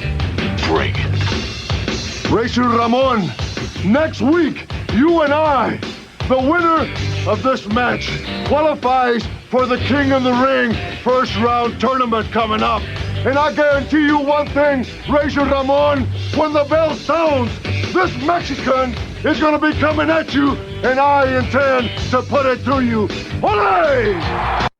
Razor and Tito next week, so it's a Cuban taking on a Mexican here next week on WWF Superstars. As we move on to WWF Mania for May 1st, Todd Pettengill back in the studio. Luna Vachon, the in-studio guest, all throughout this week on Mania. Not a bad little fun segment or two with Luna and Todd there on that episode of Mania. If you guys are looking for something unique anyway. I can only imagine when they called cut, how Luna changed from this, "I am Luna," to, "Hey, how you doing?" kind of gimmick there with Todd in the studio. I'm sure it's interesting dynamic Todd Pettengill's gotten himself into here in wrestling. Yeah, to say the least. And he's adapted well as compared to Rob Bartlett. Yeah, see, it can work if you put in the effort. That's Todd right. put in the effort. Rob didn't. You can see the difference. We move on to May 2nd Wrestling Challenge, taped back on April 6th in Phoenix. And right out to the ring, it's Hacksaw Jim Duggan once again in that USA singlet, taking on Al Burke. And there's the gut again, Steve, as the 3-point stance clothesline gets the win, 2 minutes, 47 seconds. Special report with Alfred Hayes this week. He talks all about the new Bam Bam Bigelow Tatanka feud. Then it's Mr. Hughes in the ring against Mark Ming. The sidewalk slam by Hughes gets the win, 1 minute and 49 seconds. During the match, we get an insert promo with Slick. Even Slick is interested in managing Mr. Hughes. He says Hughes has a lot of self-confidence, but it's heading in the wrong direction. Let's change it to a positive light.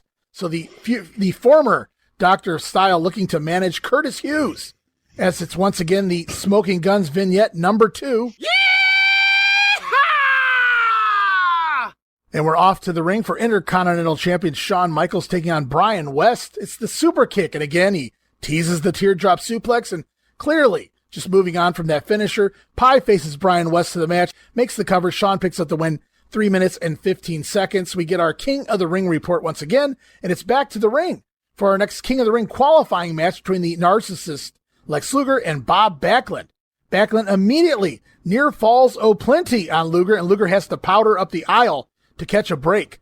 Lex gets into the ropes as Backlund mounts him, and that's when Luger pops Bob across the side of the head with the elbow. Honestly, I thought that was the forearm. I thought he'd knock Bob out. Bob sells it pretty damn good here.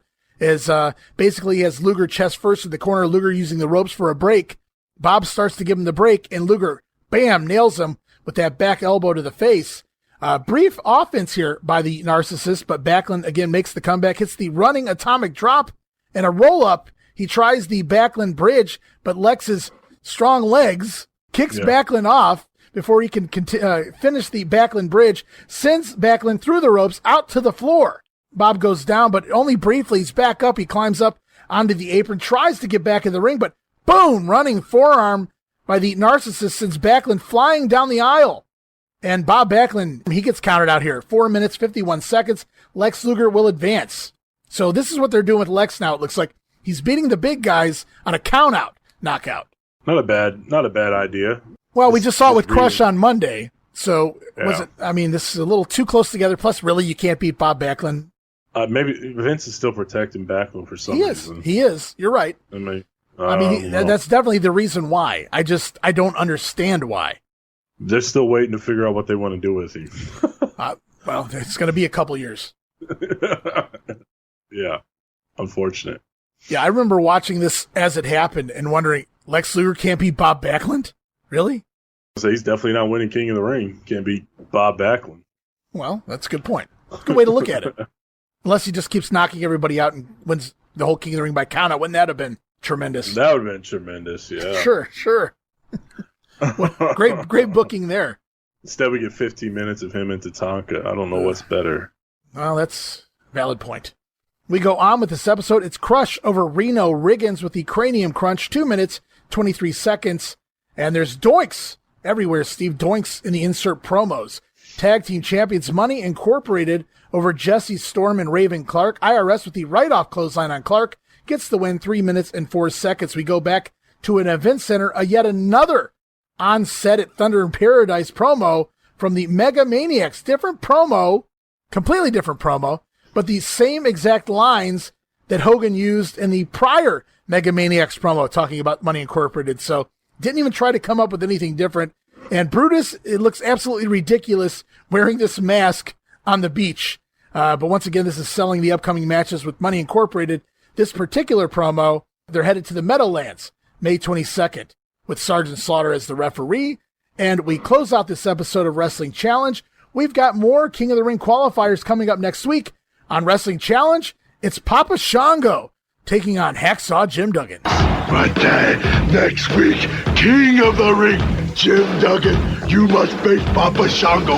You must face the power of voodoo and all the magic that's in store for you. Jim Duggan, you will lose, and you must beware. Beware of voodoo and beware of Papa Shango. Hey, folks, you know when old Hacksaw was just a little tiny boy? I'd have to look under my bed every night before I go to sleep because I was afraid of the dark. But I'm not afraid of the dark no more. And I'm not afraid of no voodoo. Papa Shango, blow your smoke. I got a board for you, okay? Alrighty, Papa Shango and Hacksaw next week on Challenge. All-American for May 2nd, Gene Okerlund and Bobby Heenan this week. They're in a fake field of horses, a green screen of horses, Steve, because they've stopped paying for these guys to visit different cities. Now, you wish they'd visit different cities. Oh my God, this is terrible. You can tell the background is absolutely awful as they pretend. Well, they're having fun with pretending like they are in these random places. It looks like Gorilla and the Wizard's still here this week, so maybe 4 weeks of the Wizard before he's cut off, I guess. And it's on to Monday Night Raw for May 3rd. Taped back on April 26th last week at the Manhattan Center. And it kicks right off with Intercontinental Champion Shawn Michaels taking on Hacksaw Jim Duggan. Immediately we get an USA chant because Shawn is maybe a KGB spy. I don't really know why the fans are chanting USA against Shawn Michaels here. Michaels bumping good for Duggan early on. He tries to run away, but Hacksaw carries him back. As we go into a commercial break, we come back. Shawn Michaels drops Duggan throat first across the ropes. He takes over for a solid bit of time. Duggan with some hope spots in between, but things start to slow down. Shawn grabs a chin lock about 9 minutes in. Duggan then hacksaws up, makes the comeback, 3-point stance and clothesline, but Shawn rolls out to the floor. HBK then tries to leave for a second time. Duggan brings him back yet again. They begin fighting on the floor. Duggan clotheslines Shawn over the rail into the crowd. Wow, 2 times in like 3 weeks somebody goes over into the crowd. First Luna and Sherri, now Shawn Michaels. You never even got that before. Duggan rolls inside the ring. He beats the count. Shawn Michaels is counted out. Duggan will pick up the win in 11 minutes and 30 seconds, but he won't win the title. I wrote, Hacksaw has been more relevant in the last 3 months than in the last 3 years. They've literally given Hacksaw more to do in 1993 than they have in the last 3 years combined. Yeah, the dude stayed over to a degree. Like, he wasn't like super hot or super cold, but Vince probably trusted him, and he can easily rally a crowd around him, and he can deliver if he has a good opponent. So it makes perfect sense to me. Which explains a lot, because he probably hasn't had a good opponent in about 3 years. What, since like Macho King? Yeah, probably. Dino Bravo and Earthquake, yeah, it's a little dicey. Sergeant Slaughter? Yeah. So, then the tag run, obviously, with Slaughter. But no, I just think it's, if you look at the main event scene, or not main event, but this like that mid-card or upper mid-card, there's absolutely like hardly anybody there on the face side. Crush, I mean, he looks weak after what happened with Doink. You should be able to destroy Doink, but I get it. So there's really just not a lot of guys there on that side. So throwing Duggan in here and these hot little angles is perfect, I think.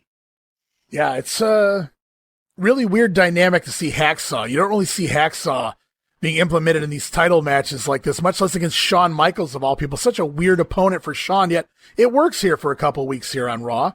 And post-match, Hacksaw is not happy with his win because he didn't win the belt. Shawn got to run away. Hacksaw says the WWF gets a lot right, but they got this one wrong, Steve. And it's not fair that he beats a guy all around the ring and the guy can just make a run for it to retain the title. So Hacksaw says he's not leaving the ring until he gets another piece of Shawn Michaels. Tough guy. Hacksaw throws a chair into the ring and has a sit-down strike, but he's facing the wrong way. He should have been facing the hard camera. Hacksaw's back to the hard camera, facing the crowd as he has a sit-down strike in the ring. He's not leaving till he gets more of Shawn Michaels as we go into commercial break. Back from the break, Duggan's still sitting in the ring as they throw to a King of the Ring report. And then when we come back, Duggan finally randomly gone from the ring. Vince says Hacksaw was persuaded to leave the ring as President Jack Tunney is on the phone to speak with Jim Duggan. And it's back to the ring for more action. Doink the Clown taking on a guy by the name of the Kamikaze Kid. Doink, on the way out, he has a fake tongue hanging from his mouth. He rips it out of his mouth, so I'm surprised Vince didn't say he ripped his tongue out of his socket. Or however you would word that, I'm not really sure. So this Kamikaze Kid, he looks familiar, Steve. He has the word L period kid on the back of his trunk or his singlet. I've seen this guy somewhere before. I know where I've seen it. It's the Lightning Kid from global fame. 1991 was the first time I saw the Lightning Kid, and I knew who this was immediately. I marked out that the Lightning Kid randomly appeared in the W. Now, I hadn't seen the Lightning Kid, remember, since 1991. Yes, there were repeats aired on Global throughout 92 featuring the Lightning Kid, but he hadn't really actually been in the company since 91. So where has he been for the last year and a half? Well, he's been all over the place, including Japan, but now he's here in the WWF, but as a job guy. Early on, Doink with a nice ass belly-to-belly suplex, and he just mauls the Kid, locks in a STF at one point. Then the stump puller, and the timekeeper is deaf because the referee tells the timekeeper 5 times to ring the fucking bell. It took forever. Doink picks up the win with the stump puller in just 2 minutes, just squashed this L Kid who is called the Kamikaze Kid. That's insane that his tights say L Kid and they won't even let him be the Lightning Kid here. So what did you make of this young Kamikaze Kid? Nothing, because he did nothing in this match, and I didn't know him. This is the first time I've ever seen him, so he didn't mean anything to me. He just looked like another jobber who had some money to buy some gear. So that's a good way to describe it. I would. All I know is WWF should pay that WCW timekeeper WWF guy doesn't want to ring the bell. The WCW guy doesn't want to stop ringing the bell. Yeah. So going into business for himself. You hear that bell? You hear that bell? That was me. Yeah. So it was funny. Like the kid's like shaking his hand, like pointing, like let's go. I quit. Let's go. And nothing happens. And then this goes on and on. Felt like forever. Probably felt like forever for him too. It's probably only 10 to 15 seconds, but still, that's a long time when the match should be over.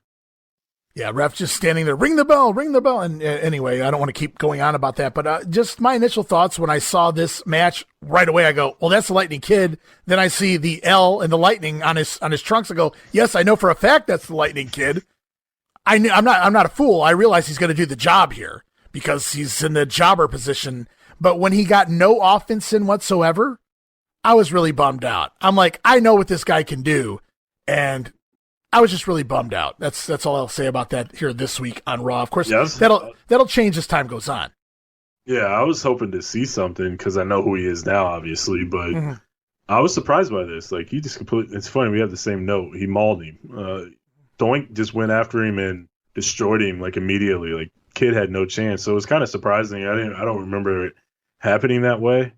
But obviously we know where this heads and what happens down the line. Yeah, and I think that's why it's booked this way, for the kid not to get any offense in whatsoever. So maybe one day if he ever should get offense, it'll be even more spectacular, more surprising. Yeah, it's smart. Initially it's stupid when you think about it, but once you know the whole story, it actually turned out really well. They did good by him. Absolutely. We go on with the show. It's Bob Backlund taking on Dwayne Gill.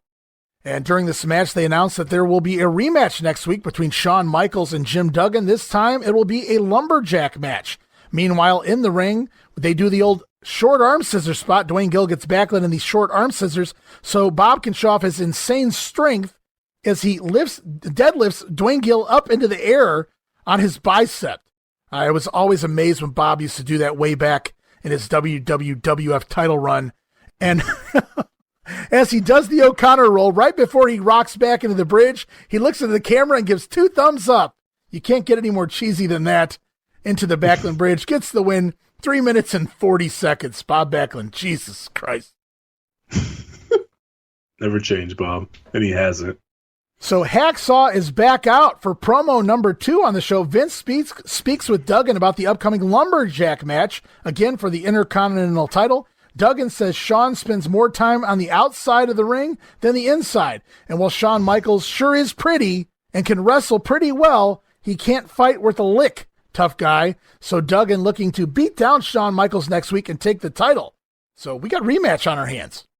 Let's go. I'm ready for it. Yeah, and I can't tell you the last time I saw a lumberjack match in the WWF. It has to be the 1980s, I would think off the top of my head. Yeah, I can't think of any. It's not a gimmick they usually ran very often.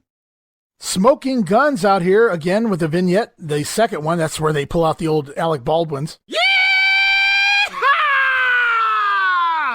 And we continue on. Captain Lou Albano randomly appears ringside, in the ring actually, and joins Vince McMahon for commentary for the upcoming match. This is Lou's first WWF appearance since a pre-WrestleMania 3 Piper's Pit way back in 1987 when Lou tried to convince Andre not to do the heel turn.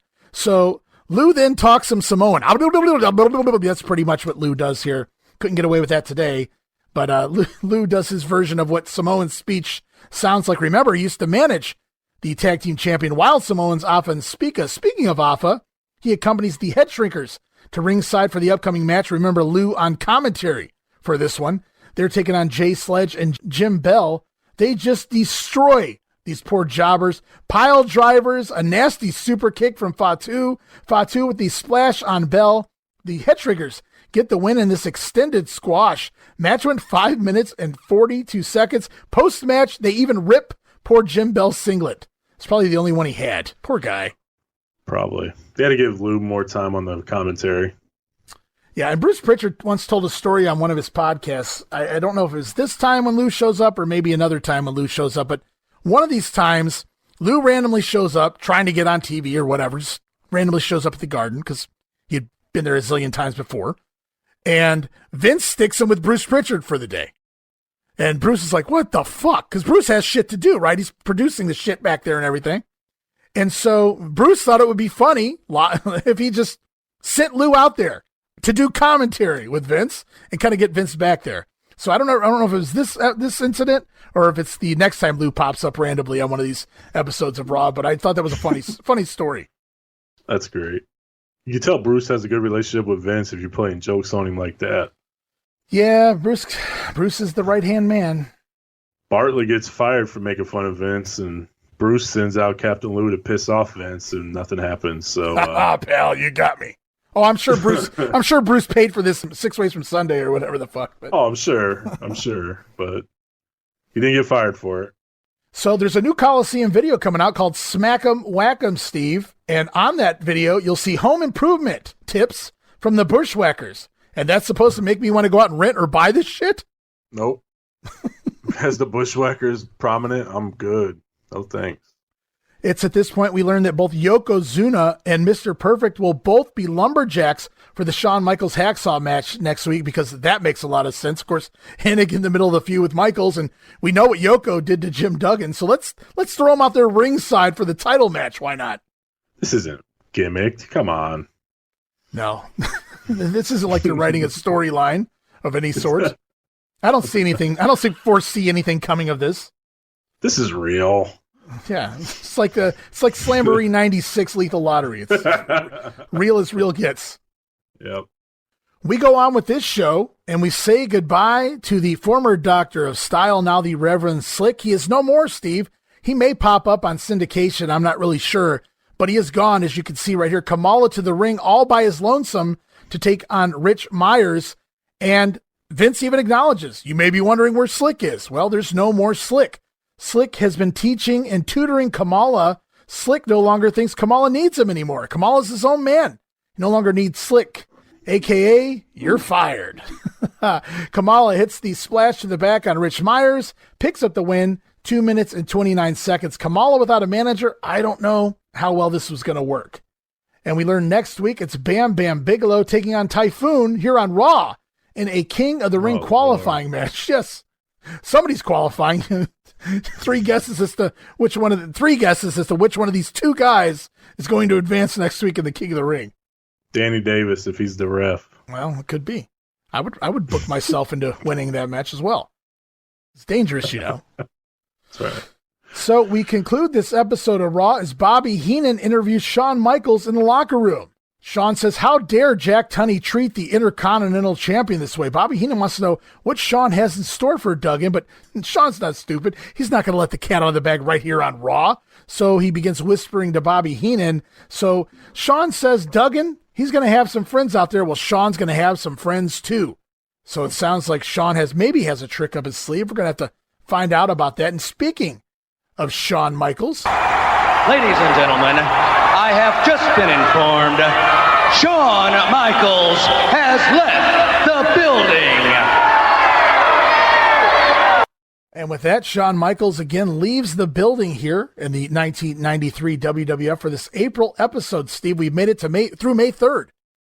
Yeah, that last interview with Heenan and Shawn was really good. I thought Shawn looked flustered, but at the end, like what you were saying, Heenan asked him what his plan was, and he's like, I'm not going to tell you that. And so he starts whispering, and then right before the camera cuts off, Heenan looks up and tells Duggan to stay home because the plan's that good. Yeah. So Heenan just doing what he does best, and that's get something over.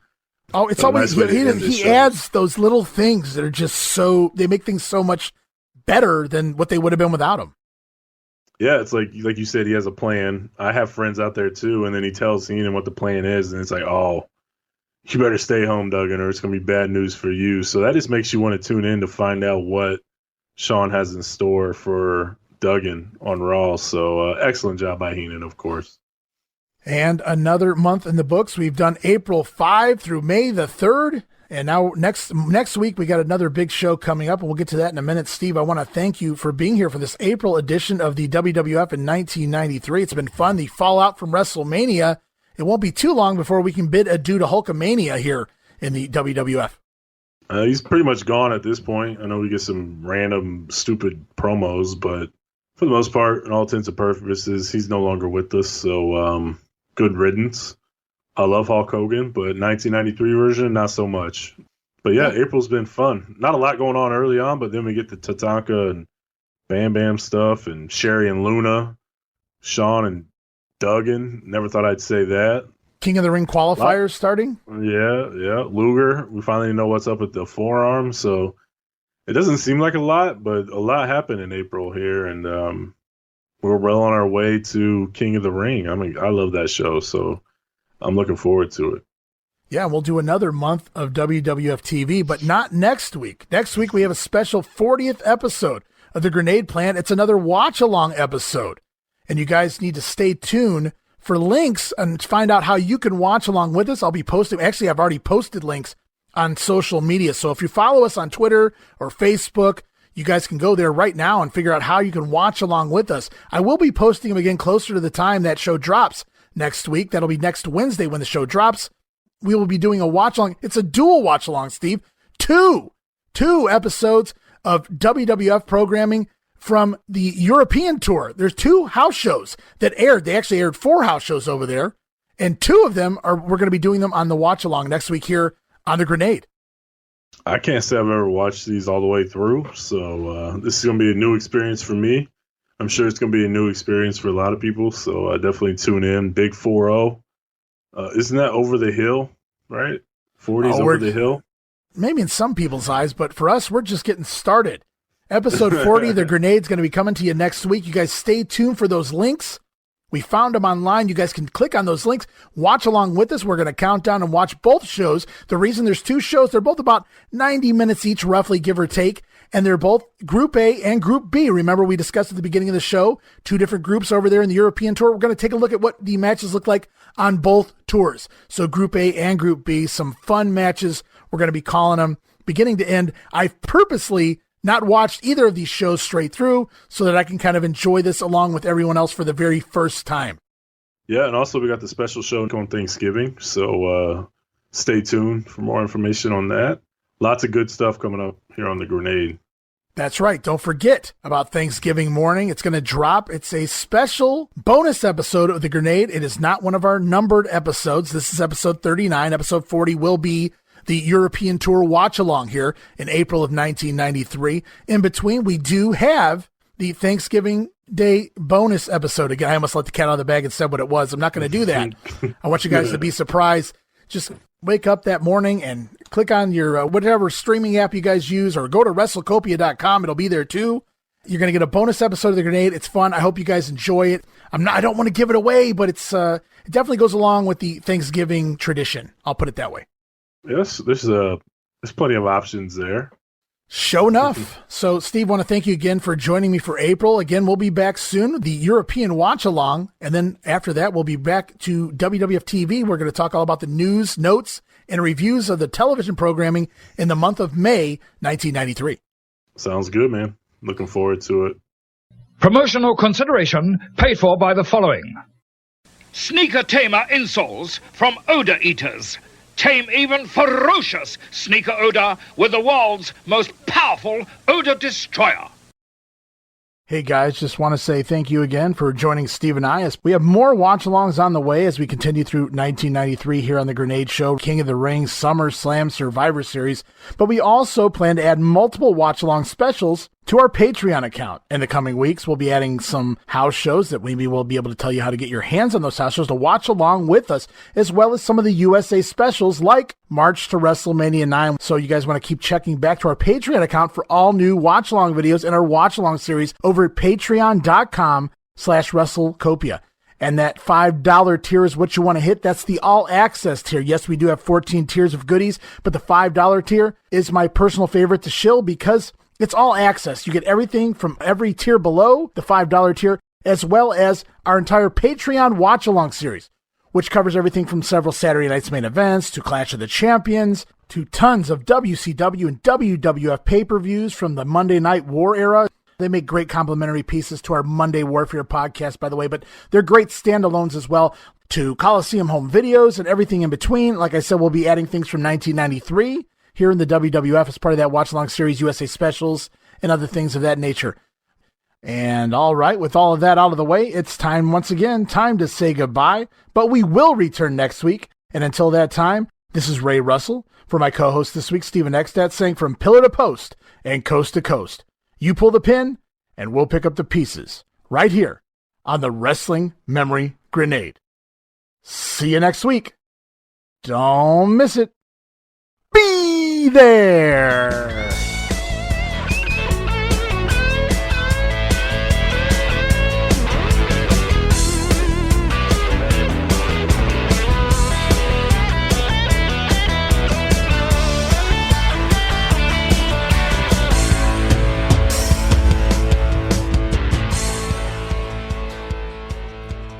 Because when I get old fatso, Yokozuna, Stinko Buno in the launch position, I precious that, I pressure that, I precious that, I regard that more than life. I'm so excited I can't even talk. I can tell it.